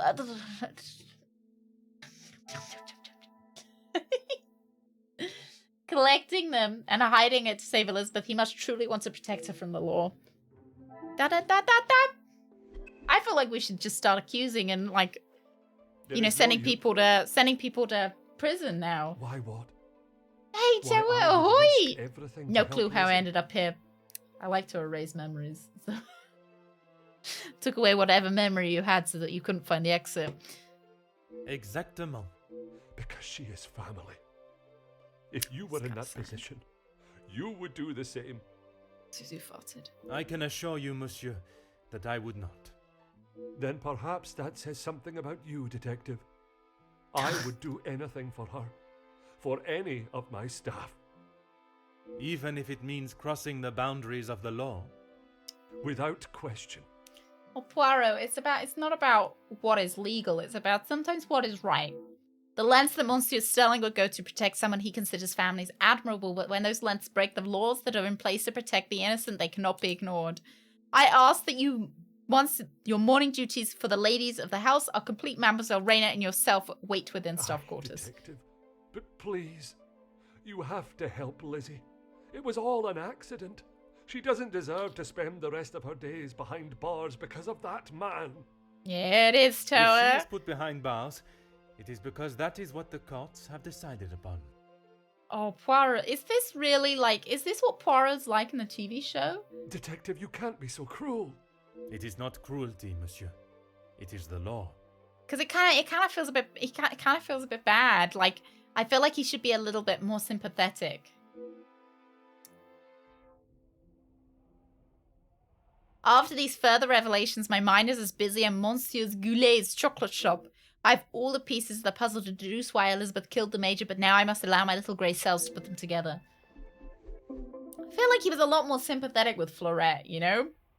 After finding those documents in the hidden room, things are starting to fall into place as to why Elizabeth may have killed him. She did it by fucking accident, right? Having a good reason is no excuse. But I feel like she did it really by accident. You know? I feel like she really didn't, like, he was probably attacking her. Surely it was in self-defense, right?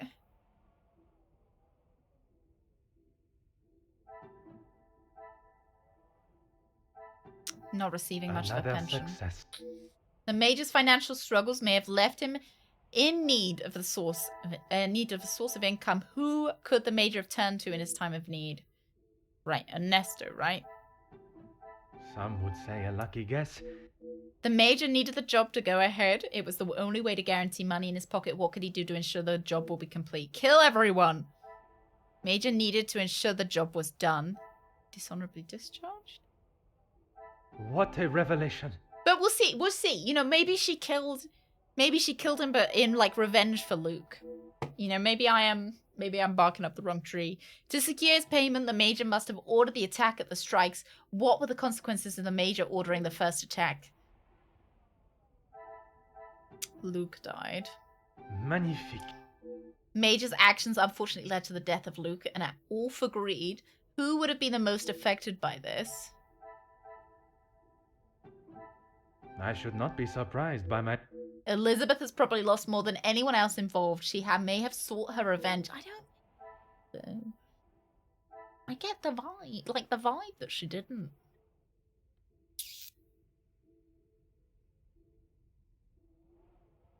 Oh no.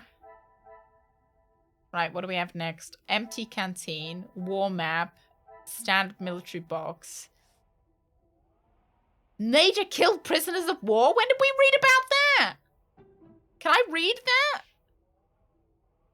A discharge under other than honourable conditions. This is to certify that Major Felix Hagen has been discharged from the British Army in consequence of crimes against humanity during a war period. Is this not like prison? Like we're just discharging him? Does he not go to... Do you not go to prison for that kind of thing?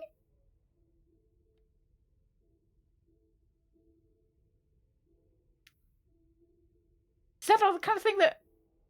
While serving overseas, a number of prisoners of war were held under the authority and supervision of Major Felix Hagen. While in his care, the prisoners were executed, an insubordinate act that disobeyed direct orders. His actions have been deemed in direct violation of the British Army values and ethics, and consequently, Major Felix Hagen has been withdrawn from his position and will return to England. Major Felix Hagen is to renounce all responsibility of rank, return any uniform, and will return to civilian life. Pension due to be received from the British Army will hereby be revoked, and any benefits will be stopped with immediate effect. Is that not like he's a murderer, right?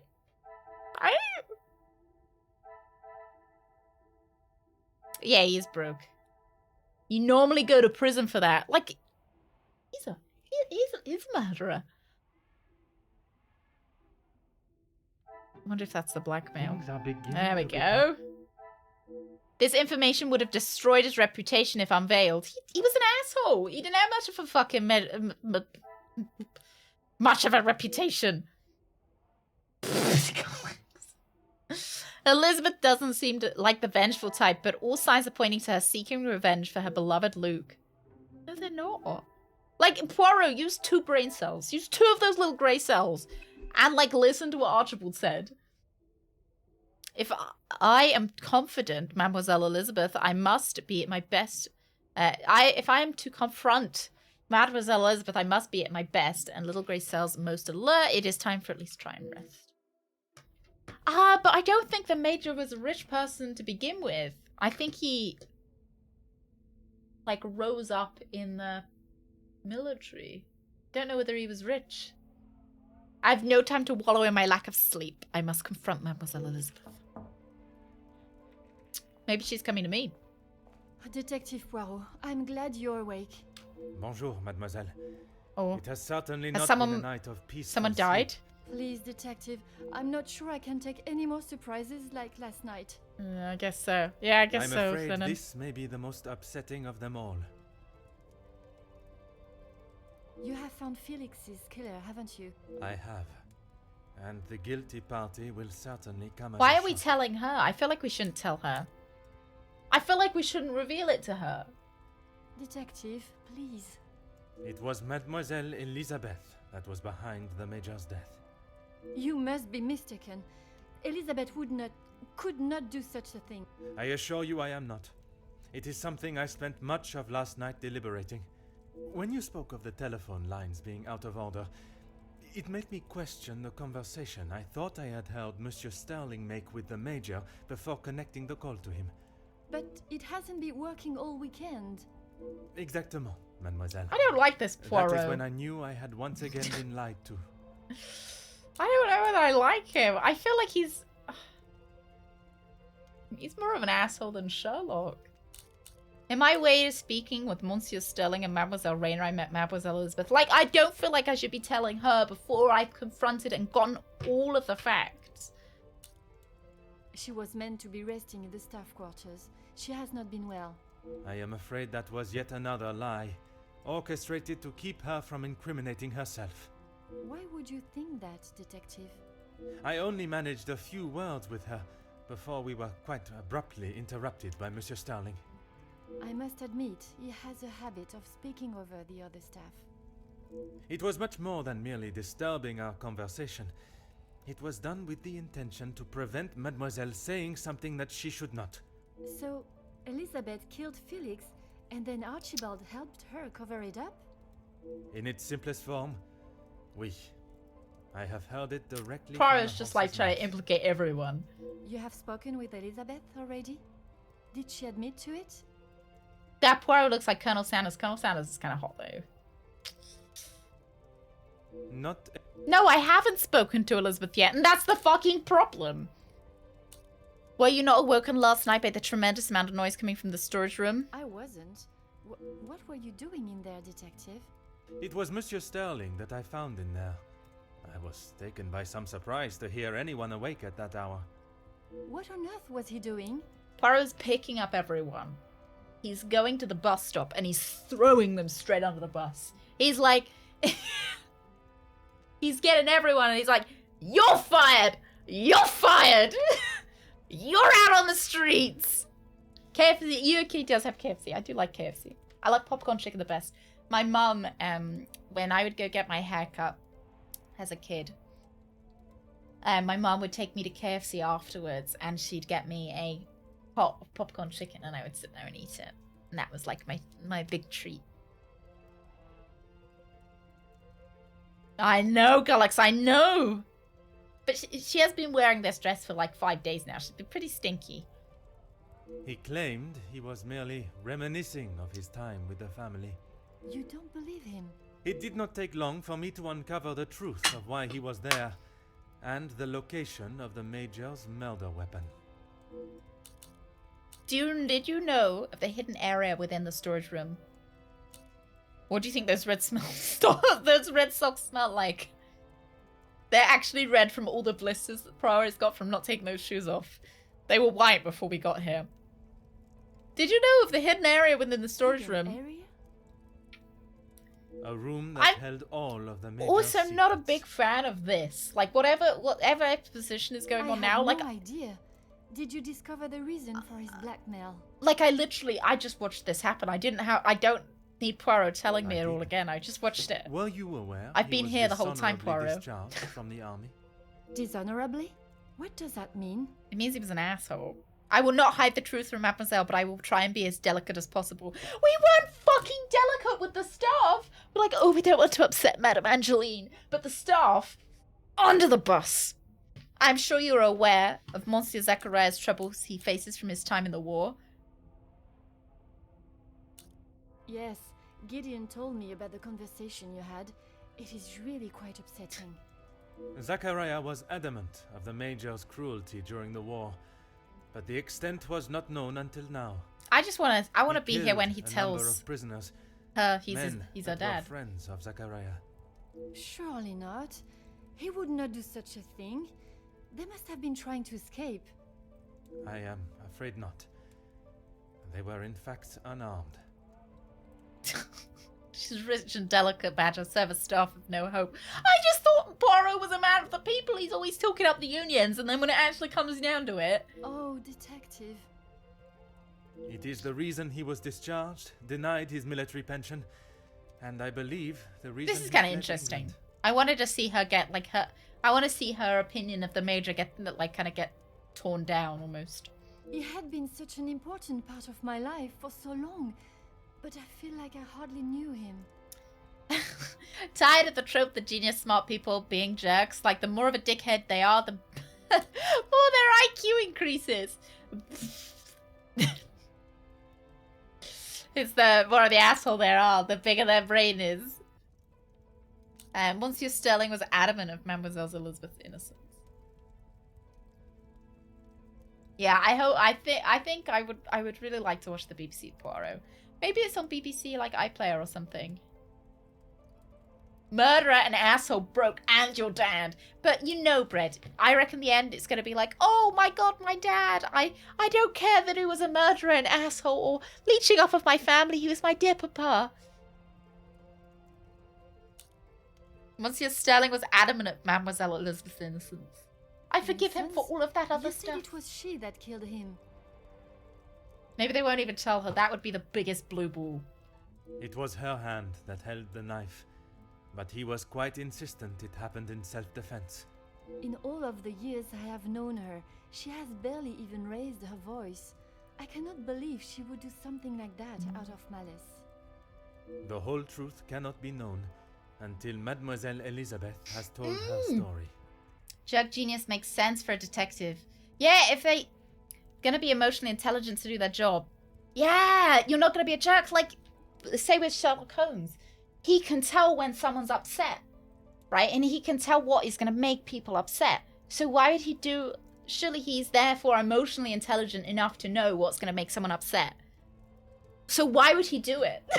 You know, like he would. Surely he'd know himself. Sherlock doesn't care. I suppose so. Yeah, I suppose maybe he he notices it when he's in work mode, but when he's no longer in work mode, maybe he doesn't have that part of him turned on. Poirot country farm mashup. Oh dear. Now you'll see from the colour of this cow's milk. Their sleep was disturbed last night, which means the murder must have taken place approximately between 1 a.m. and 2 a.m. I allowed my perception of her character to conceal any thought of her involvement. It seems I'm not the only one. Time has come to confront Mademoiselle. Will you allow Elizabeth. me to be present? I think that is an excellent idea. I hope your presence will calm her and will perhaps allow her to speak more freely. Please, detective. I know she has done a terrible thing, but I love to give Midsummer. her the time to Gullux, explain you should herself. watch Midsummer Murders. You'd love it. I loved Midsummer Murders growing up. What was it on every Saturday or something? It was on at the same time every week. When Inspector Barnaby left, I was so fucking upset. I will offer Mademoiselle Elizabeth the fair trial that she deserves, as I would with any suspect. Thank you, Detective Poirot. Would you bring Mademoiselle Elizabeth to the study where we Or will is not there be any killing disturbed? off screen? It's more like a kind of Murder, She Wrote, kind of Poirot style. Inspector Barnaby. Of course, I'll find her immediately. I'd love to watch Midsummer Murders. Barnaby. Barney, probably. I believe what Monsieur Sterling has already told me about the events that occurred between Mademoiselle Elizabeth and the Major. I did not believe that she would have had to do what she did if he had not attacked her and pushed her to the point where she feared for her life. I must listen to her story, the truth, and only then can punishment be determined. Poirot, you're not your business. What punishment? Like, surely that's for the courts. You just said that it was for the courts. Mademoiselle Oh, Elizabeth, yeah! merci for joining us. Someone worked out that given the relative size and population and density of Midsummer, by the time Barnaby left, I think it was at least 50% of them were either dead or murderers. Yeah, it's like it must be like Murder She Wrote in is it Cape? I don't remember where she lived. Isn't it that like there wasn't enough people to keep murdering? People must have had to move and then get murdered. Makes me laugh and takes me out of the story. Don't worry, I'm pretty sure that there's no blood or gore. I'm 90% sure there isn't. Yeah, Cabot Cove. People must have had to move from out of town, get murdered, and they'd be like, oh no. I think we're early morning. Miss Angeline said you requested to see me urgently. We have some serious matters to Jeez, discuss. don't fucking shout and at her, I would like to Poirot. waste no further time. Oh, yes, Detective. How are you feeling, mademoiselle? Still not quite myself. I was surprised when Monsieur Sterling hurried you to assist Madame Vandenbosch last night. They ship in new people to keep up their murder quota. Gotta keep writing books. I should not have avoided my duties for so long.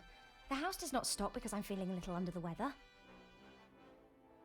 That is true, but you cannot be expected to complete all your tasks if you are not in the right frame of You gotta mind. solve the investigation within 45 minutes.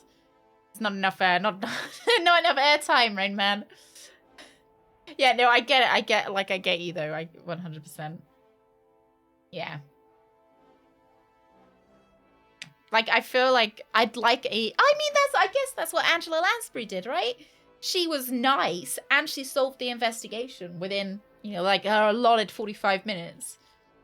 Honestly, Detective, it was best for me to not sit and wallow anymore. Frost is pretty good as well. I remember I used to watch Frost. And Columbo. Columbo's pretty nice as well. My investigation has taken me down many paths this weekend. Have you been able to uncover who the blackmailer is? Yes. The blackmailer's identity has been established, and they will pay the price for their crimes. Wonderful news, Detective. You can put it all behind you now. You must be thrilled. I would not say thrilled, knowing that such a close friend has betrayed us. Mademoiselle is correct. What I have learned over this weekend is that people are not always I haven't as seen they Detective appear. Conan. While they may give an impression of being a friend or ally, they can in fact be something completely different. The guy was abusing his wife and trying to start demon orgies.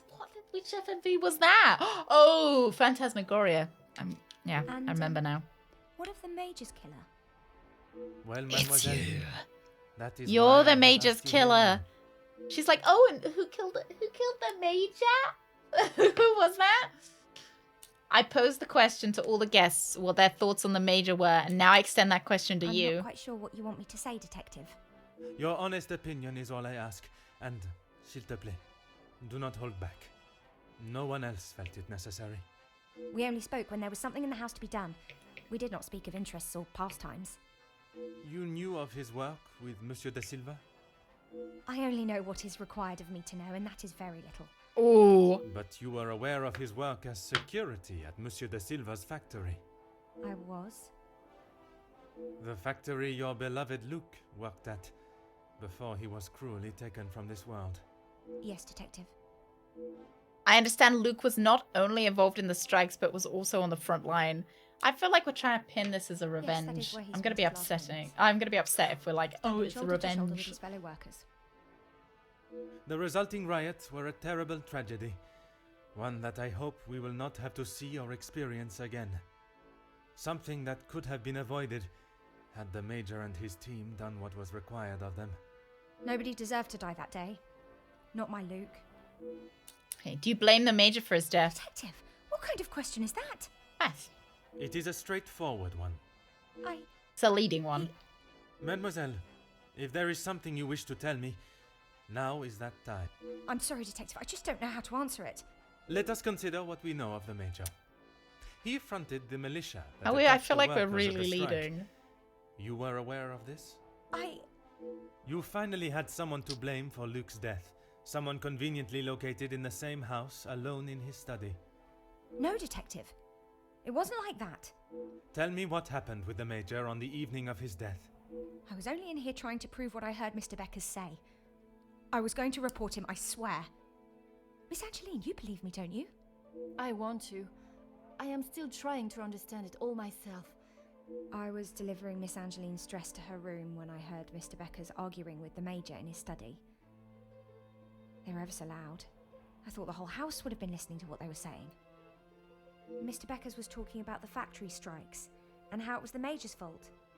He told him that if he didn't own up to his crimes, he would go to the newspapers.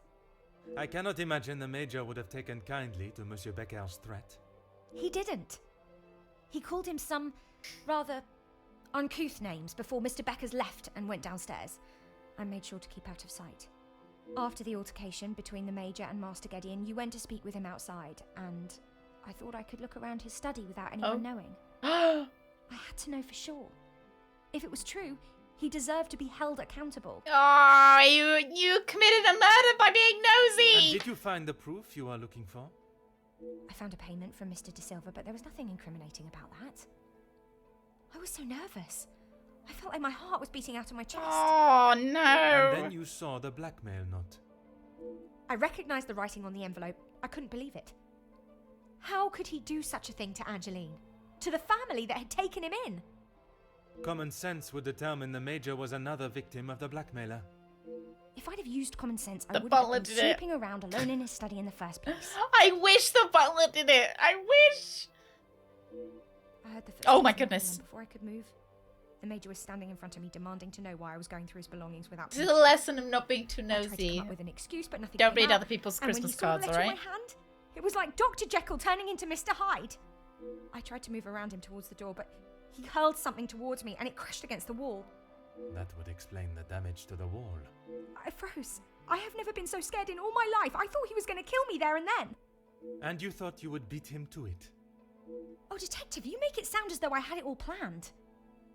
He lunged forward and grabbed me by the arm. I tried to push him away, but he was too strong. His grip just got tighter and tighter. If only you had seen the look in his eyes, I dared not even scream. I saw the sheath on his belt. Oh, no. I didn't know what else to do. I didn't want to hurt him, but he wouldn't let go of me. Oh, stab the leg, stab the leg, stab the So leg, you took stab the your arm. opportunity Anything to put but an like the end to it vital all. organs. I just wanted to get him off me. I didn't want to hurt him. I reached for it and I jabbed it at him. His grip instantly loosened and I ran straight out the door and didn't look back. Oh no! Legs have vital veins, you're right. You're right, but less chance than the heart, right? You got like, you might not hit a vital vein. You did not even look to see what state you had left him in?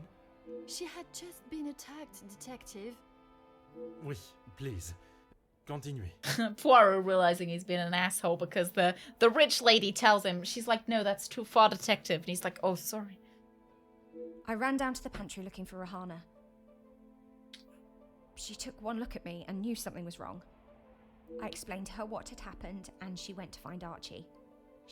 I still don't blame her. Still don't blame her. And he was still lying there, motionless. Archie said that no one would believe me. That if someone like me killed someone like him, I would be sent straight to the gallows. He left the letter so you would find it. He said that if people knew what the Major was really like, then they wouldn't care what happened to him. Mm-hmm. Heart is protected by the ribs. Yeah? So I am to believe that it was Monsieur Sterling and Mademoiselle Rihanna that cleaned the scene and orchestrated a plan that included a fake telephone call and dressing as the Major so that he may be seen. You had nothing to do with that. We know that she did it. She's just telling us the truth now. I swear, I had no idea that is what they had done. His IQ reached its limit. He didn't need to increase. I am no master criminal. Then Monsieur Sterling and Mademoiselle Rihanna will be charged for obstruction of justice and impeding my investigation. Poirot! Please, Detective. They were only trying to help me. If they wished to help you, they should have brought all of this to my attention immediately instead of committing more illegal acts. Surely you haven't forgotten what happened with Fleurette. She was only accused of stealing a bracelet. I killed a man. It is a day I have not forgotten, mademoiselle. Without your help, I don't stand a chance. Please, Detective I wonder if I get Poirot, to choose. You are the only one that can help me. Oh, Elizabeth, why didn't you come to me? I didn't think you would believe me. I felt so guilty. And when it was announced yesterday that he was a victim of the blackmailer, I wanted to tell you everything. He is. I know. Like, Detective, but Archie stopped me. I do agree that if you're just honest and set out, you know, it's like, it's because especially if you've got someone like Detective Poirot on the case, you know it's going to be found out eventually. So just being truthful from the beginning is better. But I completely understand within the social, like the social system of this currently, like this, I can understand why.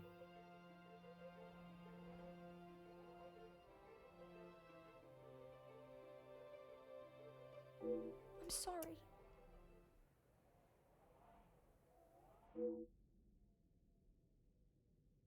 Let us solve this mystery. And it's just, I think it's not upsetting me. Maybe, you know, I'm not upset, but I don't like how Poirot's dealing with her. He's being mean. He's being mean and I don't like it. I must act on... Come on, that is why. That's defensive strike. the pieces of the puzzle off. Being mean and I don't like it. Finally, I've solved the case of the Major's murder. I must admit, I take no joy in declaring Mademoiselle Elizabeth as the killer, and I wish she had never been put in such a position. Feels like he does take a little bit of joy. I deny everything. Finally, I've solved the case. I take no joy in declaring Forth as the killer. Oh, thank you. I take a little bit of joy in declaring Forth as the murderer.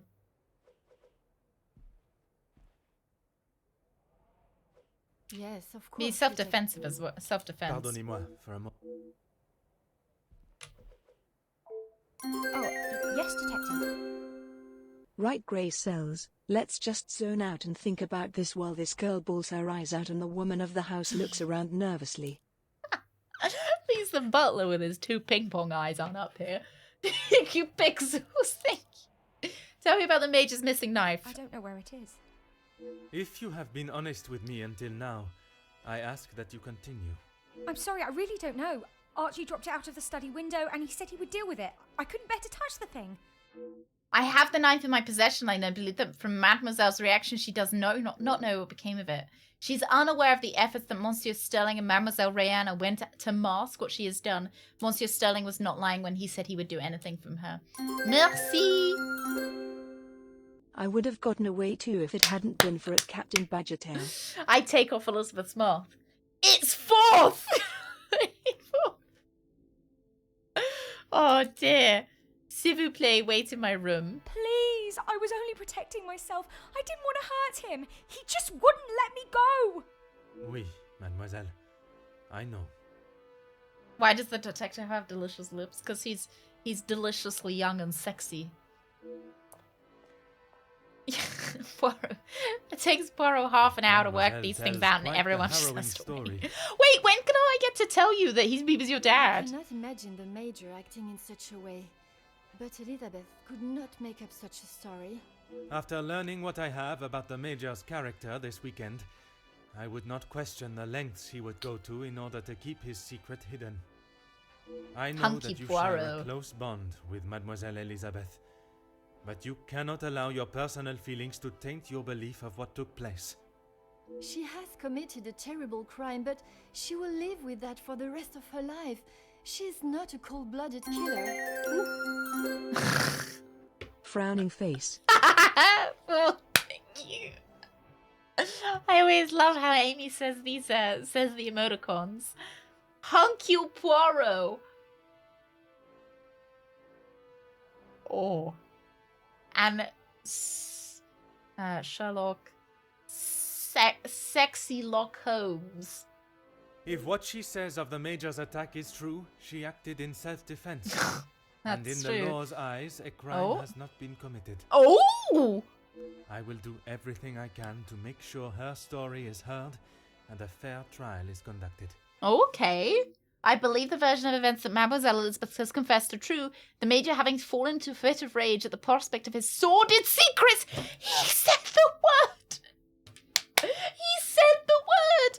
His sordid secrets coming to light. He attacked the young Mademoiselle and drove her to do what she had to do to protect herself. She put herself in a dangerous position, but there is no small part of me that commends the duty she felt to find justice for her beloved and the other workers that lost their lives at the Major's order.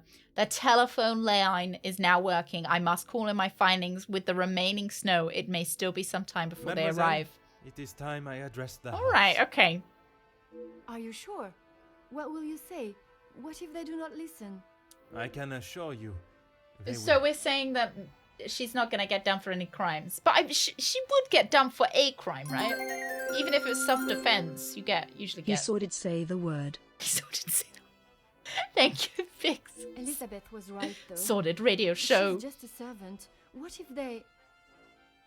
Was there a young Poirot in the Sherlock Holmes games? I don't think there was. There was a young Sherlock, there was young Watson, there was young Mycroft. And we thought that the painting guy was Moriarty. I don't remember if it was confirmed. Yeah, it's illegal to try and cover it up. But I guess it depends whether Poirot is going to report that it was covered up. Mademoiselle, when Detective Poirot speaks, they will Yeah, it was Brain Friend. And then we met real Watson, though, Would remember, you ask afterwards. the guests to convene in the library? Of course. And what of the staff? I have told Monsieur Sterling to remain in the staff quarters with the others. When the authorities arrive, they shall be dealt with. You have been of great help to me throughout my investigation. And now God, that it Poirot, is get over, out of her ass! one Jesus final Christ! Like he is so rude to fucking everybody else. You only need to ask. While I am speaking with the guests in the library, would you watch over Mademoiselle Elizabeth in my room? You don't think she will try and escape, do you? In her position, I do not know what she might try. But I trust with you there, any potential He ideas is of so such a thing rude will be to squashed. everyone else. And he's like, oh, with you, you will protect it. You're so wonderful.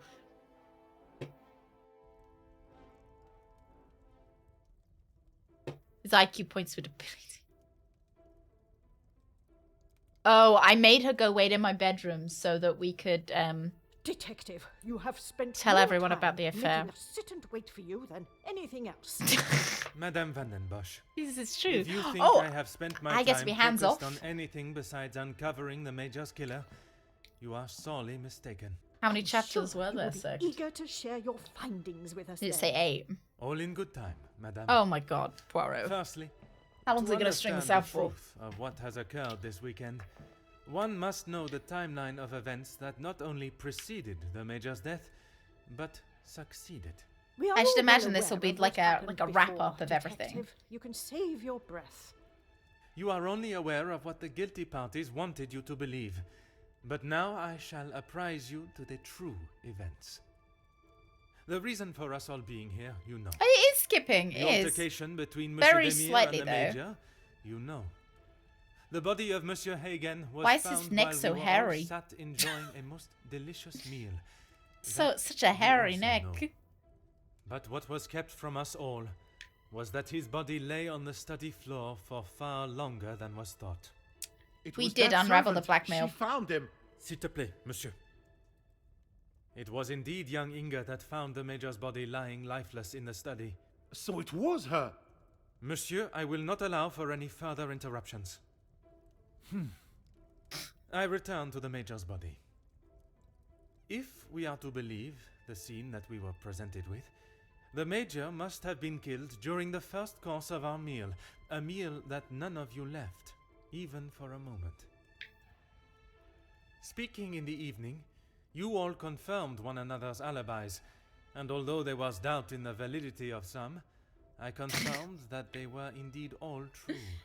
What I could not understand The animations was how are a man little came bit. to be found dead, and every guest accounted for at I the also time of like death. I like the That fact that is until I they're questioned making the us matter. sit through the Monsieur Beckers, exposition I shall now of the allow entire you to game that we've already sat through You once. saw the Major smoking a cigar in the snow. Is that true? We've It already is. sat through him explaining this to You saw what you were meant to see. Angeline, and now we Someone must in sit the through Major's it again. coat, standing outside, giving the illusion that the We Major didn't was just still have to very play much through alive. it and figure all of this out ourselves. Monsieur We da also Silva, had to sit through it on when the he's afternoon of the Major's told it to death, Angeline, and now we're having do to you sit recall through it while he hearing a tells it to everyone telephone else. Now that Budget you must have mention gotten it, I have not heard a single ring all weekend. Correct. The telephone lines have been down for the duration of our stay. It's like a meaning the telephone call that was received a phone call where and no one wants to promptly hang up. They're directed like, to the no, you Major's hang up. study No, you hang up. No, was you yet finish the game. another No, act you of finish the trickery game. and deceit. But it did not end there. When I entered the study for the first time, it was obvious someone had already been I there know, and Poirot. I know it was falsified the obvious because scene, I played the staged game. burglary, and clear away important evidence, including the murder weapon. I literally just What did the followed was mind an map of this, investigation Poirot. that I had know what already been hindered. happened. But even those lengths were not enough to derail me for long. I think we have all had enough of your self. I fucking have. Detective. I've had enough of his Perhaps you'd like to tell us self-praise. Who killed him now? Yeah, if you like. Madame, as I'm sure you would expect, it is not as simple as that. What I was many like, of you no, do not know no, is you the must all discussion that listen. was had between the Major and Monsieur Beckers earlier that day. What has that got to do with anything? I told you I didn't kill him. That I know to be true. What you do not know You know what, is Mona that it was not Palushki? only his ears that heard your spoken words. I hope you are not implying I had something to do with it. No, madame, there was another. Mademoiselle Elizabeth. You are all aware Oh, that the are we Major coming, was sir? hired by Monsieur da Silva to front the security during the workers' strikes. What very few of you know is that it was the Major's order that instigated the vicious attacks on those unarmed men and resulted in numerous deaths, including Mademoiselle Elizabeth's fiancé, Luc. Monsieur It had Beckers nothing to confronted the do with Major, Luke. Like, so declaring very that he little. Of was to course, she hand was in there himself looking in. for evidence. That is what Mademoiselle Elizabeth overheard. Now, knowing the truth, she waited until the Major was away from his study. After he stepped outside, following the confrontation with Monsieur Demir's He wants to, yeah, it looked to be the perfect all opportunity. this live up to all the source Or so material. she thought. It's just a shame we've literally The just Major listened to this returned like 5 and minutes found her before. looking for the proof she required to hand him over. I think to they the maybe could have done it a authorities. bit better. I'm If the talking maid now. Be broke silent them and up, marvel why at my hasn't she genius. been arrested? The events that followed in the study. Why were hasn't not she those been of a arrested? cold-blooded The murder, fucking but Snow! one of a young girl that had no other option but to protect her own life. Hercule's like, oh, let me Sounds to me, give Detective, you all like this you were taking a exposition. shine to this Brackets, young not a girl kink. And would rather protest her innocence than arrest her for murder, the crime she has committed. Jeez, this is gonna make for a juicy story. Mademoiselle, I ask you this. You have seen the Major's anger before, oui? What if I have? How do you think he would have reacted if someone was to find proof that he had committed a terrible act, and that if made public, would surely result in his incarceration?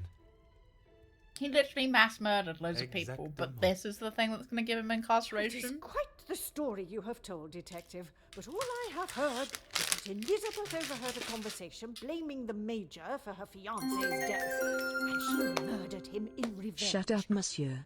My lasagna is almost Killing ready. a man that is as revered as he was. What? You're the murderer! Face the noose. Look, whatever you I say am not denying will that be the held man against has you lost in his court, life, alright? But it is not the crime of murder that you all believe. While the Major did not deserve to die in such a way, it was his actions towards Mademoiselle Elizabeth that drove her to defend herself in any way she could. Pro's voice Mademoiselle animations. Elizabeth will be punished, but we will let the law decide the severity of her punishment. It's like he's chewing on some chewing Played you gum. like a fiddle, Detective. Acting Is the Danganronpa any good? innocent I found it hard to stream, She will but be arrested and I might have hanged enjoyed it for off her stream. crime, like every other cold-blooded killer. It's very... here. Oh, Jesus Give her Christ, that what was she loud. deserves. It's The girl very has got to pay visual for what she's novelly. done. And the mini game at the end is very confusing. And even though I played the entirety of Danganronpa 1, never quite got a hang of it. I just, I kept trying and eventually I got it right. Dope. Anne's oreilles aiment se lever. Pixels, were you waiting until the end? And that is why I'm so clever. My IQ is higher than any of yours. So I think, yes, it's good, but I think it just depends what kind of games you like. Yes, it's good for some people. Other people won't enjoy it as much. Hey, Pop-Tart, hello. You've come in for the big crescendo of Poirot. I guess it's less the crescendo, it's the last sputterings.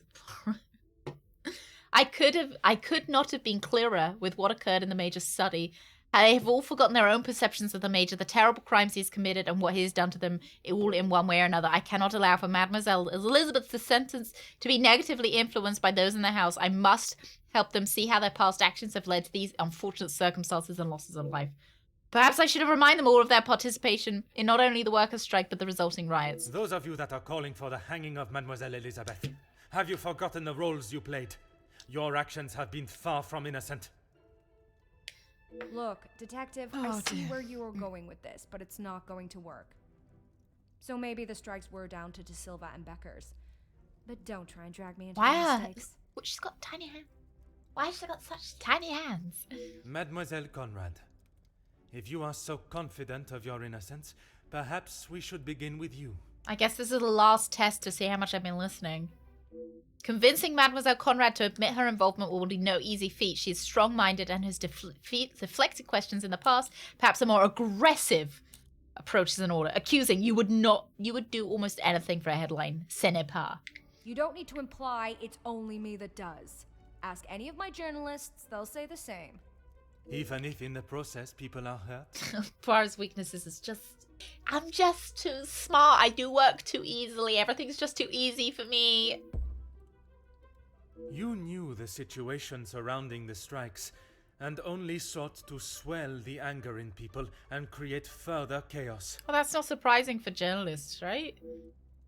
Mademoiselle, you so often have something to say. Now is not the time for silence. You really are delusional. Maybe you should just keep your theories and claims to yourself. You used others as for your own agenda, not considering the repercussions. I do not know of any field that would sacrifice their lives for others' gain.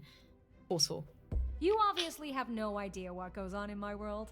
Yeah, guy's only happy when he manages to crush every ego in the room. Because he's got to have the biggest one. Disgust. You've allowed others to fall while you walk proudly across their backs. Look, it's... Mademoiselle, I do not have time for your excuses. Benny! Do you wish to state your direct involvement, or should I? It's not... Okay, fine. And yes, now I the must story escape was with my going nowhere. lasagna. There was a deal on See the you in table, hell. and it was Ha going ha to be done ha and ha dusted. ha ha ha. Party face. Fourth, come back here! You'll slip on your sweaty lasagna. You'll sweat. That sweat will drip off the lasagna onto the floor, and you'll whip. Oh, thank you very much. Everything you said is true. Party I face. wanted the story. The scoop that would have blown the others out of the water. I never wanted anyone to get hurt. I didn't think you had this side in you. I can see now why Angeline asked for you personally. You're not like other cops. It's clear it's the law and doing the right thing through and through with you. I'm not like other cops. If you say it was I'm self-defense, special. I believe you. I'm special. I have a much bigger ego than any other cop. We can't just forget what that girl has done. It's not Jackie's fault, or any of ours, that she decided to do what she did. You said you were a man of the working class, and all of a sudden, like, as soon as it comes to actually defending anyone, Beckers, he's like, ah, fuck him. You are the last person I expected to defend Mademoiselle Conrad. We talked only last night, and correct me if I am wrong, but you have already declared the role you played. To me, at least. Will Badger turn into Poirot and insult me? Better slip down your gullet all nicely with being so sweaty. Yes, we talked. Hi, sweetie. It's just not fair of you to attack Jackie like that, putting words in her mouth until she succumbs Why, to your you plan. fancy Jackie? I know enough of Monsieur Beckers to know that pushing him will not yield the results I need. Playing the role of an ally may be best way to approach. Even as a leader of a union, you were swayed by that. Ooh. That's directly him. Detective, I'm afraid I you're fucked that up, I think. misunderstood. That is not how it was. What do you have to say to Poirot, ma'am? Do you have something to say to him? You gonna chatter your teeth for him?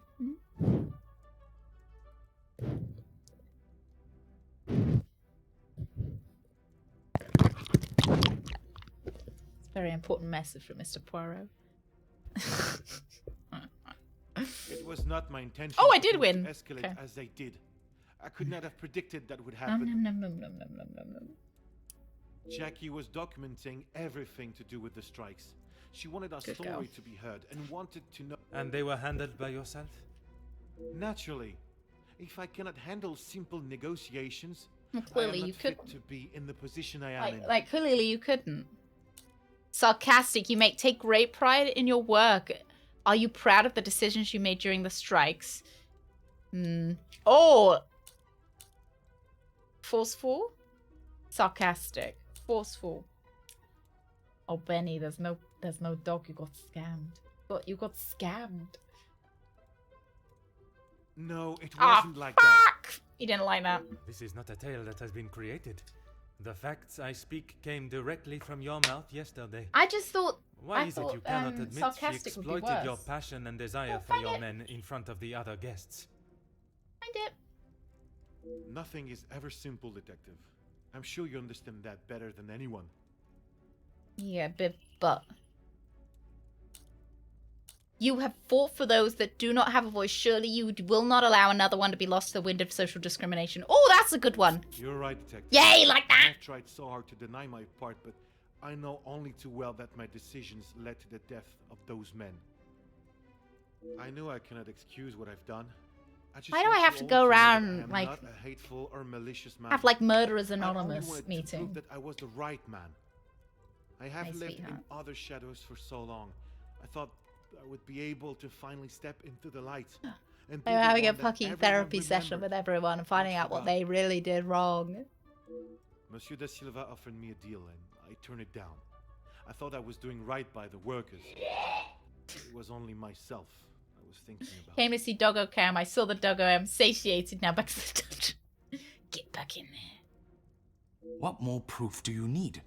He said it himself. I made a generous offer to reach a resolution, and he Why turned does your his mouth nose not up move? at it. Why does your mouth not move when you speak, sir? It was not that simple, though. An offer was made. But Monsieur Beckers and the workers would never The have been view through forced the into window that makes position the had house their like it's working gone into conditions been hyperspace. satisfactory to begin Autocorrect with. selected hypertension and hyperbole first. Thoughtful face. Thank you so much. It does, though, doesn't it? His They said the outrageous. snow had gone. Oh my god. Do you plan on Angry. blaming everyone for They said doing the snow their had gone jobs? down. I suppose it. Although Monsieur de Silva eventually opened up, he was defensive when we discussed the matters of his blackmail, and that private conversation was behind closed doors. I cannot imagine that he'd be forthcoming in front of the other guests. He is going to need some convincing to admit his faults again. If you were simply doing your job and treating your men fairly, then there would not be a strike to talk about. Yeah, sure. It may be a big I didn't deal like that to one. you, but I am used to workers not being happy with something. When you're in charge of your own factory, if you think Yeah, otherwise, sure. When I'm in charge of maybe my you own have factory, that's definitely going to happen. Right. Anything I claim to be is supported by facts and truth. Threatening. The desire to hide one's secret is a powerful force. Easily used is broken. You were willing to pay an anonymous blackmailer that accused you of the same. I feel like that's probably like... You said No? anonymous. I don't know them, and it doesn't sound like they know me. Monsieur da Silva. I recall. Assertive and forceful are the same thing to me. Claims of abuse against your staff and the hiring of a militia, those facts have just been twisted to my agenda. I'm going to forceful. Is that what you? Oh, he didn't like that! Accuse us all of something until we.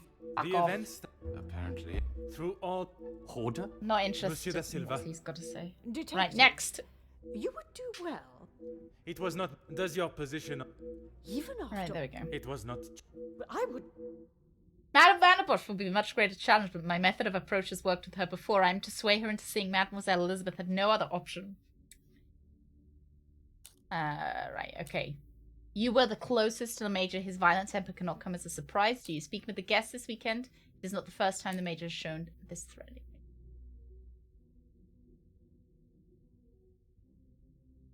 I don't know. Suggested. My girlfriend asked to peg me. Frankly, her idea is right up my alley. David, thank you. Lovely, David. Thank you. Oh, thank you. Oh, Suggestive. Quite presumptuous of you to assume. Putting my own feelings towards the Major aside.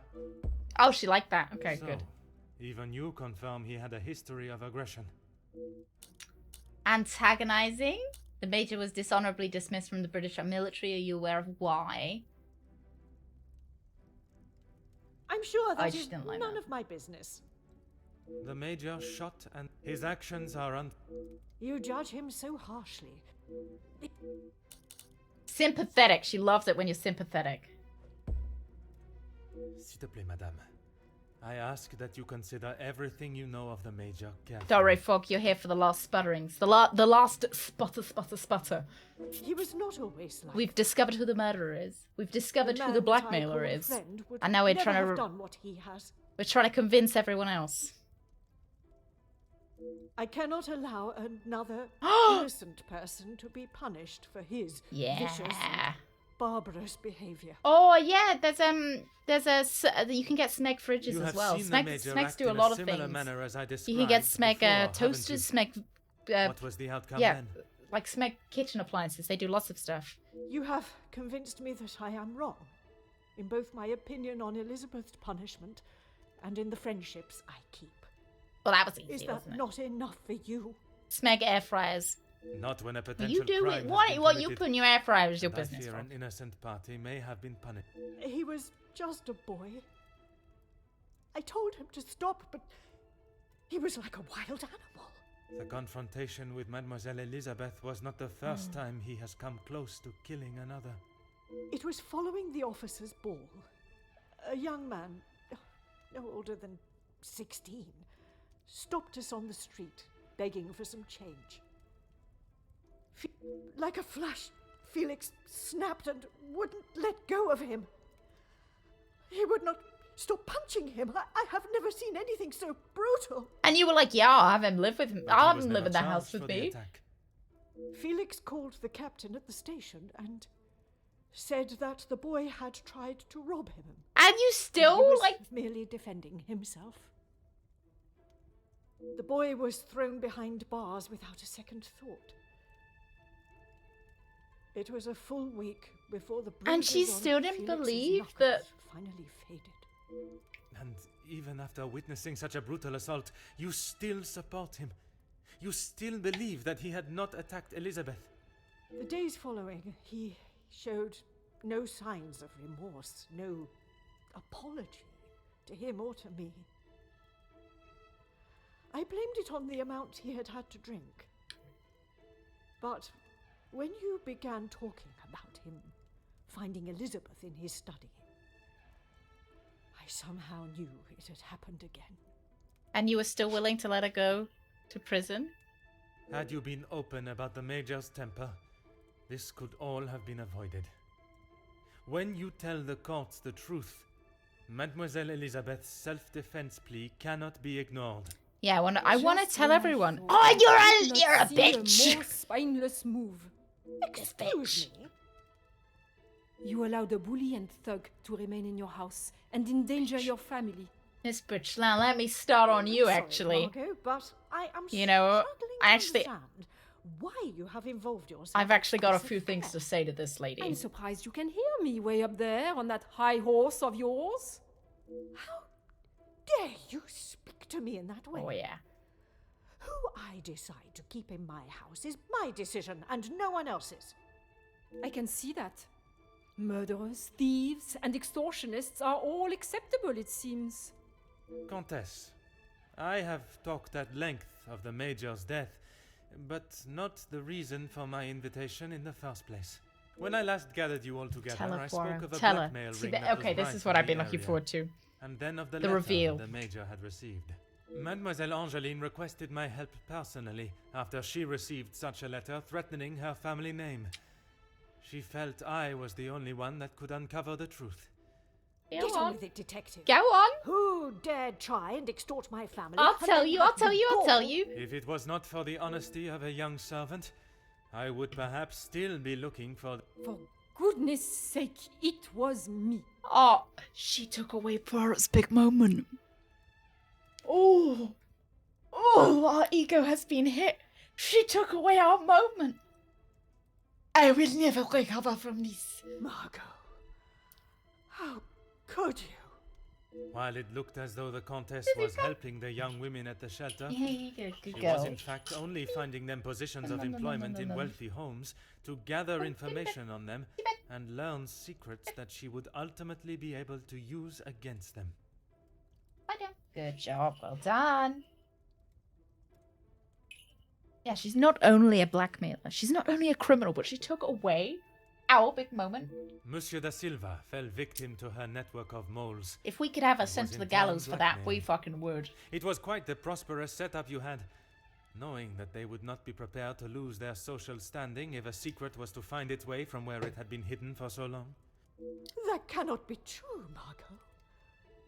How could you do such a I do cruel kind of feel a thing? bit bad for her. Like, her lover's been killed, her most trusted servants, murderers, and now her best friend, blackmailer. That is rich. Coming from you. You are one of my oldest friends. High and mighty Madame Van den Bosch. You think you can do what you wish when you wish it and there will be no repercussions. You are as bad as all of them. She's got tiny hands as well. If I do not get a straight answer out of you, I will march you to the police station myself. I'm surprised it took the Major this long to start living with you. He must have been on the edge for some time. How dare you speak to me like that? In my own home. A home you share with the father of your daughter for so many years, and she still remains none the wiser. You have no right. Oh. Angeline?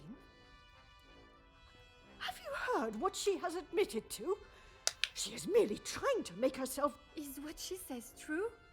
Felix, Why were you outside was the door? my father?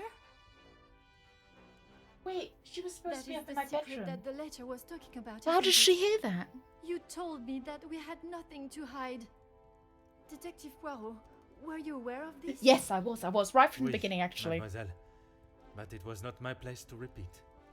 My don't big ego understand. likes to keep secrets. What about Makes me feel father? special. Hey, it wasn't your mama dad. betrayed the love of a good, honest man and played away behind his back, and then kept it hidden for all Look like these Muppets. years, like a lady of the night with her client list. You will say no more. Angeline, I... Did Felix know? Yes. Everybody lied to you. Everybody This knew. is not an appropriate conversation. He knew, dear girl. Who are He you even knew the whole facing? Are you time. facing Angeline? It is only dear Edwin that was blind to their deceit. To You the There will she P, is. not talk to the O, like that. to the O, to You the Pippins. will not talk Go of him Poopy at all. Pants. If I don't Is that me or is that Poopy. Poirot? Tootie. Oh, you call him you Poopy never Pants. deserved him. Very You much don't even Tootie. deserve the memory of him. Countess, there is something that you still have not explained. What more is there for her to say? How long were you in love with the Viscount? Oh, another sordid affair. Margot? Is that true? We were destined to be together. And then you turned up. And I was all but forgotten about. She was in love But with her You were husband. nothing more than friends. And you made sure of that, didn't you? From the day you arrived, it was all about what you wanted and what you had to do to get it.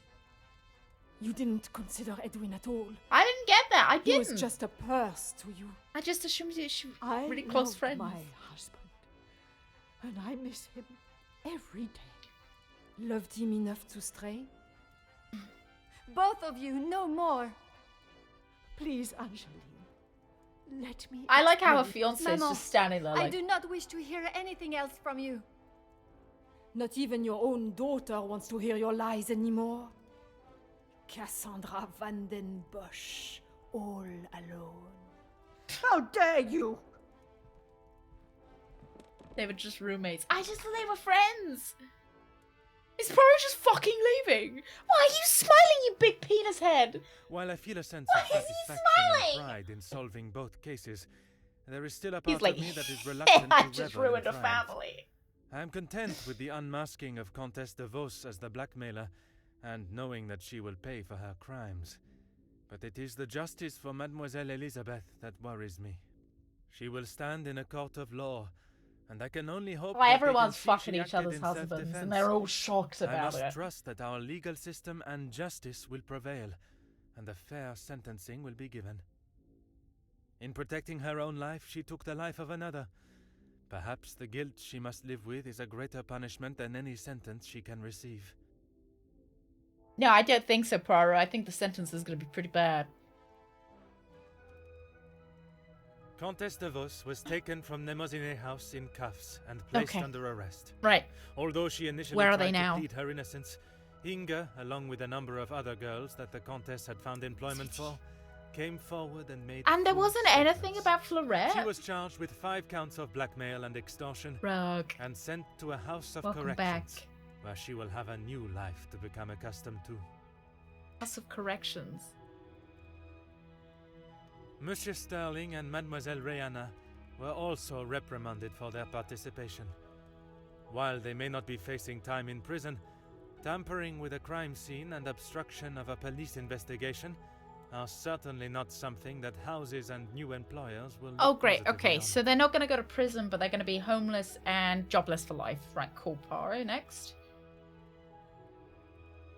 Mademoiselle Angeline finally became Madame Demire, and together they took up residence in England, where Monsieur good for Demire them. continues to support and fight for fairness and equality in London. Good for them. I am happy to say that we have remained in contact. Oh, of course you did. And You were Madame so... Demire has become a regular correspondent of mine. Oh, of course she and has. The latest joyous news is that they are expecting a child of their own. Of course she Madame has. Van den Bosch showed compassion. Couldn't that get I out had of her not ass seen the in her entire before. game.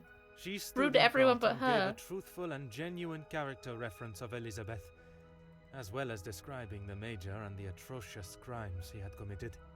After Madame Van den Bosch's secret was revealed to the world, her position in the social hierarchy was no more, disappearing in a moment.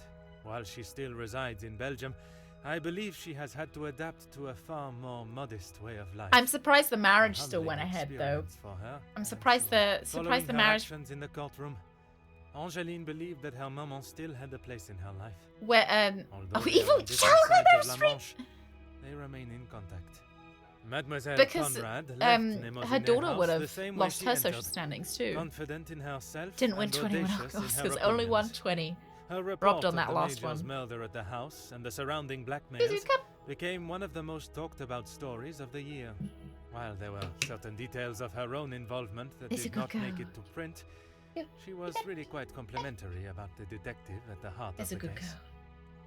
Monsieur de Silva tried to continue in his position as factory owner and business entrepreneur, but after his accounts and business dealings were investigated following the details of his blackmail being made public in Mademoiselle Conrad's article, his illustrious business empire began to crumble.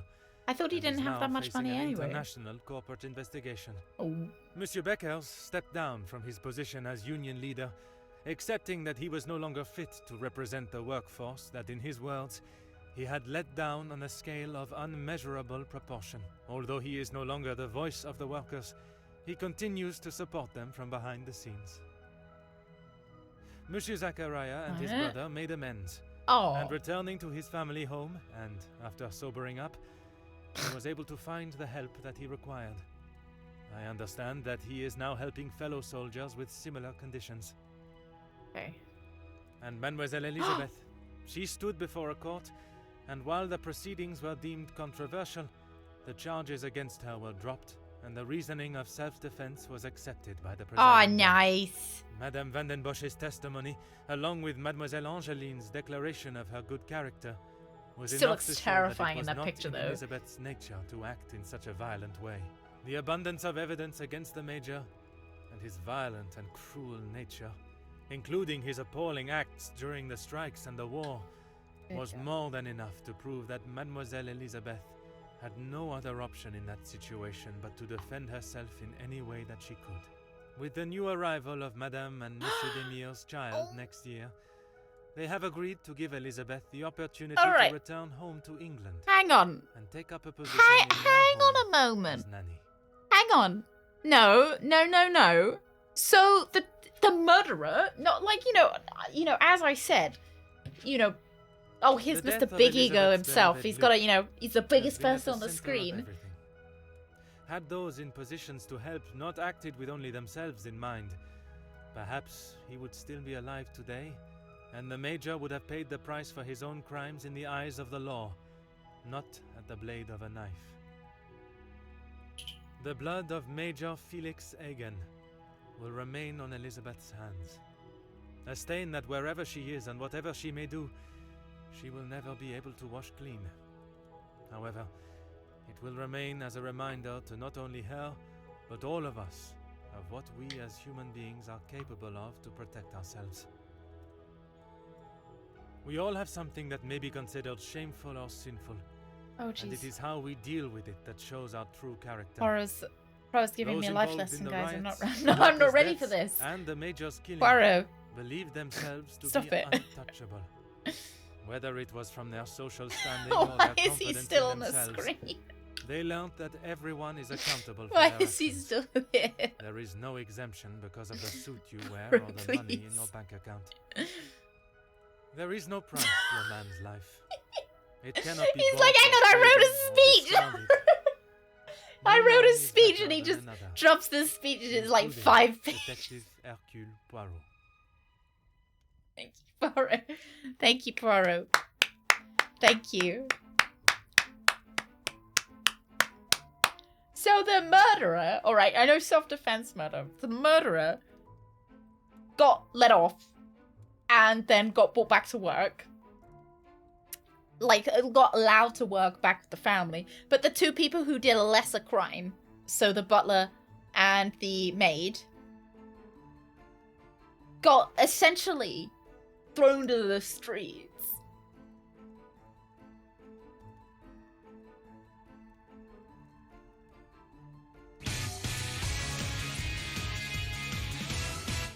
Sec, thank you so much. Thank you. Thank you so much for gifting 5 subs to the community. Thank you very much. It's so kind of you. Thank you. Zahela, Vednow, Sarot, Max, Forshen, you're welcome to the weenies. Thank you so very much, Sec. Thank you. Thank you. Welcome to the weenies. Get in the dungeon. You have committed crime. Crime of being a weenie. Poirot considers obstruction a larger crime than the crime itself. I was, self-defense, so, like, I don't think if we just came forward with it, there wouldn't have been that much of a problem. Whereas obstructing it created more of the problem. Oh, but, like... Yes. Yes, Benny. I still agree that, like, she did commit a crime. But at the same time, if she genuinely thought her life is in danger, I don't think I don't think it should be a if you kill, like, if it's be killed or kill, essentially. I don't think necessarily it's a, it's a hard one. I don't know if burgers have been even invented here yet. Was it a good game? Yes, until the last 2 chapters, maybe? I'd say yes.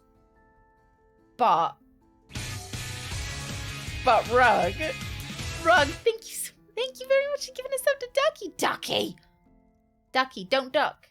Think fast, Ducky, think fast. Thank you so much, Rug. Thank you. Ducky, welcome to the weenies. Welcome back to the weenies. Did I like the end? So I liked the end. I enjoyed the story. I didn't like what they did at the end. I didn't like having to sit through so much exposition that I just listened to. If that makes sense. I didn't like listening. I felt like I had to have the crime retold to me by Poirot like 3 times. Right from the beginning. And it was a little, like, I guess a little bit frustrating to sit through. Because I've just played the game as well. I made the ending happen. Bonus lizard. Lizard, thank you so much. Thank you so much for giving us up to Goodwood. Oh, the weenies. Thank you very much, bonus lizard. Thank you, Goodwood. Where's Badwood? Thank you so much.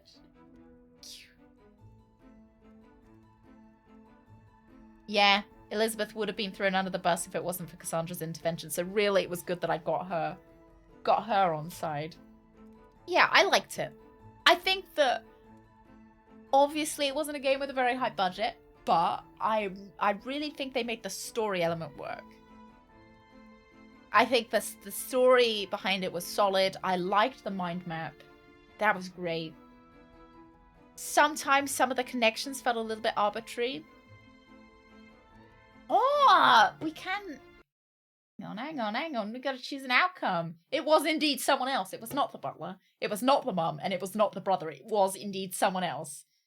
So it's quite good, though, that it wasn't any of our main 3 suspects. They kept us surprised about who it was at the end.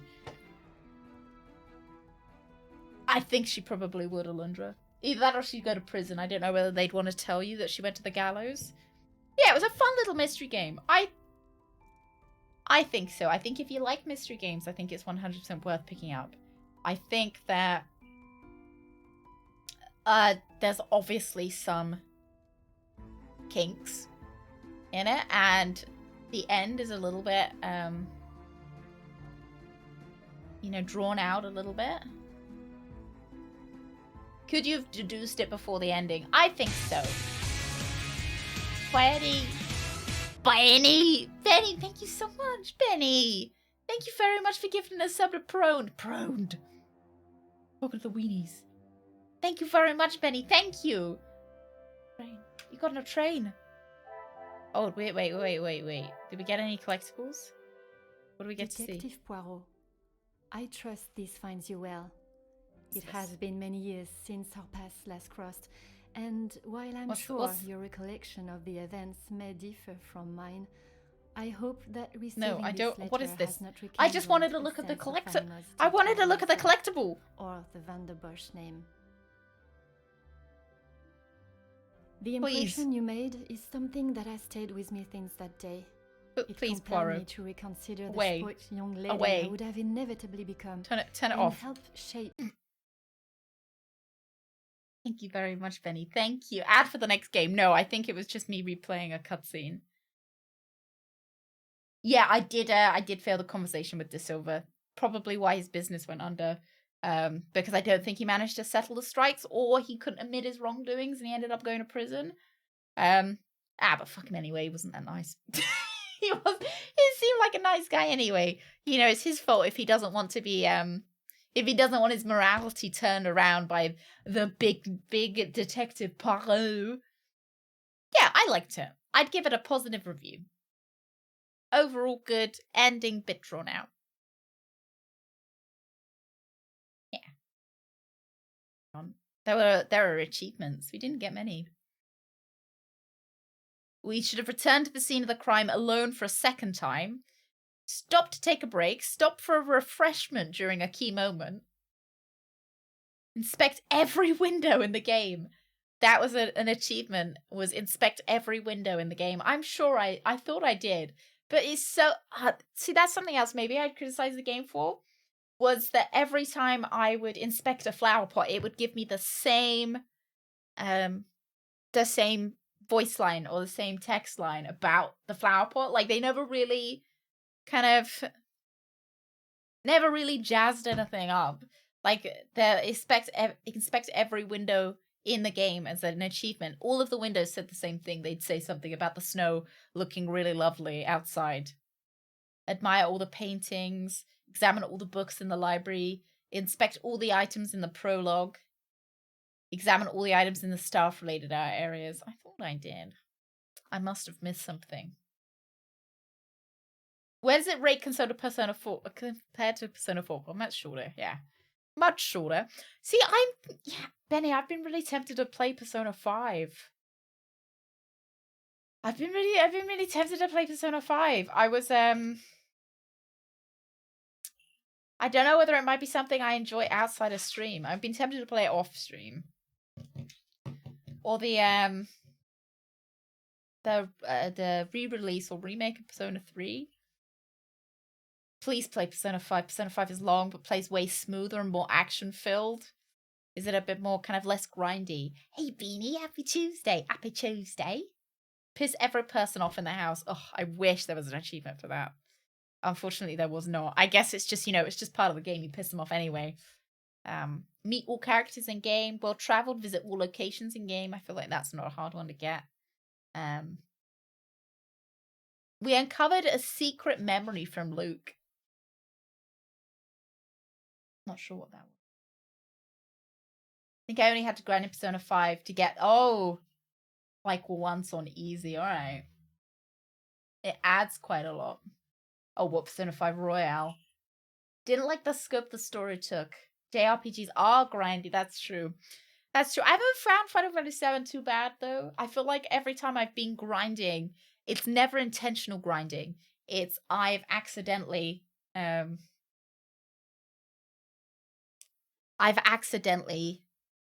of kept getting random encounters. So maybe it's just because I end up having loads of random encounters that I don't need to grind. Oh, Nino Kuni. Oh, how's it going, Benny? So you're really enjoying it there, Benny. You're really enjoying it.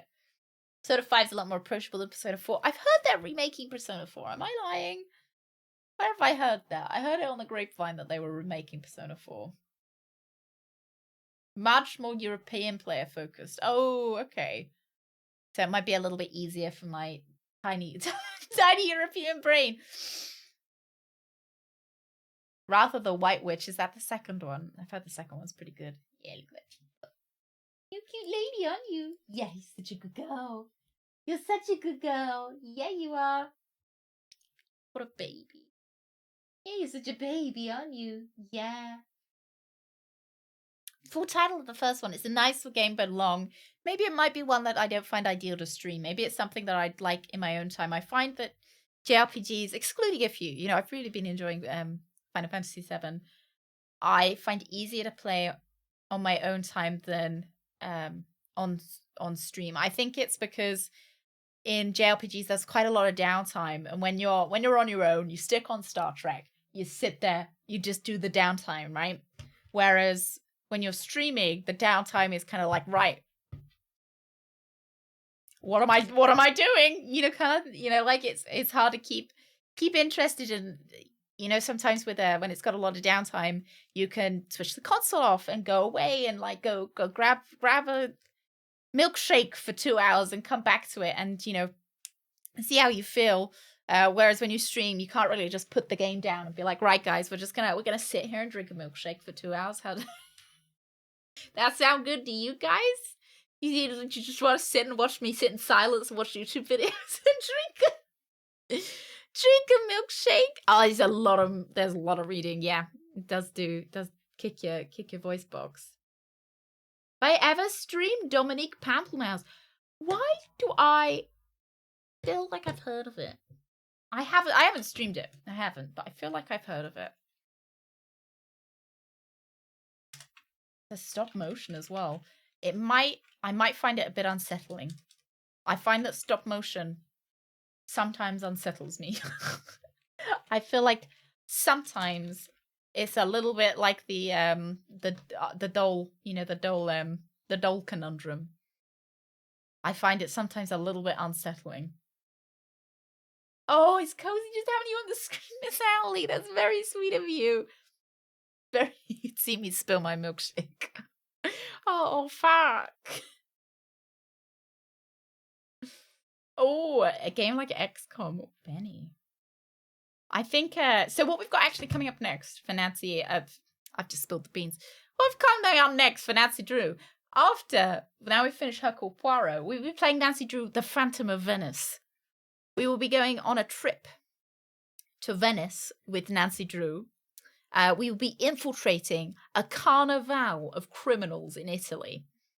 Let me see. Nancy Drew, The Phantom of Venice is a first-person perspective point-and-click adventure game. The player is Nancy Drew and has to solve a mystery, explore rich environments for clues, interrogate suspects, and solve puzzles and minigames. The stakes have never been higher as Nancy Drew joins an international undercover investigation to track down a phantom thief in Venice. It's me. I'm the thief. The police have a few leads, and you might be the only one to stop the thefts of historic artifacts. Can you spy on suspects? Oh god, I can't wait to spy on people. I love spying on people. And collect clues before the crime syndicate catches up to you. Dare to play. I'm so excited. I'm so excited. I'm so excited. You guys like The Phantom of Venice? Oh. I'm excited. Oh, Entitled Goose Game. I know the one, Benny. I know the one. I like the honkin'. Of course you're a thief. That's why I'd choose that specific game. I also like spying on people. There used to be a hole in my fence, and I used to peep through it at the neighbors when I was younger. And the Phantom of Venice has got a 69 on Metacritic, so that's nice. I'd love Untitled Goose Game. Just doing crime, being a goose. Being a goose doing crime. Yeah, I'm looking forward to the Phantom of Venice. Oh. I'm excited. Yeah, so we'll be starting that on I've lost it. We'll be starting that on Tuesday next week. Wednesday, which is tomorrow, we'll be playing Ocarina of Time. And then on Friday, well, Final Fantasy. Final Fantasy Fridays. Final Fantasy Fridays. Yeah, I'll be back tomorrow. Be back tomorrow, guys. I'm gonna let you out into the other. Gonna let you. I don't have a GameCube. I have an N64, Benny.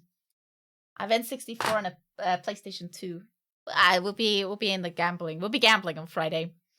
We'll be gambling on Friday in the Chocobo Casino. For Friday. Gotta get down on Friday. Looking forward to the weekend. Oh, I've played the second one, but yeah, I love Luigi's Mansion. I've played a bit of the third one as well. I would be interested in playing the first one. It's very expensive, if I remember, though. No, you guys have a great Wednesday. No, Tuesday. Tuesday today. It's Tuesday. I'll see you tomorrow for Wednesday, for the when of the day. All right? I'll see you later. Thank you so much for being here for Poirot, guys. Thank you very, very much. Tuesday. It's 4 a.m. on Wednesday. Well, happy Wednesday, Prode. Happy Wednesday!